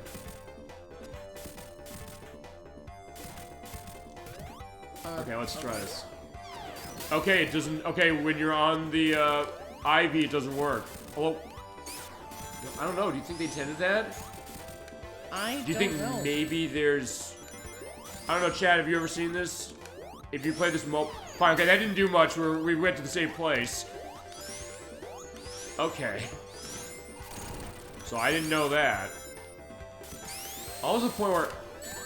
I don't know. You know what? I almost want to put that to the test in the Genesis game.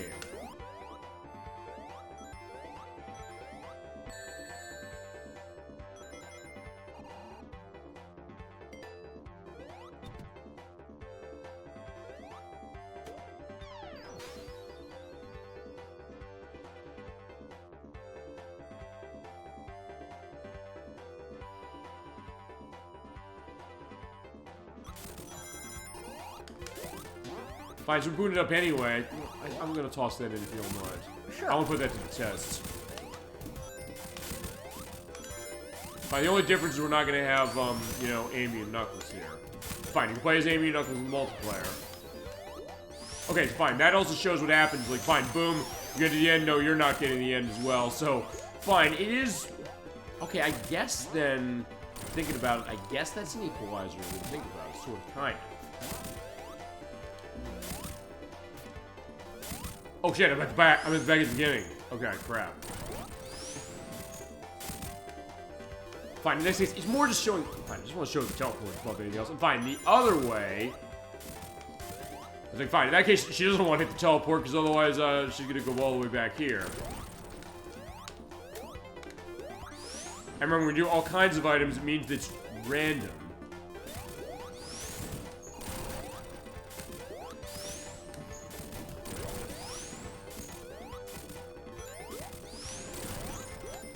Fine, you know what? Cross the line. Let's see something. Oh, there you go. Oh wait, you're back there now. So wait, you did it and you went backwards. Okay. I don't see that. So I guess it still works afterwards. Okay, I didn't know it worked afterwards. Huh. But I don't remember the Genesis version doing that either. Well, I guess we have to test that in the Genesis version. All right. I'll try the moon jump. If I can't do it, I'll do it off screen, and also off screen. Her and I are gonna record scrambled impulse. I was thinking scrambled egg zone from Sonic 2.8. No, it's not that.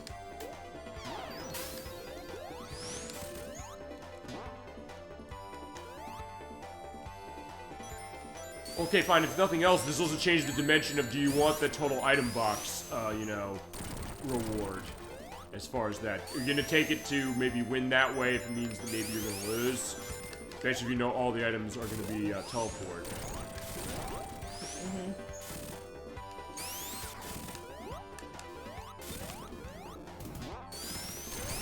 Yeah, I did not know there was an exploit, fine, in this version at least.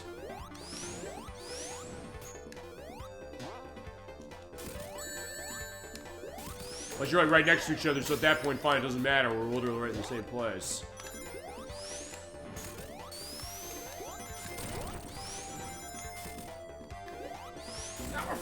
Whoops. So yeah, what happened? I got crushed. I got crushed. I feel bad for you. Here, come and do it. Fine, this is fine. Now we're just fucking around now, clearly. Although fine, I don't know. Is that I don't know. We are fine. That is what the show is, but also isn't. It is and it isn't. It's more than that. Yeah, like I kind of feel like the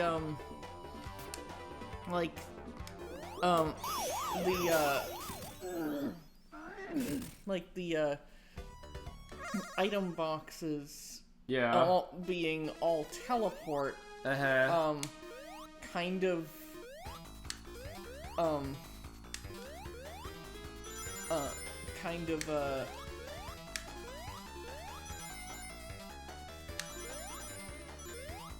I guess kind of. Was it? Well, no, it's a total mindfuck. Pretty much, yeah. And this is the only game in the series that has that, by the way. I don't. Oh, well, actually, no. Hold on, let me think about that. Well, okay, fine. If you remember the multiplayer Sonic Adventure 2, Sonic Adventure 2... Okay, Sonic Adventure 2 has, like, the ring power-ups you get every 20 rings. Where you have, like, the Chaos Spear where it attacks them out of nowhere. As far as it... Or... What is this? I'm trying to think about this. Something else. Yeah, I'm forgetting myself.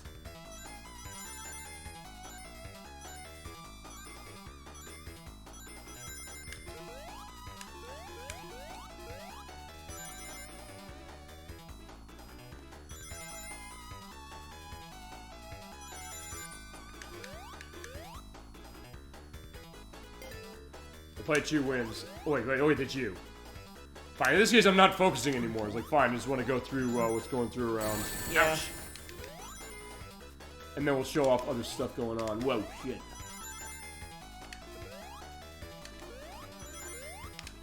Boom.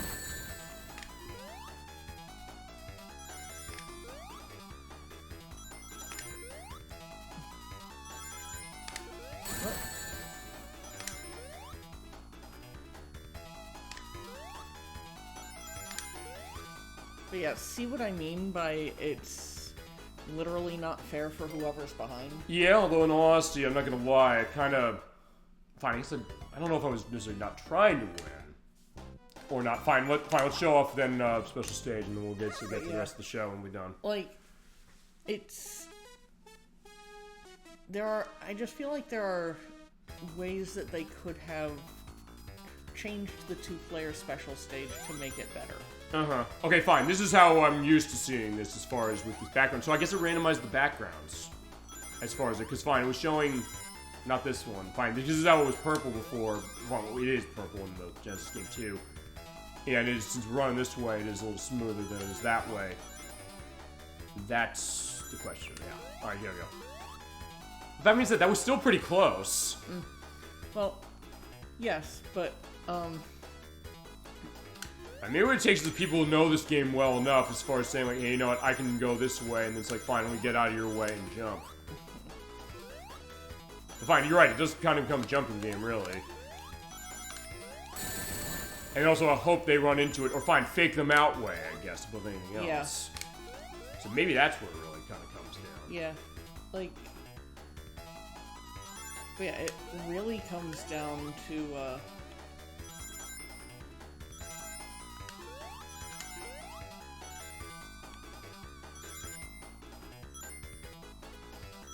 like, it's not just knowledge of the special stages. No. Fine, I knew him as far as playing the single player, as far as just going the other way, saying, like, fine, get all the rings and all that stuff. So that helps. I mean, that's one thing I do like about the two-player, in the sense it does make you have to rethink. Or fine, either rethink or think differently about the special stages when you go in single player, one of the two. Yeah. Or either or. Fine, in this case we're doing it the other way, because fine, we got everything as far as the main play of the game. Now we're doing this. Fine, this is what I remember. I remember gold for Special Stage 6. Although fine, we saw Special Stage 6 like blue, so I guess it randomizes it. Oh, at least in this version it does. I did not know it did that.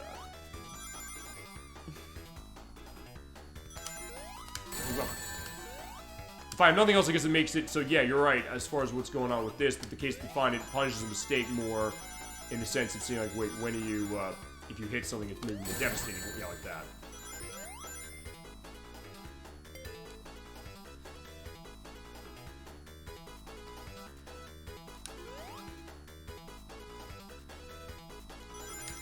Well.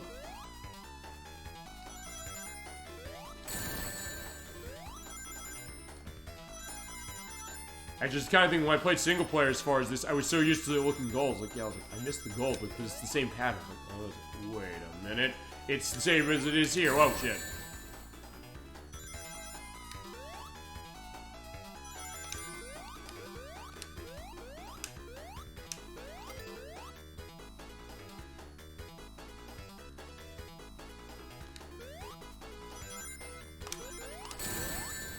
Yeah, my plan to do that didn't work.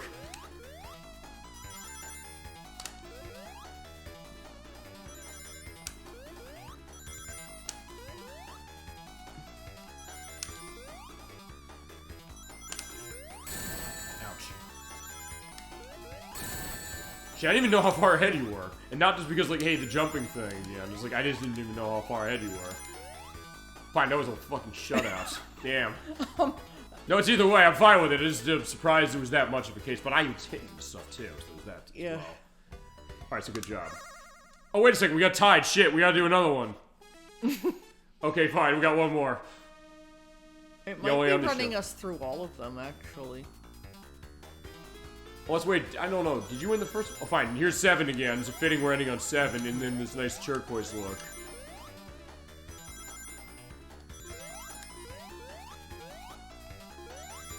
Well, fine. I guess if nothing else, then the other way to go is like, fine. If you know the game really well, you know the special stages by heart on where the pattern is. That's gonna be how it's gonna go. Whoa, super. I get that crap as far as you jumping around, yeah. Or super jump there, I should say. Yeah, I'm thinking of super Sonic. But yeah.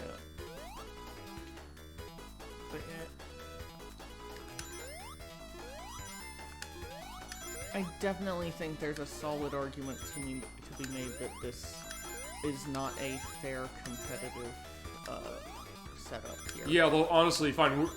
That being said, we're doing a good job of showing how we're able to make it work somehow. Maybe just because we both know it so well. Fine, we tied again. Shit. Okay, there you go. You're right. So yeah, you're right. She's not wrong, but also the case that fine, we're somehow making this go. And fine, I don't know. We're gonna run the same case where it's gonna be a tie again. Whoa.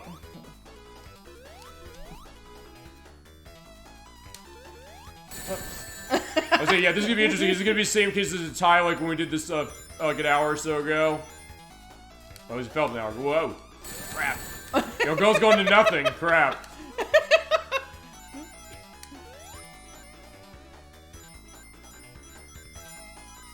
Alright, so you got... Okay, you did pull that through, but that was close.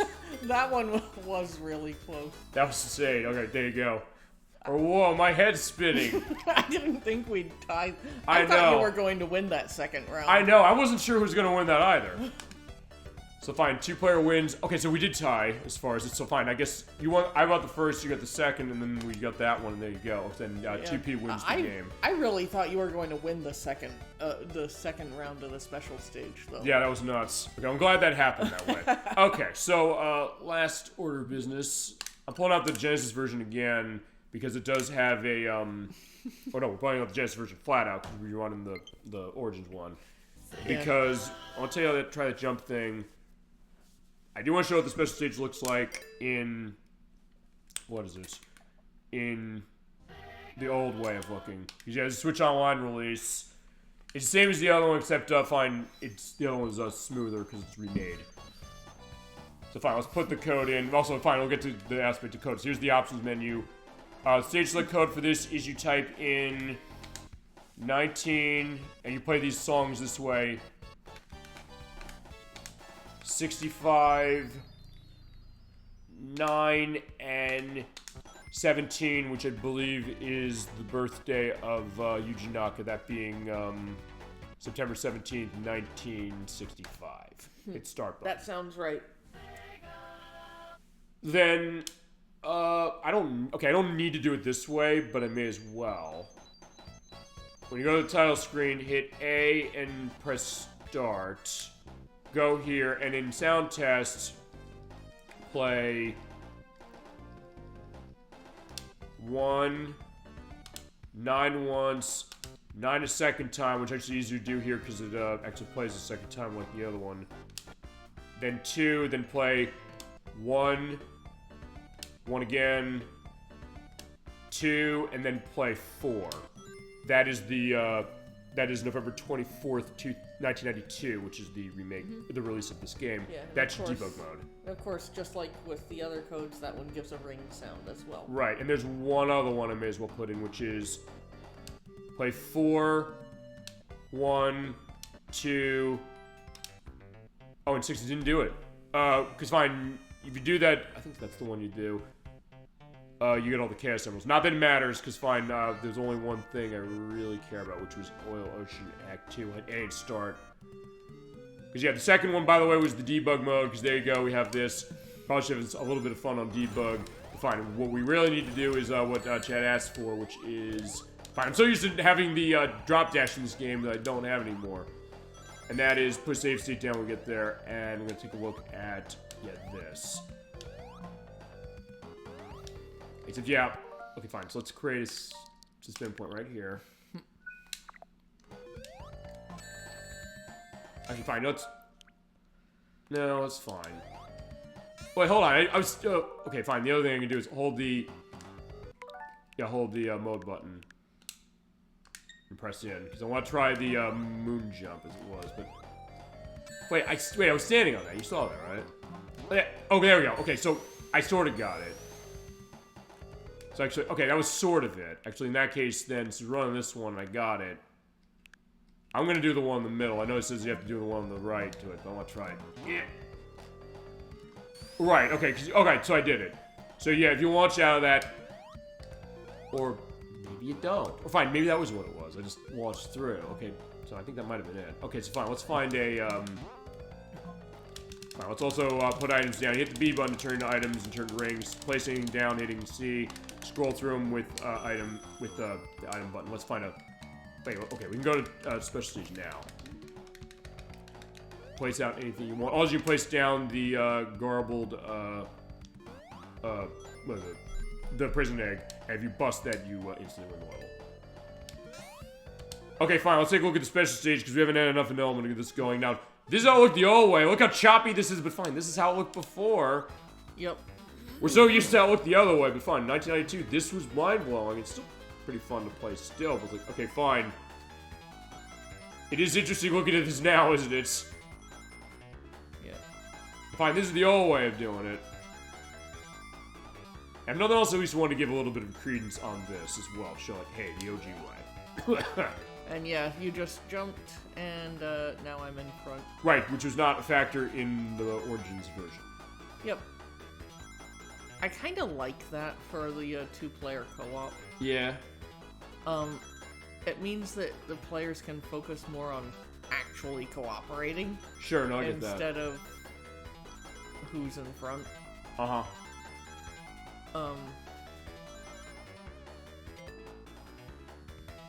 Of course, it also doesn't really matter because it's just the ring total that matters. Yeah, true.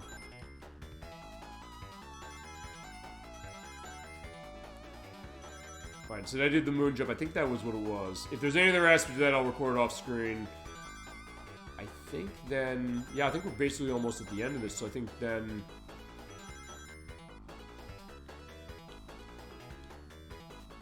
There you go. So we got that the old way. So that's the old-fashioned way as far as how it goes with the old perspective. But fine, there's our score in all the zeros. Because debug. Yeah, it was pretty cool. Okay, so fine. In that case, the thing can go home. Fine. I'll do one last thing. We're not gonna leave any stone unturned on this baby, which is brief look at the Sega Ages version briefly on what just options it has, not on the game itself, really. Yeah, you do get that load case. This was M2 who released this. Was in 2020. This is a pretty decent version, but I said if you have Origins, that's going to be another case of itself. Like maybe that's another way. But yeah, this does have some things that are unique. It's like, yeah, it's Showtime, and here comes as our little MSC Alex Kidd. Yeah, the mascot of Sega before Sonic to a certain extent. You don't just sit there, waste your precious time. Want to do something, do it right away. Do when you can. It's the only way to live a life without regrets. Which does say on the Japanese box. Yeah, this version, they give you Sonic 1 and 2. They also give you ring keep mode, which is in the 3DS version, which means that when you get hit, you can keep your rings. You don't lose them all. I think you get cut by half. They also give you challenge mode, which is a ring challenge attack, time attack through one level with either Sonic or Knuckles. You also get online leaderboards and things. That's kind of it compared to how, what was it? Sonic 1's Sega Ages version was, which basically for that one, it gives you the Mega Play version, which was the arcade edition. They don't have the one for Sonic 2, because it was a Mega Play of that one, I believe. And as I mentioned, we had this crash when it came to myself off screen, so I said, fine, we're doing this one also, we can only do the Tails fight in Origins. So I think with that, I think we can boot Origins up once more. I think that's going to be in the program for tonight. But we do have to end a specific way that Nocturne wanted me to. And I think fitting, because we did look at Hidden Palace as we did. Also have edited here what it looks like garbled on Genesis, because we have to do this off screen with the Game Genie code and the Genesis original, but that'll be right about here. Hey, one other thing we forgot, actually, when it came to our play of Sonic the Hedgehog 2 last night with Nocturne Flom and Captain D-Trag myself. Hello. Good to see you. Pop Goes Rockman in the chat was talking about the music changes for Sonic 3, because, of course, they had to make them based around license elements, including the fact that Carnival Night Zone is kind of a takeoff on Jam by Michael Jackson. So I said, like, fine, they redid the music, they took them from the beta tracks that were in the game before it came out. They were also in the Sonic and Knuckles collection on PC. But they were redone by Jun Seno on this one, so, like, hey, they didn't sound that great. Nocturne, you're getting near a taste of these.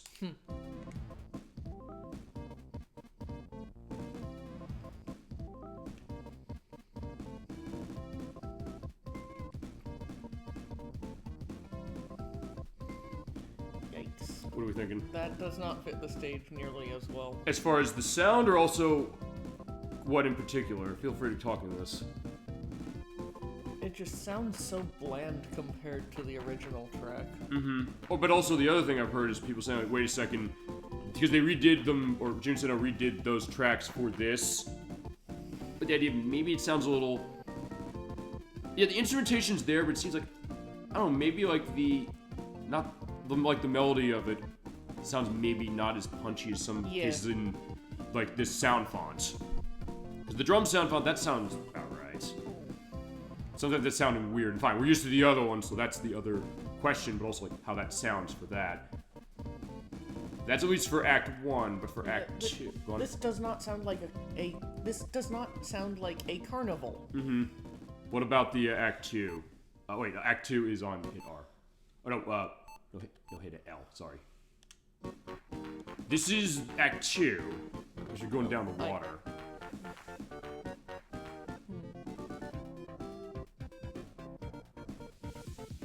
Kind of it's better with the idea that it's underwater, kinda.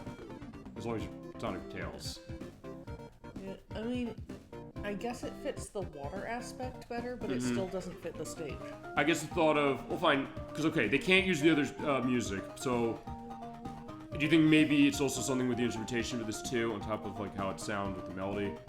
Yeah, like, it's a complete mismatch. This part sounds good. I mean, this is kind of getting there.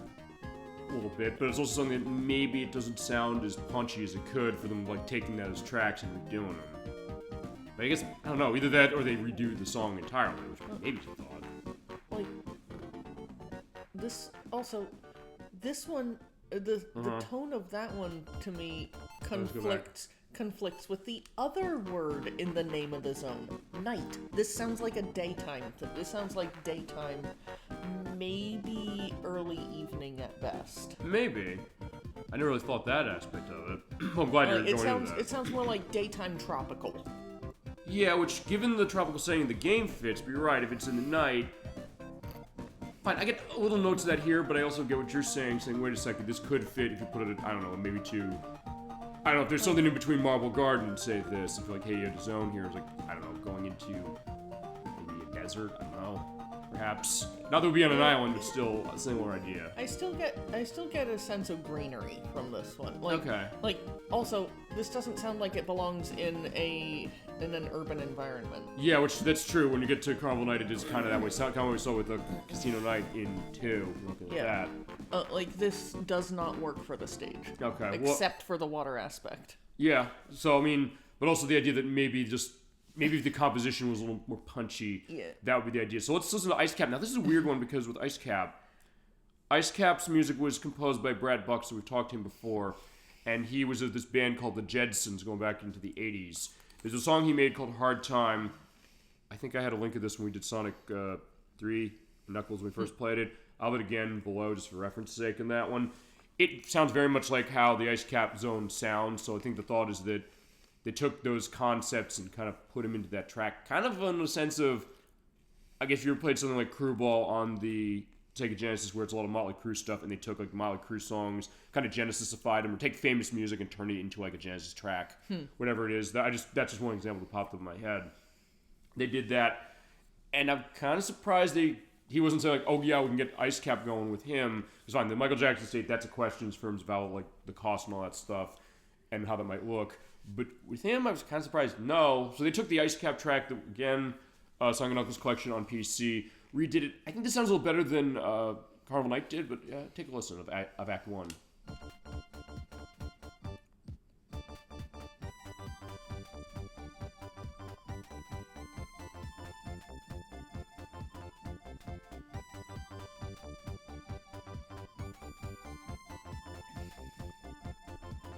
Doesn't clash nearly as badly based on what I'm hearing so far. Yeah, it fits more as far as like the ice setting a little bit, although a little more upbeat than how we know Ice Cap from the original release. Yeah, like it's I think it's a little too upbeat for the stage. Yeah. But it otherwise is okay. Okay. As far as, again, the instrumentation, I don't know. I mean, maybe it's just something where... Okay, that sounds cool, but it's also something that, even then, I've heard, like, those kind of, I guess, ascending note patterns on Genesis music. It sounds maybe a little more, I don't know, exciting than even this. Because sometimes people criticize that with Jude Seno, saying when he tries to do the Genesis sound in modern cases like in this, in Sonic Superstars and Sonic 4 Episode 1 and 2, maybe it sounds hollow, but I'm kind of half and half in terms of whether that's true or not. It's just a case where I think the composition here works decently as far as it. Maybe there's a little extra that could be, adding to punch it up perhaps a little bit. Yeah, like, I don't think it's a great track for this album by any stretch. Right, and we also are not necessarily saying, oh, by the way, these are going to replace the original tracks. No, but it would be inoffensive to play through the stage with that music going. Okay, so for Act 2 is a little different because Act 2 is not dissimilar to the first one.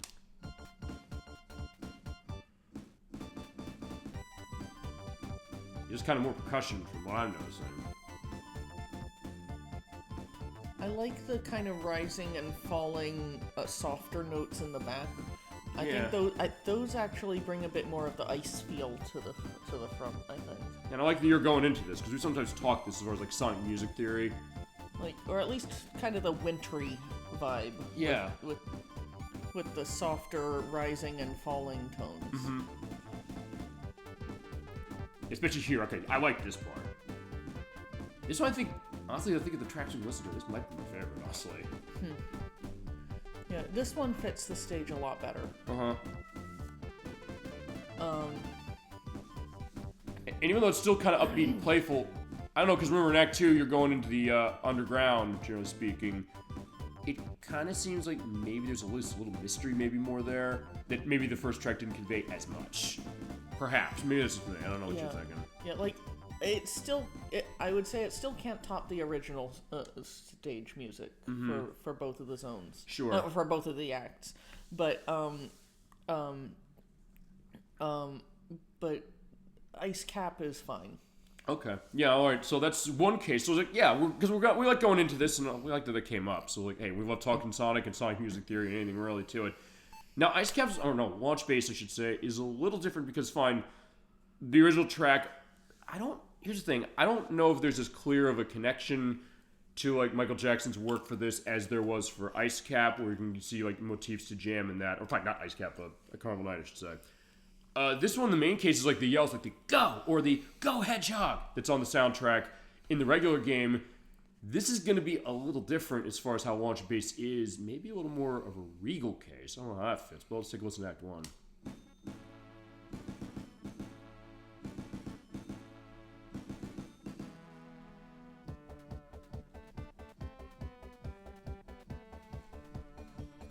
Kind of a little bit of a build to, I guess, the big part of, like, the end of the game. Or fine, Sonic 3 anyway. I'm having a little trouble hearing some of the instrumentation. Sure, let's, in fact, I can restart this. There you go.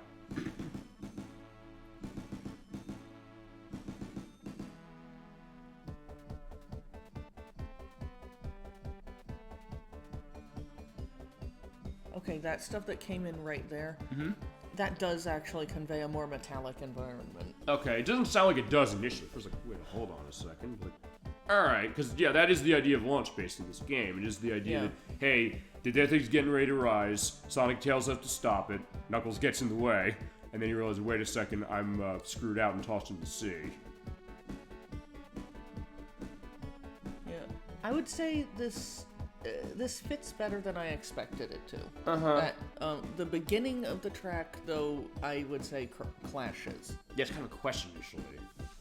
The beginning of the track definitely clashes for me, but then it gets into stuff that actually works well for the stage. Then again, maybe it's this, which is that, hey, fine, we can take this example as we go to this, which is, what's a track in Sonic or anything where it sounds maybe different in a way that clashes, but then it kind of transforms similar to this, in that at first you're like, what is this initially here? And you're like, oh, okay. And then it kind of goes in. Maybe I know it's kind of maybe covering a lot of ground, but like something that sounds initially off, but turns like, oh, it's not off as far as how its aura feels. This is a good example, I think, of something like that. But if there's any others you're thinking off the top of your head, because honestly, maybe I'm not. Like this, I'm using this as the best example. I'm thinking of something like that because, like, it's a good thing to point out. Yeah. I can't think of any off the top of my head, but I can't imagine that they don't exist. Yeah, that's a good point.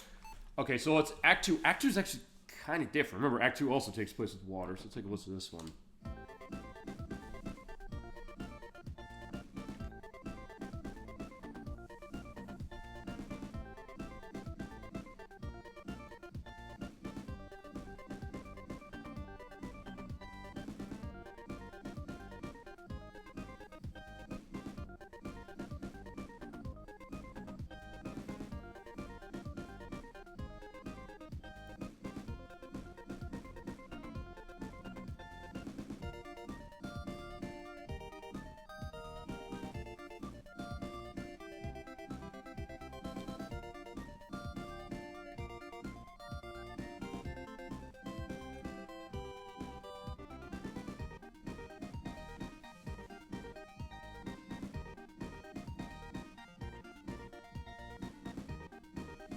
I would say this really only conveys the water. Yeah, that's what I'm thinking. Yeah, like the first, and also the first 30 seconds of the track were like monotonous as heck.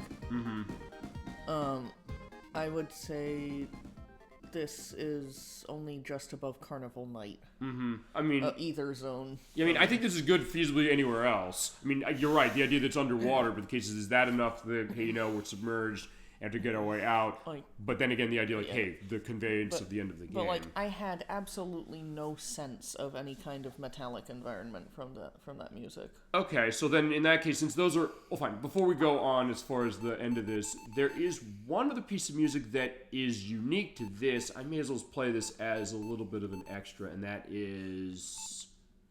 Let me see, which is it? Well, actually, no, actually, there is the two-player mode music. You remember on the Genesis game, it's the do-do-do-do-do-do. That's not here either, so may as well play this as an element too, in the competition mode.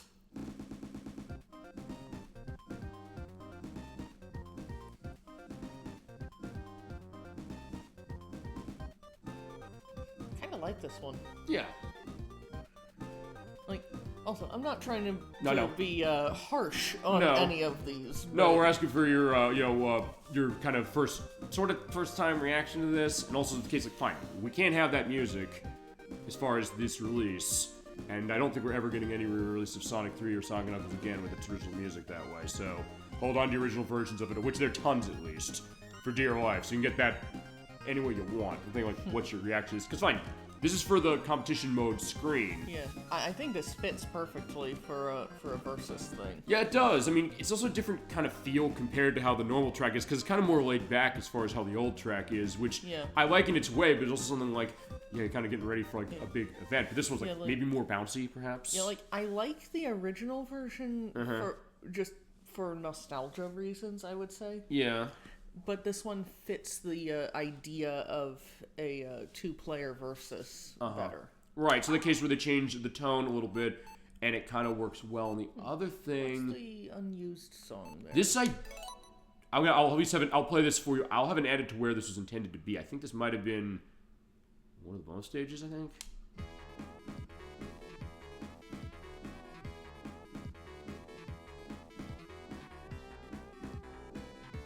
Or if I could find out where this came from.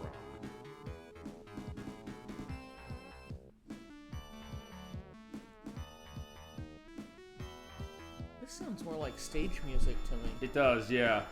But you know what? I'll tell you what we're gonna do. I'm gonna... Since this is gonna be editing material anyway, I'm gonna look for, like, what that, unknown song is anyway, for, unused for, this is good for Sonic 3. If they could give a sense, like, what was this going to come from. That's also the weird case, like, why do they not say necessarily what this is going to come from? Yeah, it's odd. Yeah. It sounds interesting, although the question, like, what did this come from? Because also, it sounds good as far as what it is, but also trying to figure out what does it come from. The other thing I'm wondering is... Okay, I guess this is credits music they were going to use.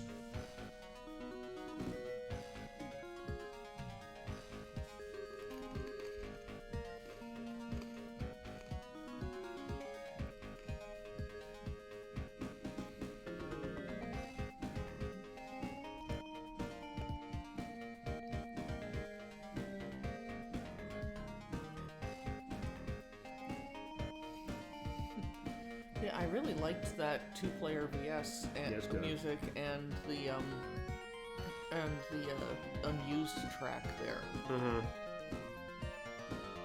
I thought those fit really well.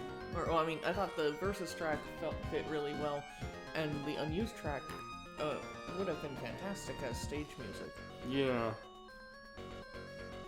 Probably a slightly shorter stage, but maybe a higher difficulty. Right. I'm trying to see, like, where this stuff came from. It's fine. This is saying, this is, instead of, what's the name of the song Michael Jackson wrote? Fine, he took the credits music of 3. Stranger Moscow. That's what the original credits music of 3. He wrote it for this, and then he took that and turned it into that song in 1995. So this, I guess, is going to be Sonic 3's credits music, I guess? Because they didn't use it. That's kind of an interesting case as far as what it is. Although the other thing I'm looking for, because the other thing I'm looking to see if I can see is, it's Sonic Spinball, but I just want to see something they added new for this when it comes to the invincibility. Actually, wait, hold on. It's not this. Okay, now that's the Sonic 3 invincibility, but that's fine. But the other thing was... No, that's the actual invincibility for Sonic and Knuckles. There's another one where they give you... And they include this in the game, the supersonic music. They changed it for this to be like a remix of Sonic and Knuckles' music, as opposed to hearing the invincibility music for either one repeatedly. I'm just trying to see if it's in this list. Maybe it isn't. Data select, 2-player select. Oh, yeah, here, Supersonic, this is it. This was created specifically for this.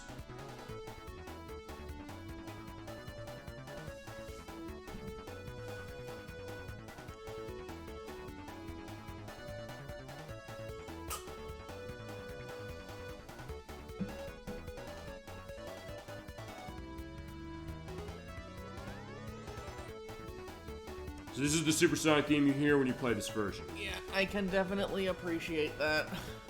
Why is that? I mean, the original Supersonic music is fine, but it's such a short loop. Right, and people noticed that, I think, also when it came to Sonic Mania, because Sonic Mania is unbelievable what they came up with that Supersonic music. There's a little more going on to it. Yeah. Now, like, I like the original Supersonic music, but it would be so much better if it wasn't such a tiny loop. Okay, so that's one thing they added new for this. As far as the other stuff, when it came to those other songs, like where did those unused ones come from? Yeah, I don't know. Like, I'll have to dig into that. I'll put an edit down saying what was this going to use. I think this was probably going to be a level theme. It had to have been, or maybe something for one of the bonus stages, perhaps. That was going to be a credits thing. It could have been a bonus stage structured more as a level. Right. But I can't imagine that as one of the more mini-game type bonus stages. Right, and that was, I guess, kind of the weird thing when I was saying about this release, because remember, Extra, we're going to be playing this over in a second. May as well get you prepped for this, because I'm going to put this sequence in the edit, so we're going to hear this. It says here this was unused, but we know it's Hidden Palace Zone. I'm surprised this game didn't come out and say, this is from Hidden Palace Zone, as it was originally intended when the game was being developed. Yeah. I mean, which was kind of strange. On top of that, this music, I feel like it's a little bit disingenuous to say that it was unused, specifically that word, unused. Right. Because you could still access the music in the game. Actually, you know what? Fine, fuck it then. I was going to say we're going to include this as far as going into the edit for the final part of the show we're listening to this. I think we should use this for transitioning into when we do the stuff for actually showing Hidden Palace Zone in the code of the Genesis version. How about that? If that's what you want. Because it's either way. Because she's right. It is in the game in the sense that it's in the sound test, and you can go there, technically, on that old Genesis cartridge. Yeah, like, granted, you can't normally access the stage, of course. Uh-huh. Like, and I would consider the stage inaccessible, because you need to use a cheat device to access it. Mm-hmm. But, the music itself is perfectly accessible through the sound test. Yeah, just go to number 10 on the soundtrack list and you'll hear it. Like, yeah, what is this thing? It's cool. So I feel like it's just a little bit disingenuous to say unused. Which is weird then as far as this release, when it's like, wait a second, they do the description of this stuff. You'd think that maybe it's like, oh, by the way, this is something for this, as far as saying, we know this zone. This is well documented as far as it. So that might be a question. Yeah. And that too. It's just so well documented, especially unofficially. Right. But also officially, because I think the idea is that, fine, Mark Cerny's come out and said as far as how the development of this game was going, a lot of the people, they said, like, we remember this experience of developing this game, and then thoughts of, like, what this was. The fact that technically this is in this game, fine, this is technically in this release too, because Proto Palace Zone that's in the mobile version is in this. For some reason it's inaccessible in the code, but if you have the PC version, there's a way to take it down. It's kind of complicated how that works. I'll have a link to that too, just going into it. But, yeah, so there you go. That's at least the kind of perspective of, like, what that thought is when it comes to the extra stuff for Sonic 3's soundtrack, which, fine, we can take a look at this release as far as it within this. Everything else as far as the music is the same. They didn't change anything else with any of the other tracks. Yeah, because everything else is the same. I just wanted to look at that quickly and make sure, like, hey, that's the same. The magnetic orb's the same, the blue spheres, the slot machine, all that stuff, the boss music. Invincibilities, the Chaos Emerald Collect and all that stuff. Although, actually, hold on. No, I'm thinking Hold on. Okay, technically that's not right because, for some reason this release, they used the Chaos Emerald Collect music from Sonic 1 and 2, not the slightly different one from 3. But they still play it as far as this other one. I guess they kept it the same, although, yeah, I don't know, whatever, as far as that. So there'll be some little differences we'll have to kind of go into when we, I guess, look at that case. We could do that as a second chance or third chance. This is just because we played that game a couple times, but what's one more, I would think. Would you agree? Okay, so I think with that, we could also show off... Yeah, Sonic 3 is just such a great game. As is too, as is all of them. We love our Sonic. I think that's the idea above anything else, and we love it so much we're doing extra stuff. So I think with that, I think we can start... Fine, I was planning initially to say at the beginning of this, no, we're going to just go into the end of the show listening to the music of Hidden Palace. But I think we go and actually show Hidden Palace first, you think? All right, shall we? Sure. Okay. Actually, fine. That didn't do it. I was doing this switch snap. Shit. Well, again, we're showing you how Hidden Palace Zone works in Sonic 2 on the Sega Genesis. We're booting up the game Genie, of course. This time it's mine, as opposed to Nocturne Farms here. Hello. Hello. She's also going to easily be in charge of, like, managing this. Because let's talk about how this works. Yeah, we talked to Hidden Palace Zone. Love the music of this. It was going to be in the game. It's not in the final release. Well, not completely. We're going to show you how it is in the final game, though. So, what you need to do for this one is you need a Game Genie video game enhancer for this system, which we have. And a copy of Sonic 2, of course, on the top. And with a lot of difficulty getting the console running, but we got it up for the purpose of this. Here's the code you got to put in. You have to put in ACLAATD4. It is written down.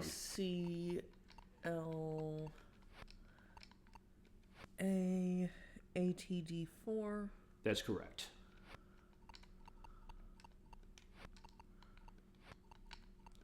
And now just press start. Now what we got to do is we have to enter the level select code and we have to enter the debug code for this one. There we go. So yeah, this is the OG way as far as Sonic the Hedgehog 2. In all its, 40i glory. Look at this. Okay, so now if you go to the options menu, please. Yep. We got on the sound test and put in for the level select, which is select song 19. By the way, you can jump up between 10 letters by hitting the A button, and C is playing the music. So 19. Oh, oops. Don't. Actually, I don't know if that's gonna do anything. Oops. No, keep going. We heard the sound as far as death. You heard that, right? Oh no, death on spikes. Yep. I'm just going to redo the. Okay. Okay. Let's try this again. Okay, 19. You go to 65.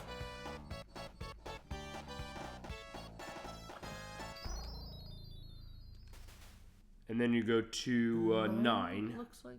Yep.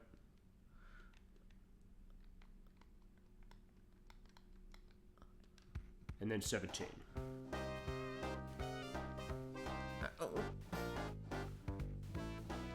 There you go. And hear that ring? You did it right. Press the start button, if you please. Okay, now at the title screen, press the A button. Press and hold the A button and press the start button. Now we'll enter the we'll select the screen. Okay, now for this one, we'll go to the sound test down here, and we'll spell out the date of this game's release in the US, that being right here. That is 1992. So yeah, 1992-1124.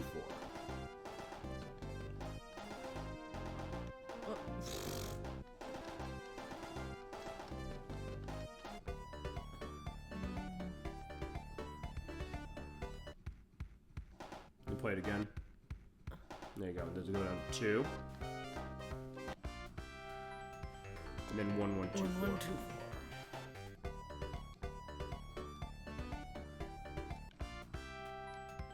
There you go. Okay, so now what do we have to do? Now we have the code in here. Highlight the Death Egg Zone if you please, and press A and press and hold A and press start. Oh shit, it didn't work. Oh. What happened? I don't know. Oh, I can die quickly. Well, I don't know. Do you want to see if yourself rings and fight Silver Sonic? You know what? Yeah. So fine. Now you can show like how to kill Silver Sonic, I should say.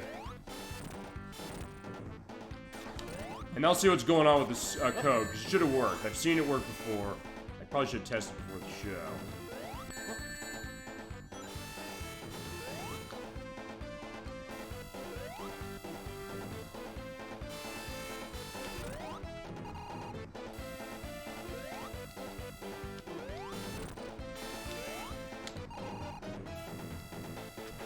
Oh, I've never seen him do that before. Okay, thank you for showing that. He does that. Okay.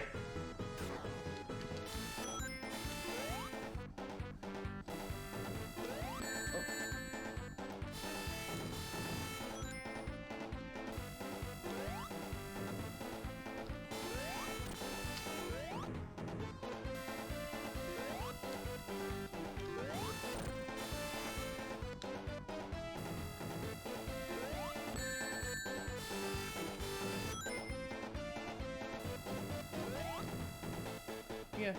He does it very rarely. Yeah. Played into it. Wow. But yeah, oh, I knew about that attack. That's actually what I was worried about whenever he jumped. Really? Okay.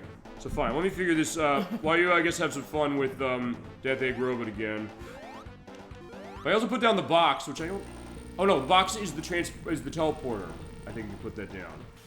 Let me look at this code on Hidden Palace again.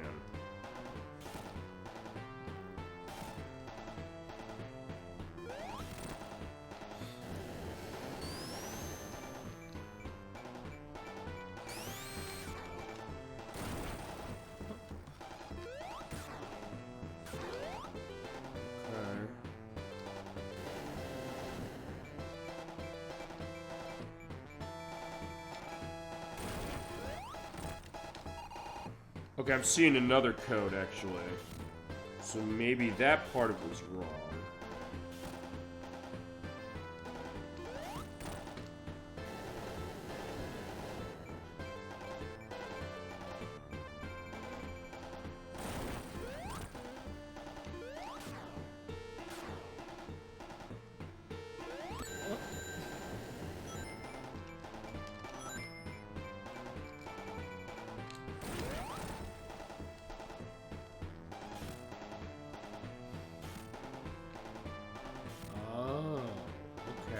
Yeah, keep going. I think I see what's going on here.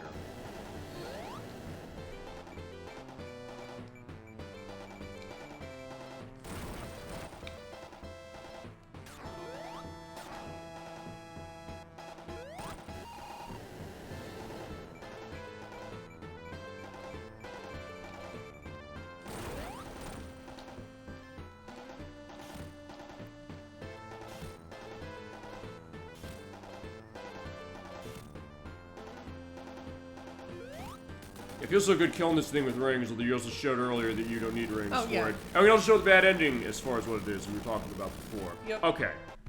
As we're enjoying this, okay, here's what I'm reading. This is from the cutting room floor, link below, as far as this, because we said our stuff. That code I gave you, okay. It was ACLA ATD4, so I gave you the right code. The thing is that it is different in terms of revision of the game.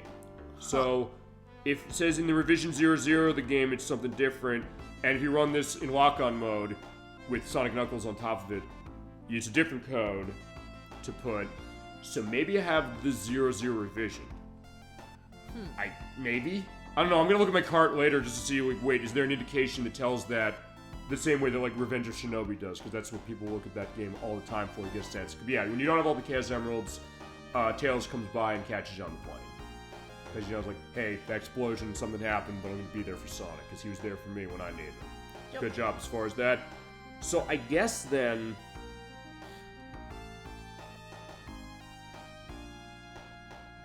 Right, okay. So I guess we'll try that code, and I guess if it doesn't work, I'll then pull out my copy of Sonic and Knuckles, we'll put it on top, and we'll run that code. Okay, so yeah, there you go. I don't know, if you want to see the end of this, or you want to reset to check that? Let's reset. Okay. And I believe it is resetting on this, and it does just go back to the Genie screen, correct? Yes, it does. Okay. So yeah, my mistake, but also a good thing we found out. So the code is... The ACLA part is correct. Okay, so... So what we need in the next half, it is fine. We have ACLA from before, so we have ATDR. ATDR. Okay, so I only changed the last one. Right, because I know sometimes we've been asked in the show, how does the Game Genie work? Basically, you're changing the hex data a little bit. But I'm also trying to remember this, which is when you reset Sonic 2, does it still hold the code out? So basically, if you hit A and start here, does it bring up the stage select? Do you have to do it again? Yeah, we have to do it again. Okay. I'll just die a few times. Okay, fine. Yeah, we haven't shown the game over in this game. Because fine, we couldn't the way we were running it, so fair enough. Yeah, I'll just die a few times. Okay. We'll get that in. Yeah, fair enough. Why not? we said we go the full way on this game, or any game we play. We meant it for sure. And also seeing the blue bars around, when you are shooting or playing a game from this or running it from this tech like this, or the original console, it's going to look like this. But yeah, Tails flew down to hell and get Sonic.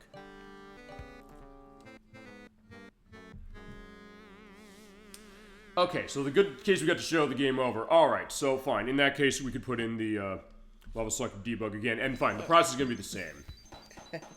So I guess I have revision 00. As I said, I'll look at my cartridge, I'll see if that's an indication.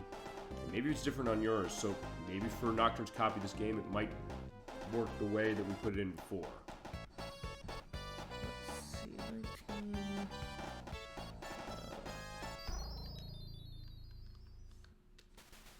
65...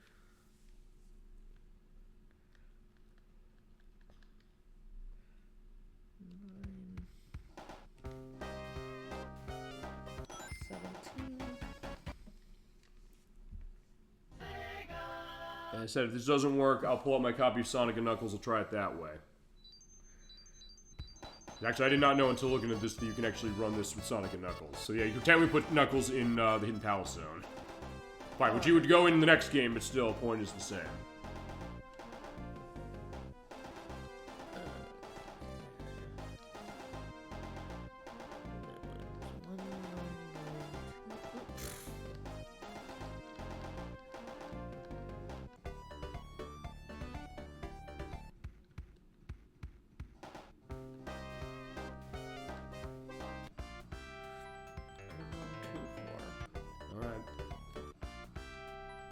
Okay, now, and the reason also to hit A and start is because we need to turn on debug, and we need this for the purposes. So yeah, Death Egg is the same one to do, so A and start.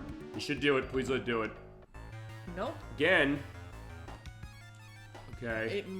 Let's try this code again, but after a power off. Okay. Just in case it's doing funny things with doing a reset with, instead of a fresh power on.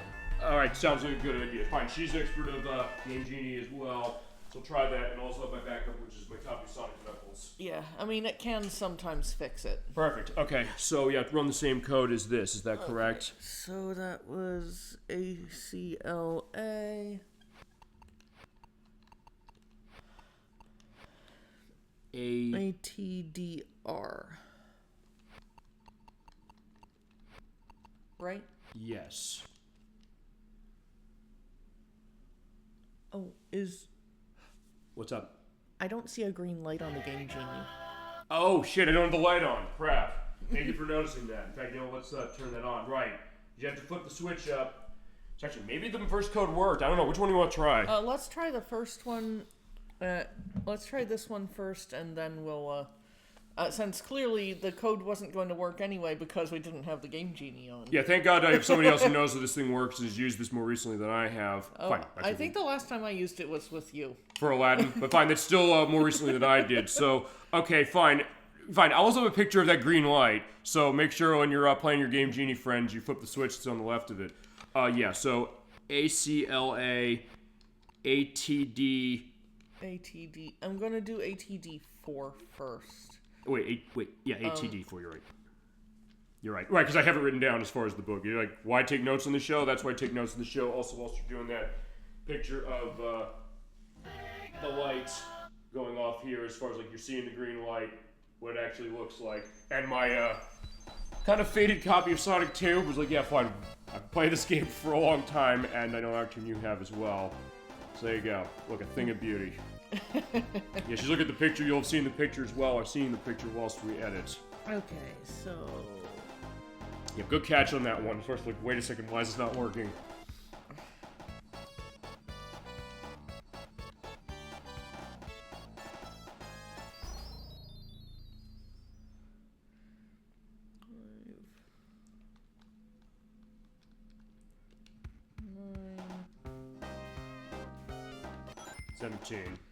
$17. Alright, so yeah. Okay, that's... I'm glad you noticed that, because at first it's like, wait, why is it not working? Yeah, it was really weird that, that we were getting absolutely nothing. Okay. Well, you know, except for the normal, debug. Yeah, the normal debug. Sure, okay. By the way, this is all going into the edit, by the way, so actually this is going to be over 5 hours when I get the edit on this, but that's fine.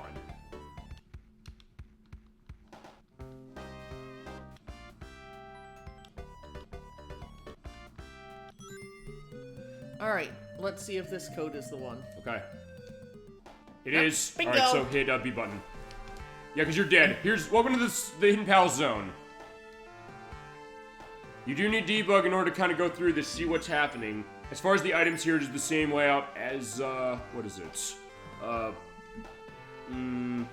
Ocean.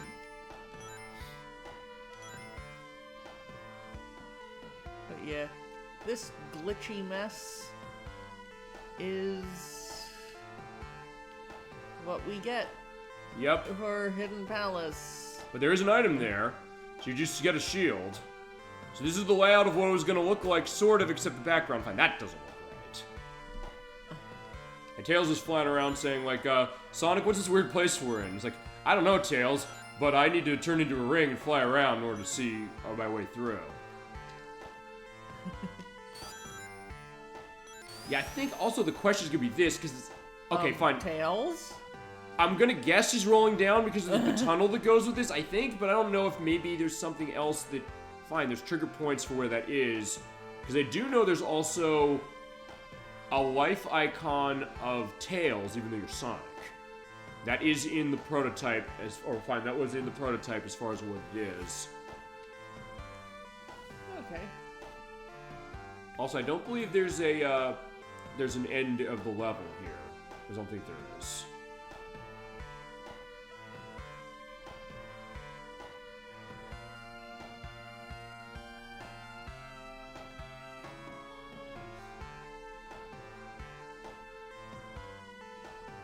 Test that. Yeah, we're just going all the way, so where is the end of the level? Yeah, we're going all at light speed. It seems like, yeah, nothing's there.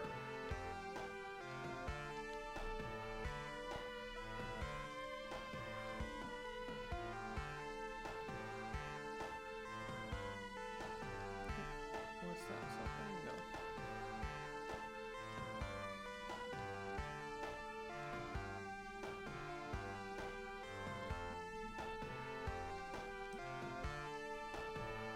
I'm just keeping an eye out for item boxes. Sure, yeah. It's fine, we did find one as far as the shield. So yeah, Sega did have plans for this area. I believe the Simon White prototype of this, I believe it is playable, but that was something from before the game came out. But the final game does have it, so as long as you have a Game Genie code, you put in either the code we just entered, if that's the revision you've got, make sure you flip the switch on the Game Genie, of course. Or, as I mentioned, if you have revision 00, that code is... let me see. It'll be in the link I have below, but still, as far as the purpose of it, I'll indicate it now since we're recording. It is...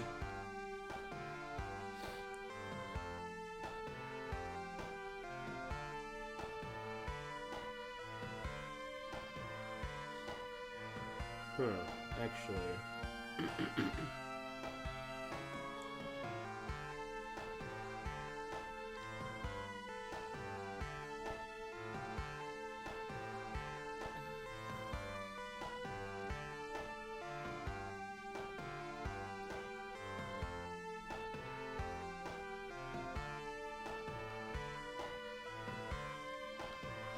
If only this was an actual halfway functional stage instead of this empty, glitchy, well, nearly empty, glitchy mess. Right.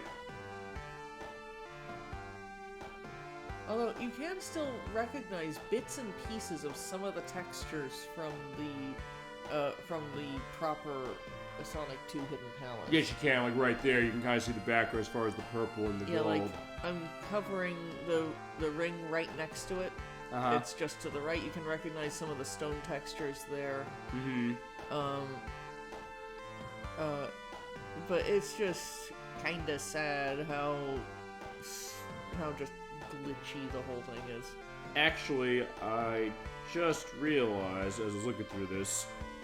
What's up? I just want to make sure, because I was looking for the Hidden Palace zone codes to indicate again. Is a ACLA ATD4 for our version. If you have Revision 0, it's ACLA ATDR. Or if you walked onto Sonic and Knuckles with this, AB6X ATBR. But in that case, you need to select the special stage, not Death Egg. There is actually another zone that we can access this way. Cool. And I think we should do that, if you are okay with that. Sure. When we play around with Hidden Palace, because this is going to be the, this is something that I think we need to indicate. Yeah, I just think it would be really cool to find that Tails one-up. Assuming it's in here. I don't think they took it out. I know when they put Protopal Zone into the mobile version, and fine, in Sonic Origins was blocked away, I'll get off of that, but still, it still had it. I don't know if we're going to find it. Having said that, it looks like Wood Zone is in the code still, which actually I did not know it is. And it's also a Game Genie thing that we can access it. Although, actually, how to...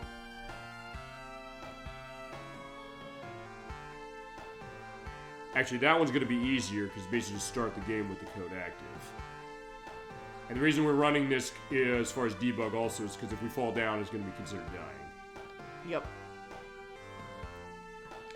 In this case, you're basically just scouring this level, giving you a sense of a taste of Hidden Palace Zone in the code of the original game. It's not some kind of thing where, you know, the game didn't have it. They just blocked it away. Which you've sometimes seen in cases before. But this is a case we'll find. The Legends of the Hidden Palace Zone in Sonic 2, before we eventually got it in 3. In fact, there goes, like, the curves of the ring, so I guess that's where a lot of the paths were going to go. In fact, there's the water, right, because you do have water down there, as well as, like, the hex data. Text. There you go.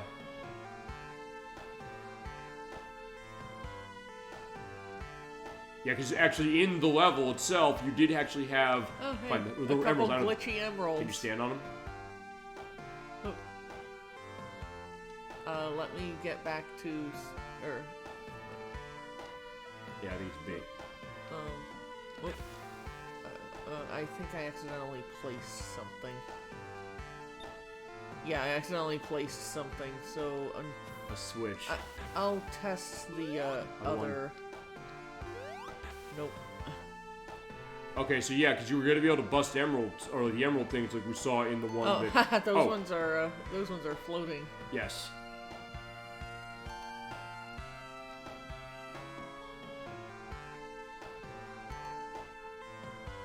Also, you're wondering why was the drowning music going. If you're in debug mode and you're in the water and you're kind of still active to that way, it'll indicate, oh, you're still in the water. Which I believe Sonic 1 also did.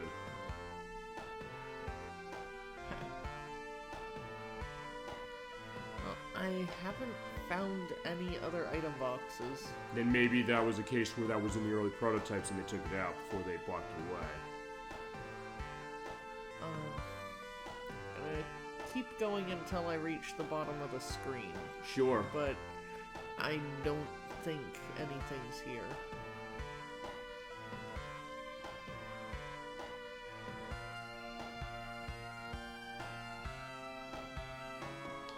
I know I've given the guide a tour of Hidden Palace Zone. It is really nice. I'm loving the music. And this is honestly, I think, what I meant about the idea of Sonic 2. Let's go deep on this one and kind of discuss all of the thoughts of what this game could have had, what it ended up having, what eventually had sort of kind of later, and it makes it for a really interesting case of gaming history. And so there were actually a lot of gaming historians kind of like pointing to this, saying that, wow, everything's so well documented as far as the ideas of this, and kind of fascinating to look back on. Yeah. Also, I know it's not exactly flashing lights, but do you think a flashing lights warning would be warranted for this? Probably. I think I'll put a thing in the beginning saying, it is glitched graphics. If that's something you're sensitive to, maybe it'll be a case of it. Yeah, because to me this does have a similar effect.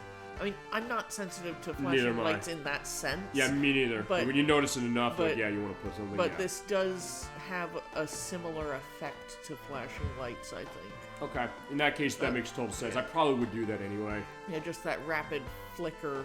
Yeah. And between light and dark. Sure, yeah. Well, there's Tails underneath the water. Fine, there he is at the end. You can also beat this level, by the way, if you want to, by selecting the prison egg from the items. What prison? Keep going, I'll tell you where it is.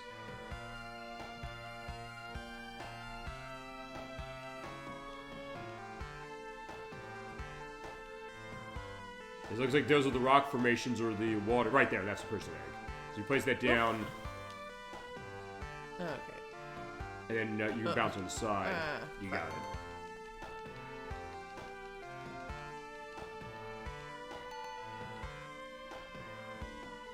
There you go.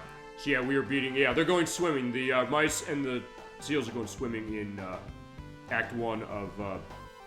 what is this? In Palace Zone. Good job. But we do have an Act 2. There's an Act... Yes, there's an Act 2.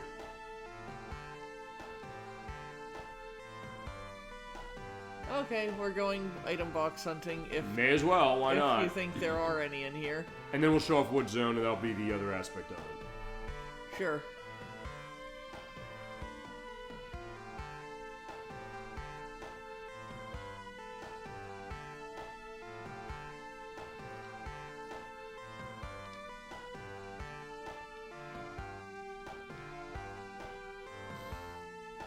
I don't remember what happens when we beat Act 2. Well, we can try. Yeah, we will, absolutely. Also, as we're pointing out, in the main game we do debug like this. This is how the prison egg normally looks, in the sense that it is kind of garbled like that and you place it down, but it still is. But it does function the same way. If you place that down at any level, you instantly beat it. So if you're going to do a speed run as far as debug mode play of this game, you'll probably beat the game in about, I don't know, 3 minutes maybe. Like, if you're really quick, maybe even sub 2. Maybe. And also, it does work on levels that bosses, even if you have a case where the boss is going and he's still around, just drop that down. Like, hey, even in Death Egg, you can basically stomp on that thing. It's like, yeah, Silver Sonic and Death Egg Robot. I found the self-destruct button, you're going away.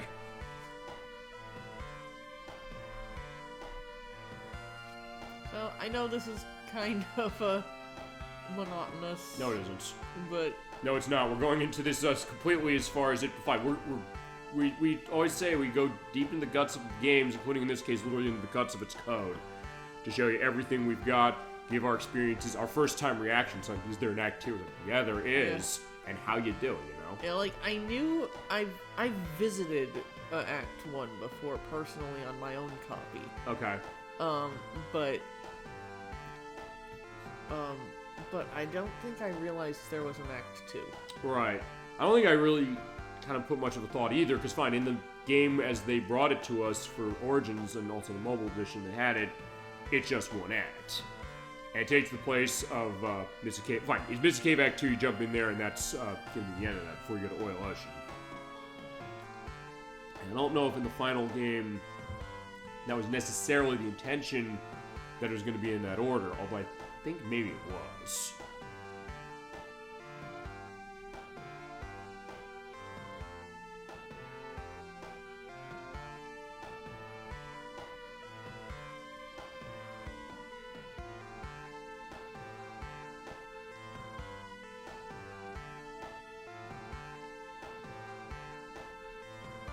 It seems like there's less here than anything else. The other one had rings and things to get a sense that, okay, fine, there's some geometry there. Yeah, I think this one might be completely empty. Aside from the glitchy graphics. Yeah, that I think is, from what I've understood, when it's come to some of the stuff, that seems like that's where a lot of this is falling.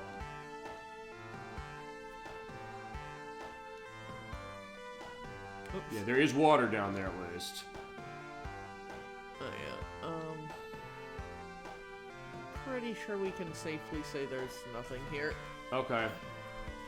But there is 2 acts of this technically in this game, and if you use the codes we indicated, you can play them too on your Sega Genesis console. Well, actually, it's worth pointing out, I don't think...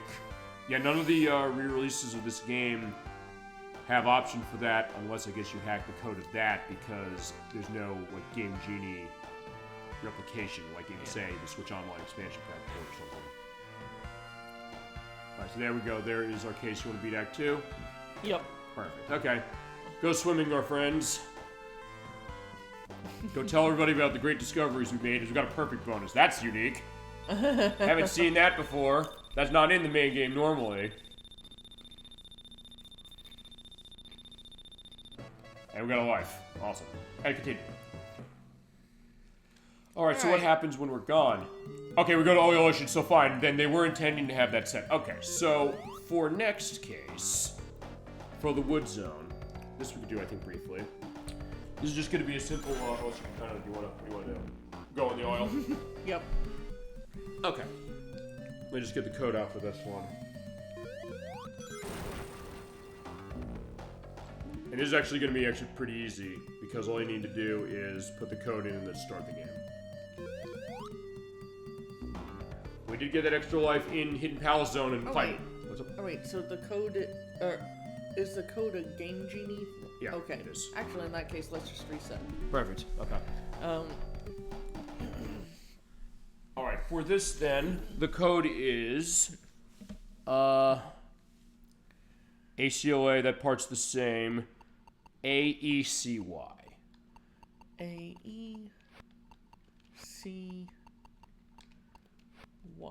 Right, and all you need to do for this one is either select Emerald Hill Act 1 for the stage select, or just start the game with it active.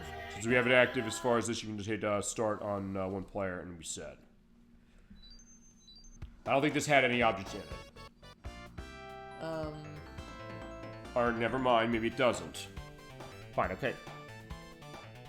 So, fine. The level slot containing Wood Zone in the prototypes is something left in the final, albeit less. Palette cycle, start position, rasterized layer, deformation data, background scrolling data, and music selection data. Let's see. I don't know, me. Could there be another version of the, There's one if you're running Sonic and Knuckles. Okay, fine. How about this? Put in the stage select code and then just select Emerald Hill Act 1. If that doesn't work, then I'll figure something else about it. Or we'll just like, fine, that's nothing really.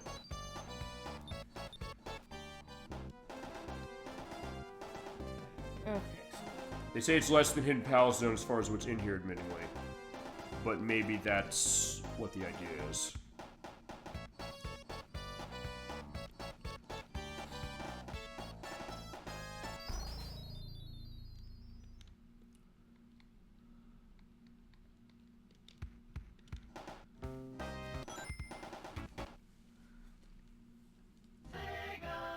This is selecting Emerald Hill Act 1. So fine, maybe just starting with the code active doesn't work. So as long as you select Emerald Hill Act 1, we'll see. If it doesn't work, then maybe it's a mistake or there's some other revision that holds this. I don't know.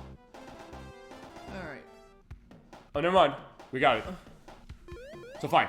This is what Wood Zone is going to be. Okay, so fine. Glitchy,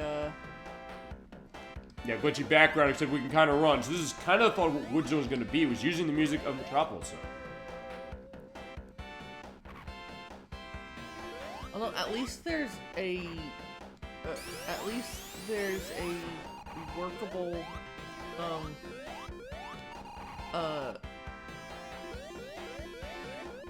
A workable place to run on. yeah.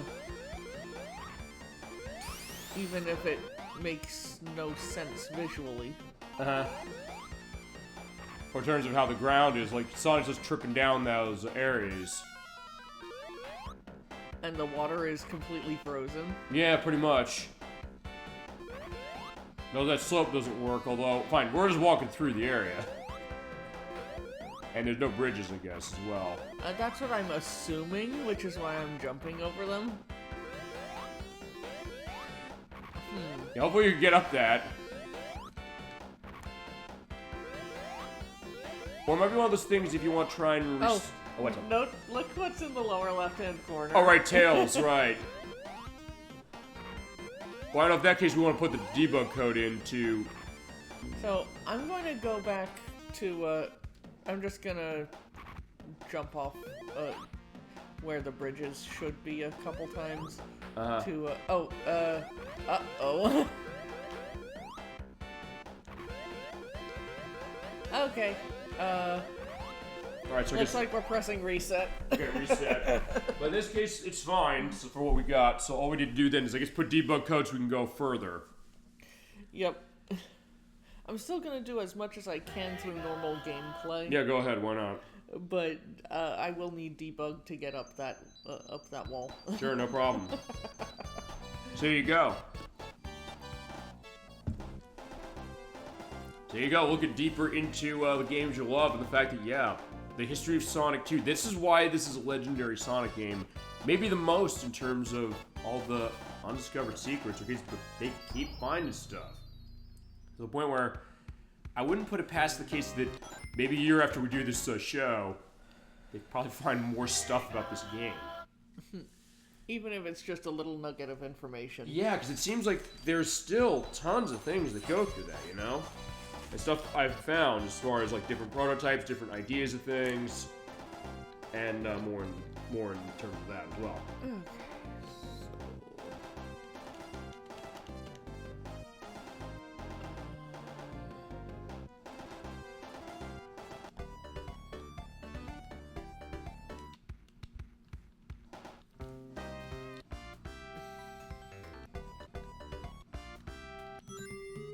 Alright. Then just go down with a one hit and start, and you're all set. Yep.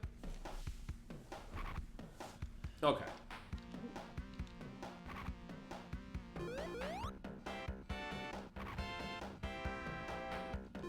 Alright.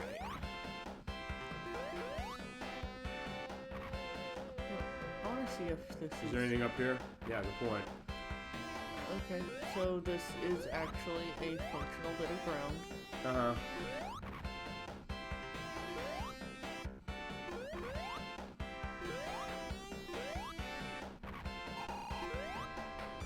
Slopes are super glitchy and janky. Uh-huh.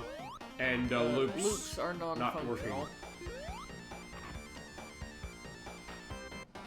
And yeah, there's stuff going on the top. Sort of flashing light, I guess, for that. Look at that. It's like there's a storm brewing, I guess, or something. Something. Oh. Or yeah, okay, there you go. You fall right through that way. The corkscrews are not in function yet. Yeah, or at the very least, there's no means to get enough speed to go through them. Uh-huh. Actually, one thing we didn't mention through this entire play, which is that this is the first introduction of corkscrews in Sonic entirely. I don't know why we forgot to mention that before, but either way, we mention it now.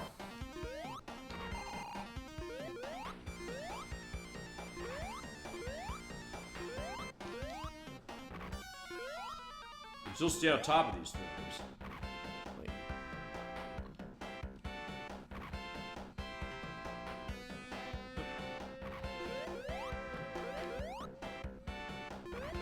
Another non-functional loop. Yeah, we have our debug mode. We just go right over that.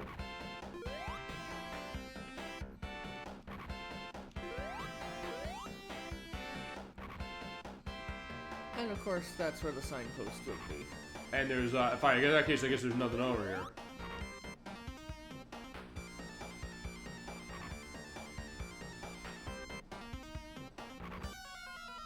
Oh, it kind of loops back to the beginning. Huh. Okay. That's cool. I was just, whoop. Okay, now we're stuck. Well, I know you could try and pop down one of those boxes and hit it.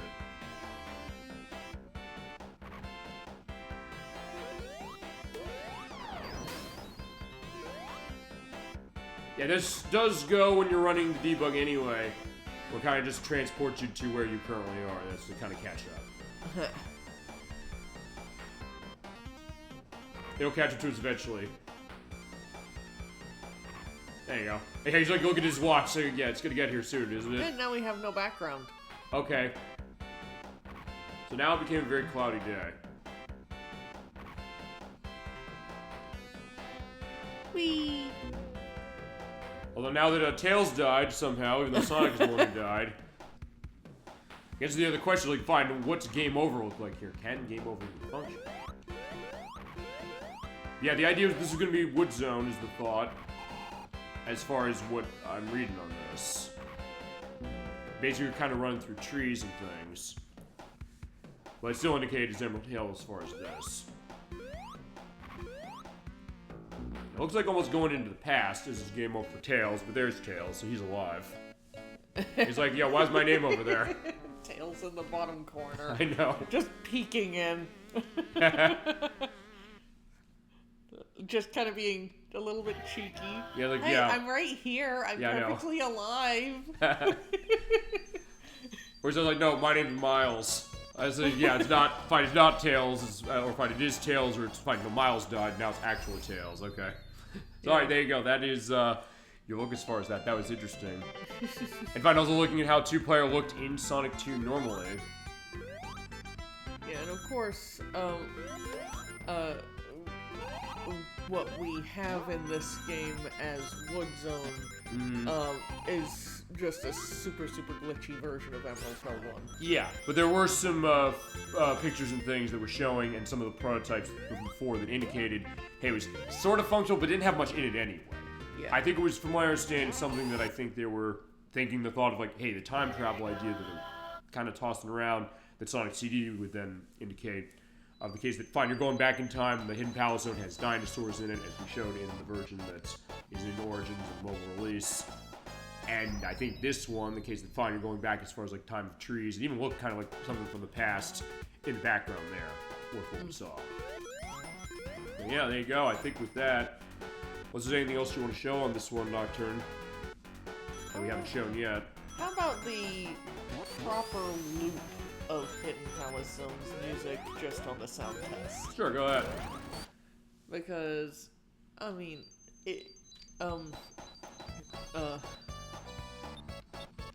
because the version in Sonic Origins seems to fade out and then start back over again. Right, or fine, it does two loops, and then it does one loop, and then it does that to restart the track.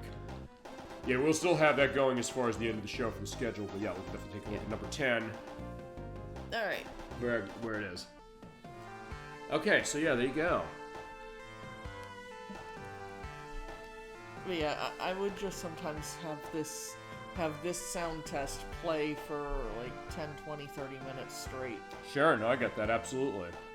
And of course, like the background switching of Sonic and Miles.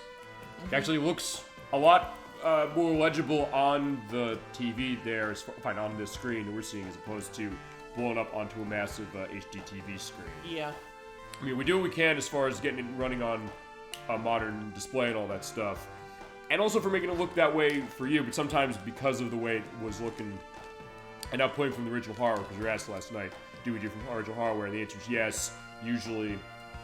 But it's also a case that sometimes going back to that original hardware, sometimes it looks a little weird, but we try to get the best we can for the purpose of what it looks like, and as authentic experience as we can have, which sometimes it does require kind of going in this direction, especially when we have this stuff, you know? So, in that case, that's the idea of it, and yeah, our look at Hidden Palace Zone and what Wood Zone could have been. And it is in your Sonic the Hedgehog 2 Sega Genesis cartridge with a Game Genie video game enhancer if you have one. Make sure you flip that switch. Thank you for pointing out again that I missed that. Yeah, I was just kind of like, wait, something's missing. Well, that's good, and I'm glad, because otherwise I would have been fumbling here saying, wait, I'm missing this part. But again, thank you so much, Doctor, for leading us with this one, and for aspects of the play as well. I think we'll take you back to the final part of the play of our final discussions, I think. That'll be good. So thank you very much. We'll see you later. Sure. And with that in a case, we're loading up. We're going to play the music that goes with Hidden Palace, because even though Hidden Palace is in this version, It doesn't play that music when you run it, and the Proto Palace that's in the mobile version is not present in this because for some reason they locked it away, and you have to hack the PC version in order to get this. I don't know why, but that's the case. If they ever do change that, we'll do that and show it at some point. So go to sounds, and go down to... it goes in order of game on the list, so it's 1, CD, and then 2 is right here. I passed it. There it is. 120. Extra. Yeah, they don't say this is what it is, but this is what it was. But I have to hit... Actually, I think you did hit yours. Hit X. Fine. We turn off pad for that one. Just hit X on yours. Actually, maybe it does it on its own. So hit X button, so it goes to the 1, and then hit the A button. Okay. In that case, you want to change character running, go ahead and do that. Or show them all off, feel free. So I think with that, we were done with our second chance at Sonic 2. So Nocturne, you want to lead us as far as final thoughts as we hear the In Palace Zone music. Feel free to do that. As far as overall sell in the game. Yeah,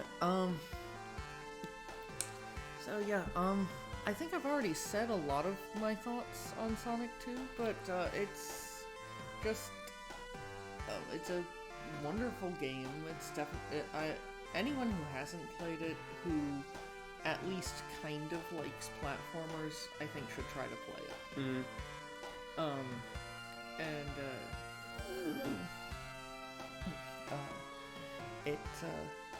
Like, the stages, the music,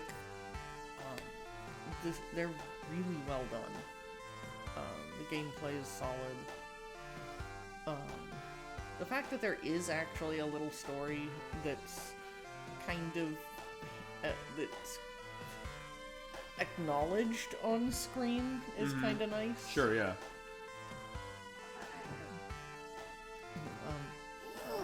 Sorry. Don't worry about it. I'm honestly kind of not feeling... I've been going through a bit of a sickness myself, but not too bad. Fine. She hasn't been sick. I've sort of been, but not too bad. Just in case we're fine. I've been feeling tired the past couple days and finding congested, but that being said, having a good time, kind of good relaxing time as far as this show. For this game, and also just in general, you know? Well, if there's anything else you want to go into as far as before I go on my own, then you can go ahead and finish it. I kind of feel like it's, I'm really glad Sonic 2 was my first Sonic game. Actually, and, because it gave me a great perspective to kind of go see where Sonic came from with Sonic 1 relative to where I came in. And furthermore, Sonic 3 didn't spoil me. Okay. Because Sonic 3 specifically Sonic 3 and Knuckles of the original Genesis games is my favorite. Right. Actually, I would say currently Sonic 3 and Knuckles is currently my favorite Sonic game. But you think that if you had played that before coming back, this would have ruined it? I think I would have enjoyed Sonic 2 less if I had played Sonic 3 first, because I would already know that Tails does in fact get flight gameplay. Right, yeah, good point. That's a good point.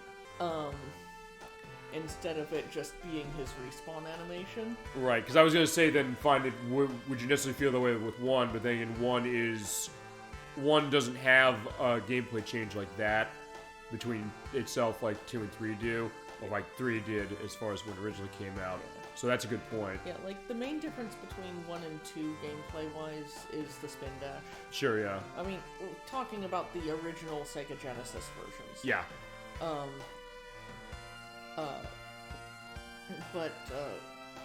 I mean, the physics are also a bit different between the two games. Yeah, they are. You can tell a little bit. I mean, it's noticeable, right?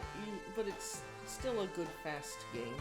Sure, and actually, I think this is probably faster than 1, I would think. Yeah, 2 is definitely faster than 1. 1 has a lot more spots where you need to slow down and actually pay attention. Right, I get that. And yeah, we get that get that animation. Yeah, but Amy from Sonic CD. Yeah, unfortunately, it's just the same animation over and over based on what we saw earlier. Yeah, and also they didn't add in, when they added the Plus DLC, I'll talk about that when we talk this over, when I get to my part of that. They didn't add stuff for Amy, because she's playable in all the games now, Yeah. as far as this version. I lost my train of thought.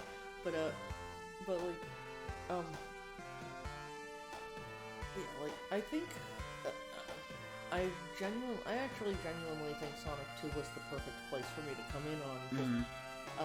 Even, of course I'm biased in that sense. Are you? Because it was my first Sonic game. Well, I don't know. I mean, I came in on 1, as I'll go into more, but it's also something that, I get what you're saying that was not a bad place to come in, especially that early into it, you know? Yeah. And then, Sonic 3 and Knuckles was basically at minimum on the Genesis, the perfection of the Sonic formula, in my opinion. No, I get that, and I would agree with that, but I do love Sonic 2, we'll get to that for sure, is my element. Yeah. And Claire, you do too. But Sonic 2 is, without Sonic 1 and Sonic 2, we wouldn't have had Sonic 3. Sure, and also the idea, what did Sonic 1 and 2 lay down to make 3 go as it was, you know? Yeah. I mean, Sonic 2 literally leads into Sonic 3 with its story. True, yeah, and then this version, they added an indication to that specifically, because then what happens in the manual of 3 did indicate, as it was, saying, in Sonic 2, this crashed in, so when they did the mobile version, and then the one this is based on, included that as well, they said that was kind of the idea. Yeah, and I just think that through line of the storytelling is really cool. Yeah, absolutely. I get that as it is. So, yeah, definitely a good case himself, no question. And it's all done without words. Yeah, which is definitely nice to see, and something unique as far as how to kind of run storytelling, the idea of kind of starting this element of story really with Sonic, which mostly, usually was like in the manual and stuff like this, whether this game or anything else, but this kind of expanding it out, and then kind of quietly until then 3 came around and 3 went more into it.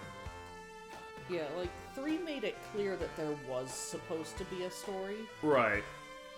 1 and 2, on their own, could be kind of seen as just the evolution of the franchise from its first game to the second. Right.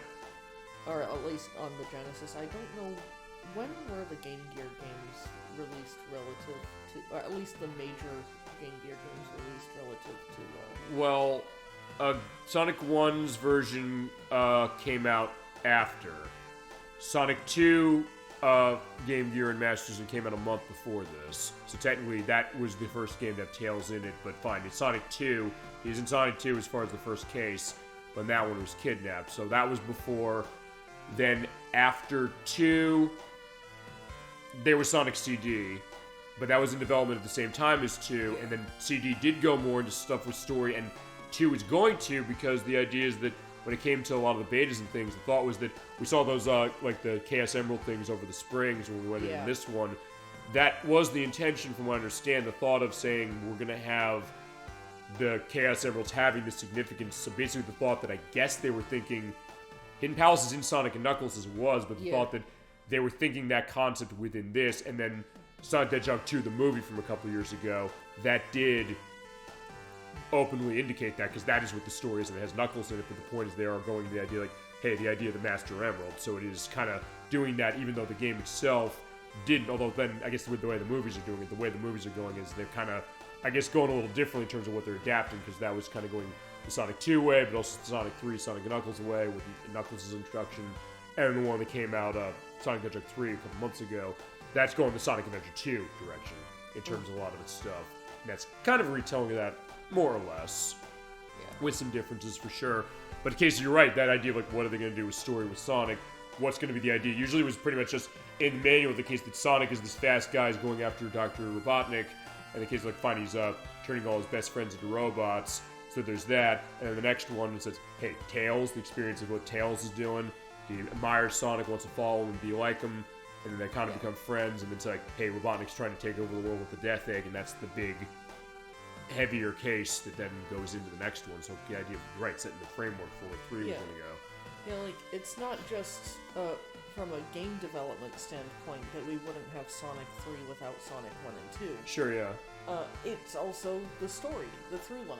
Yeah, and I mean, and also the case that, fine, as we mentioned, like, the background of this stuff is that, hey, it was very contentious when it came to, like, the U.S. arm of, fine, because it was Sega Technical Institute, they were working that way, as far as with Yuji Naka and other cases, and I guess they were like thrilled to do this, but the cases that they kind of kept themselves separated, or fine, the Japanese developers kept themselves separated. Naka was kind of really mean to them in terms of like shooting stuff down.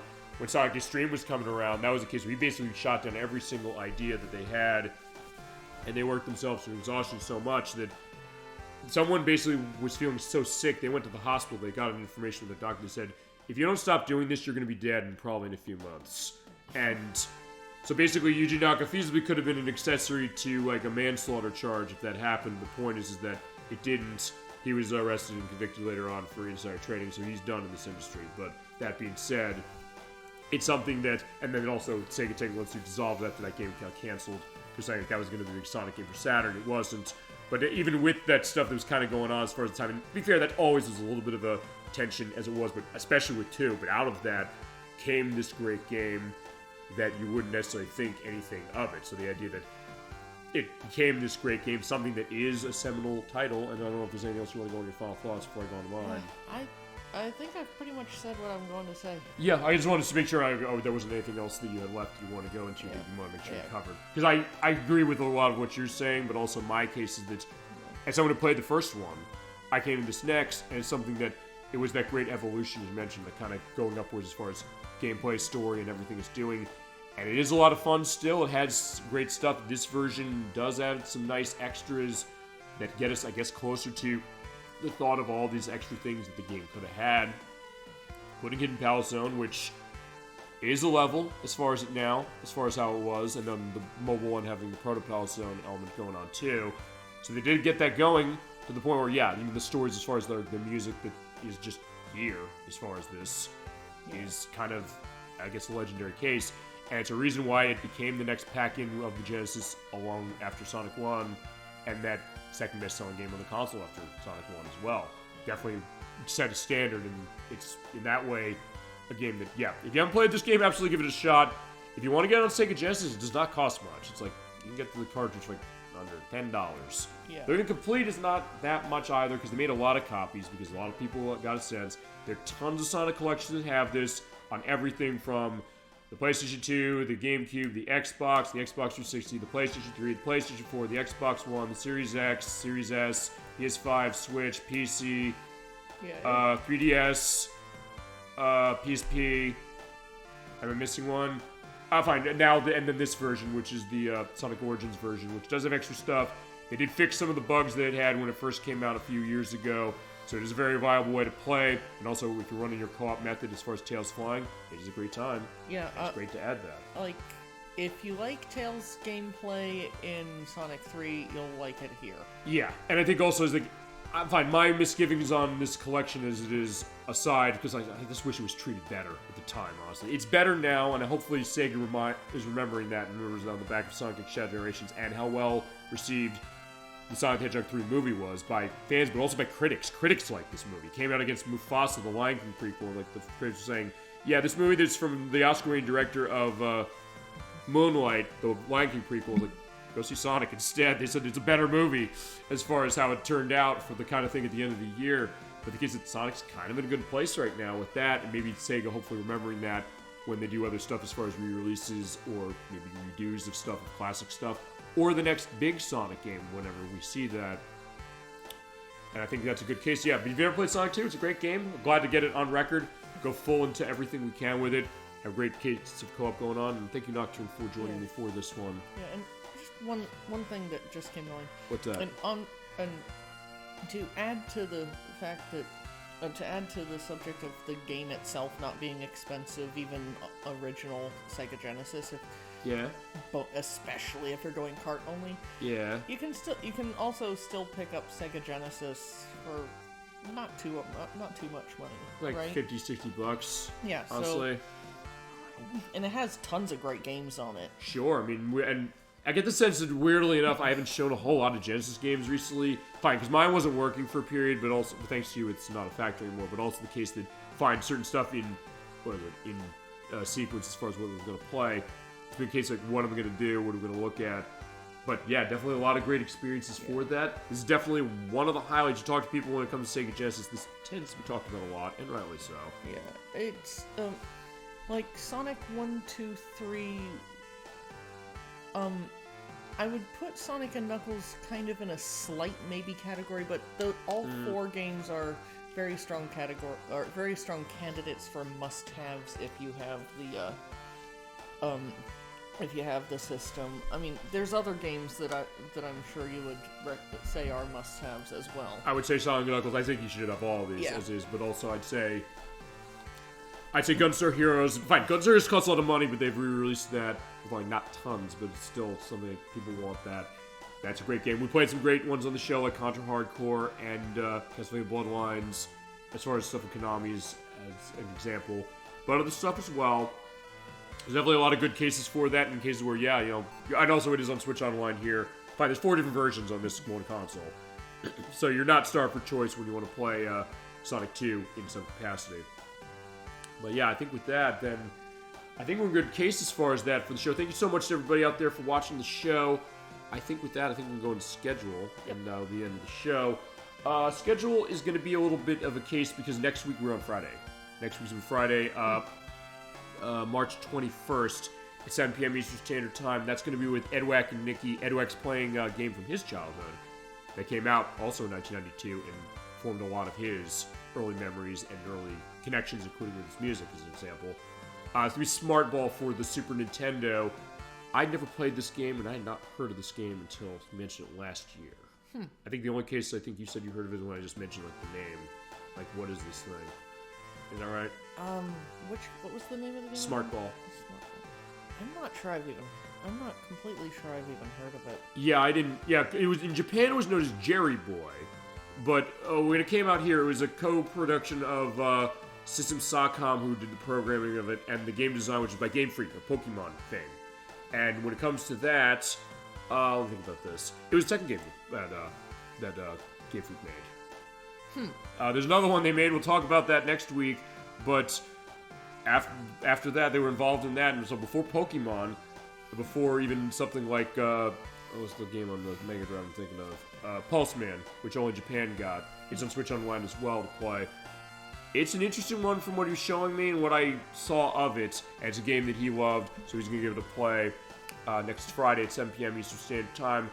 Week after that, well, we have our... Actually, no, fine. I'm going to stop the music briefly. If I may borrow that briefly. I'll come back to this in just a second. Fine, next week, or 2 weeks from now, we're playing this. We're playing Plumbers Over Ties. Nocturne, I mentioned this game to you. I'm showing her the box. Alright, what do you want me to do? Read it. Okay. Because fine, this is the game we're playing in 2 weeks. This is our April Fool's Day show. You're probably wondering what the fuck is this, but Okay, so plumb the depths of this lost quote-unquote classic. For the first time since 1993, the original version of the game is faithfully presented alongside 4K remastered photos and a wealth of documentary and interview content. You have to read all the other words on there, because find out Richard Ledbetter from Digital Foundry said, quote, wow. And then it says other stuff like... Specifically, quote, ... wow. Which, if you've ever seen quotations of stuff, they sometimes will do that, so it's like, it's going to be real. It's actually real about how they say it. It's like Ebert used to say that a lot, as far as film critics saying, like, hey, they quote say, like, hey, it's the best Adam Sandler movie ever made, but it's like, but I didn't like it. He said that in the next sentence. Like, they just quoted that part. It's like, you did say that. So they're not totally wrong by putting the quotations. Yeah. You know, all those words on the back as far as, what were we seeing here? Chicken, yuppie, a crazy yuppies, a daddy's girl, race cars, pandas, evil bosses, a nun, a plumber, and also, get it? Get it? No, I don't get it. Well, we are going to get it because, fine, it's a little bit of a dating sim of sorts that was, God, how do I even go into this one? it was made just as pictures because they wanted to do a FMV game, but they couldn't. And something they just made on a shoestring. And then it was a PC game. They ported it to 3DO. It had an FMV opening, but it's basically this kind of very adult-oriented. We can show this, even though it says nudity on the back. It's not visible. We can show this on the program. This is definitely not for kids. It'll definitely say that for sure on Plumbers Don't Wear Ties. Well, yeah, but, I mean, it's literally rated M for mature. Right, but it's also something that... It's the question would have been an adults-only rated game going back in the day. Well, this is before the rating system started, so that was the case. But yeah, we're going to show this weird game. There's also a lot of documentary footage. They're not lying about that, so we get a sense of what is the story of this insanely crazy game that might be the bad game to end all bad games, but then again, it also probably is a better game than NBA Unrivaled, which I put Dolly Finn in front of when we were at the Delicious Showcase a few months ago. So that's what we're doing in a couple weeks. Yeah, we're going to go deep into that game. You're not going to believe your eyes if you've not played it, and I would recommend you just come by for that one on March 29th, 7 p.m. Eastern Standard Time. Week after that, Dolly Finn's joining me for Games Weekly Theme Rondage, and Chad asked me for that being Bakugan Defenders of the Core, playing on the Xbox 360. You got it right here. I don't know if you played this game, Nocturne, but you just have experience on... I've never played it. I've never played it. Yeah, it's Now Productions who made this. Actually, they did co-develop a Sonic game, that being Sonic Riders. But it's kind of a mixture of an arena fighting game, but also elements of stealth in the sense you're kind of going around with this alternate story of, I believe, the second season of the TV show, from what I understanding. And you're playing as a new characters going around with Dan Kuso and other characters from the TV show, who are not from the same people voiced as the TV show for some reason. Yeah, and of course, Bakugan was also a real life toy competitive game thing. Yeah. Where you kind of rolled these marbles that then transform when the magnet in them lands on a metal card. And stuff happens. Right. I never really played it, but I collected the things. Okay. They're cool to play with. Yeah, this seemed interesting as far as because we got a viewer request, we got to talk viewer request and we play it. Yeah. We're starting it because this is going to take a couple parts, so we're going to be starting that on April 5th. Yeah. Like I said, I never got into actually playing the real life toy game. Yep. But they're so cool. Some of them were actually really elaborate too. Yeah, that's what I noticed, and that's something that you were mentioning to me when you were on the show a couple weeks ago. And that was, so that got my attention. It's something that I was thinking, people ask me, not people know much in terms of Bakugan. I'm just the same way. I don't know much either. I said, I want to get enough set, so we do that show. They want to see it as far as what it is. Because, we do always do the viewer requests as far as it, because, they will come by. They say, they want to take the time out of their schedule to join us to see what it is. I want to give the games they see. There's never a case where I'll say no to anything, regardless of anybody else has to say about it. Even means me going to run it myself. But Dolly Finn's going to join me at least for part 1 on that one. So we're going to go into our experience with that. And it's kind of going to be new on my case, but I think there's some interesting stuff going on with it. I'm looking forward to starting that game on April 5th at 7 p.m. Eastern Standard Time. Week after that's going to be finale of Shenmue. So we've gotten to the end. We just have to go save Nozomi from Chai, who kidnapped her, and that's going to be close to the end of the game as far as what we're doing, as far as our quest to find Land D. Week after that is going to be 5 p.m. Eastern Standard Time with Ultra 94Ts coming in for 2 rare Wii demos. Talking Wii as far as in chat tonight. That being for, what was it? He's showing 2 kiosk demos for Legend of Zelda Twilight Princess and Skyward Sword, which were cases where they came out before the game. We're showing in stores he has access to these things, or he got copies of these that they were just getting rid of. They go for a lot of money. He said, I'd like to show these. And, let's show them. Absolutely.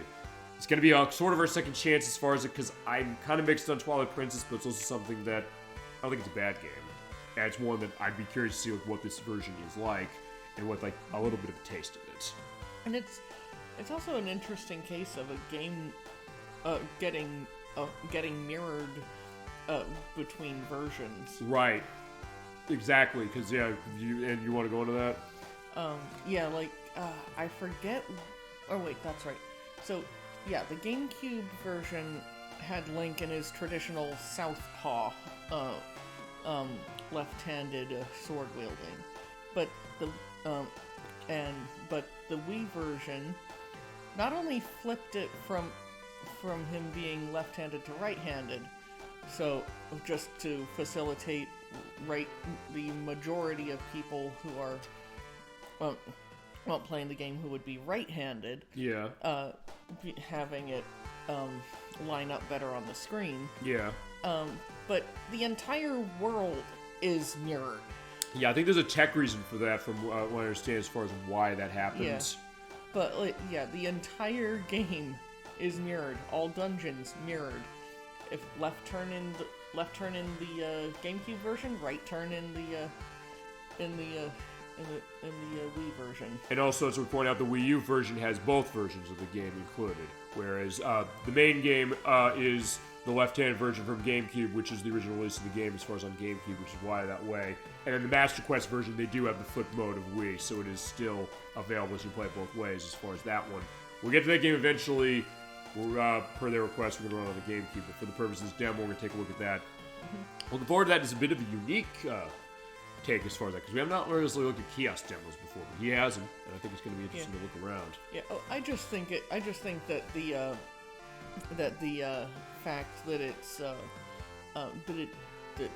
the two original versions are mirrors of each other. Right. Like, complete mirrors of each other. Right, which didn't happen with The Legend of Zelda Breath of the Wild, which is the other Zelda game that was at a launch of a console and also came out on the previous console where it started its development. Yeah, where they're basically the same with the exception of some areas that run better or worse on either version. Yeah, and it's actually really interesting that the Wii U version actually runs better in some cases than the Switch version. Yeah, I know. It's definitely an interesting case of that for sure. Although I would say that it's very comparable between the two versions. It is, yeah. It's just one version runs it a little better in some ways, and the other version runs a little bit better in the other way, but it's pretty minor. Yeah, it's pretty negligible as far as that. But yeah, so that's kind of where we're going on that one. And then the 26th of April at 3 p.m., next part, Shadow Hearts Covenant. Going to be another long one with Crusader 64 and Chasm 22, of course. Then a week after that, we'll have part 2 of Akon, Legends of the Core, or Defenders of the Core, I should say. Then Shadow Hearts Covenant again the week after that on the 10th. The 17th of May, we're going to have, I think, the second chance on Sonic All-Stars Racing Transformed. I'm running through Series X, we run 60 FPS. We're also then, week after that, we're playing for our compilation show. This is Elect vs. Choice. This is Title Legends 2 for PlayStation 2. It is a collection of ancient games of Titles from the arcade. Most I'm not that familiar with, but other ones I kind of found out, like Space Invaders Deluxe and Puzzle Bobble 2, I know that. Alpine Ski, Violence Fight, trying to think of other interesting ones. Pudgy Carrot, that's actually an interesting one. It's kind of a mixture of like Bust a Move and Pong. Definitely kind of obscure stuff. And Kicks, because it's fine. Last year, Super Kicks was in Title Legends 1. It was a question, why is that not in there? It was emulation questions, but for this one, Kicks is in here as far as the original QIX, as far as how that's spelled. And other ones like Camel Tree, that's one that Electrus wanted to see a Super Nintendo edition of On the Ball. We'll do that eventually, but to start, we got this arcade version. 39 games on that disc. And as we always do with these shows, we look them over for a little bit of time and go over what the collection has to offer. Though in this case, it's mostly about the games, not so much about like behind-the-scenes stuff, but definitely interesting stuff we have going. And at the end of May, we have our 40th anniversary show for Super Mario Brothers, the original. We're going to be playing it.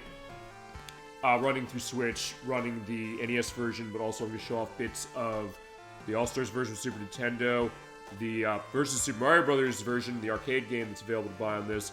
And then I'm going to swap out my GameCube to briefly show off Super Mario Brothers Deluxe, which I thought might get a Switch Online port for Mario Day. It didn't, but fine. We got Donkey Kong and Mario's Picross, which I think is even better. So I have a way as far as showing that anyway. So we have our 40th celebration of that classic game. And then the only other stuff really is, getting into June, we'll have Bakugan, we'll have Shadow Hearts Covenant still going. I'll be off the last weekend, so I'm going to have going on the YouTube site. Our Play of the Wolf Among Us starting with 2 parts of that. I had to censor it as far as the nudity for it, so I did that off screen. I just recorded one last part, and then later in September I'll have another weekend, so I'll have parts 3 and 4 going up there, and 5 at a later date. And then the only other stuff, I guess, Nocturne, other stuff for you. I know we have Mega Man 7 that we're going to be waiting on Electverse as far as when he's doing that in October, when he wants to see that done in October. But I don't know, what other things do you have on your plate? Along with Croc, I was coming back to that. Yeah, like, so yeah, what, before, even once Croc releases, in order for me to get back to it, I'm going to need to get all of the gobos that I've obtained in the Sega Saturn version in the HD version that's coming out. Right. Before I can really get back to that. Okay, yeah, also, by the way, 2 things. One, they still have not said when it's coming out. They say Q1, so that would mean by the end of the month. I don't know if they're going to make the end of the month. But they said the physical version is coming out Q2. Also, by the way, I bought 2 copies of it today. One is yours. Oh, awesome. Thank you. Sure, no problem. Because I was like, hey, I know you want to have that, build the PlayStation 5 collection, and get a sense of that. When we come back to that, that will be our finale of Krog. It'll also be our second chance of it at some point, because we'll get a sense of that and give a look at it, and look into all the extras that release has. They say they're going to have a bunch of stuff to it. But yeah, I kind of... there is, like, I believe one particular mini-game in Croc that you need to basically do perfect on, I think, to get the Gobbo. Yeah. I just cannot do with the Sega Saturn controls. And I couldn't do it with the PlayStation controls either, because I played it on that, and sometimes it seems a little smoother on PlayStation, but even then I couldn't do it that way either, because I have it on that. Yeah, but we're figuring that because they're going to have enhanced controls as far as it, and also, fine, we get to take a look at this new version of a game that was kind of looming the whole time we played it. And you did beat the whole game as it was, specifically, so I think you proved your point that way. So makes total sense. I reached the credits. That's true, but you did go the whole way as much as you could, and it made sense, especially if you've never played it before. You did a great job when we did that. And looking forward to it. And we get to that, but I guess what other stuff do you have on your plate you're going to be doing eventually? Or other stuff you might have heard on that list, like, wait, I want to be in on. I don't actually remember everything that I've... I know that there's a lot of games that we're planning to do eventually. I just don't remember which ones we've really decided on. Okay, I don't know what you want to do next. Fine, I'll say this. What do you want to do next, as far as what do you want next to be? Not really sure. I think I'll need to get back to you on that. That's fine. Look through what I've got at home and... Sure, no problem. Yeah, we can definitely go into that as far as what that's all about. And yeah, we'll still have the show going as far as how things are going, and more stuff into the rest of the year. Including the Halloween block, we're starting early in September with, I guess we'll still have Shoutouts coming and going. Wolf Among Us is going to have its parts on the weekend of Not There, which is going to be the weekend of the 12th. We're starting Scooby-Doo Night of Run Frights on PS2 and Medieval PlayStation, and then we're finishing in October. Then maybe at 7 when Electverse gets back to me on that one. Showers Covenant still, and then Halloween Night for Castlevania Chronicles on PlayStation. And then for November, the Disney game for pre-Thanksgiving is Pinocchio for Super Nintendo on Dollar Finn's request. Shadow the Hedgehog is, aside from the Sonic Ultra's recent Transform thing, we'll come back to Sonic for this, although it's for another Sonic game. I don't know what we'll come back to next. Fine, I'm doing that for the purpose of 28 years of that one and also show the Super Hard mode. But I don't know. We'll do Sonic 1 co-op eventually through this. I think that's the thought, based on what you're saying. That would be fun. We can definitely figure that one out. And then the Listed Show at the end of November being Listed Xbox Live Showcase Volume 2. There's some stuff in that as well. I'll probably toss some of the Sonics on that as well, just because we didn't show them last time. Yeah, I think that's going to be everything we got, honestly. Yeah, I think so. Okay. All right, well, thank you so much for watching Super Bowl Game Saturday, everybody. Thank you, Nocturne, for joining us, for sure. Thank you to everybody out there on our Best Channel Twitch. We appreciate all of your support and for joining us on this journey every week. Hope you enjoyed our show, and with that, hope you have a great rest of your weekend, a great rest of your, a great week coming forward, and we'll see you on next Friday with Edwack and Nikki for Smart Ball for the Super Nintendo. Till then, keeping awesome, have a wonderful night, wonderful rest of your weekend, and take care, everybody.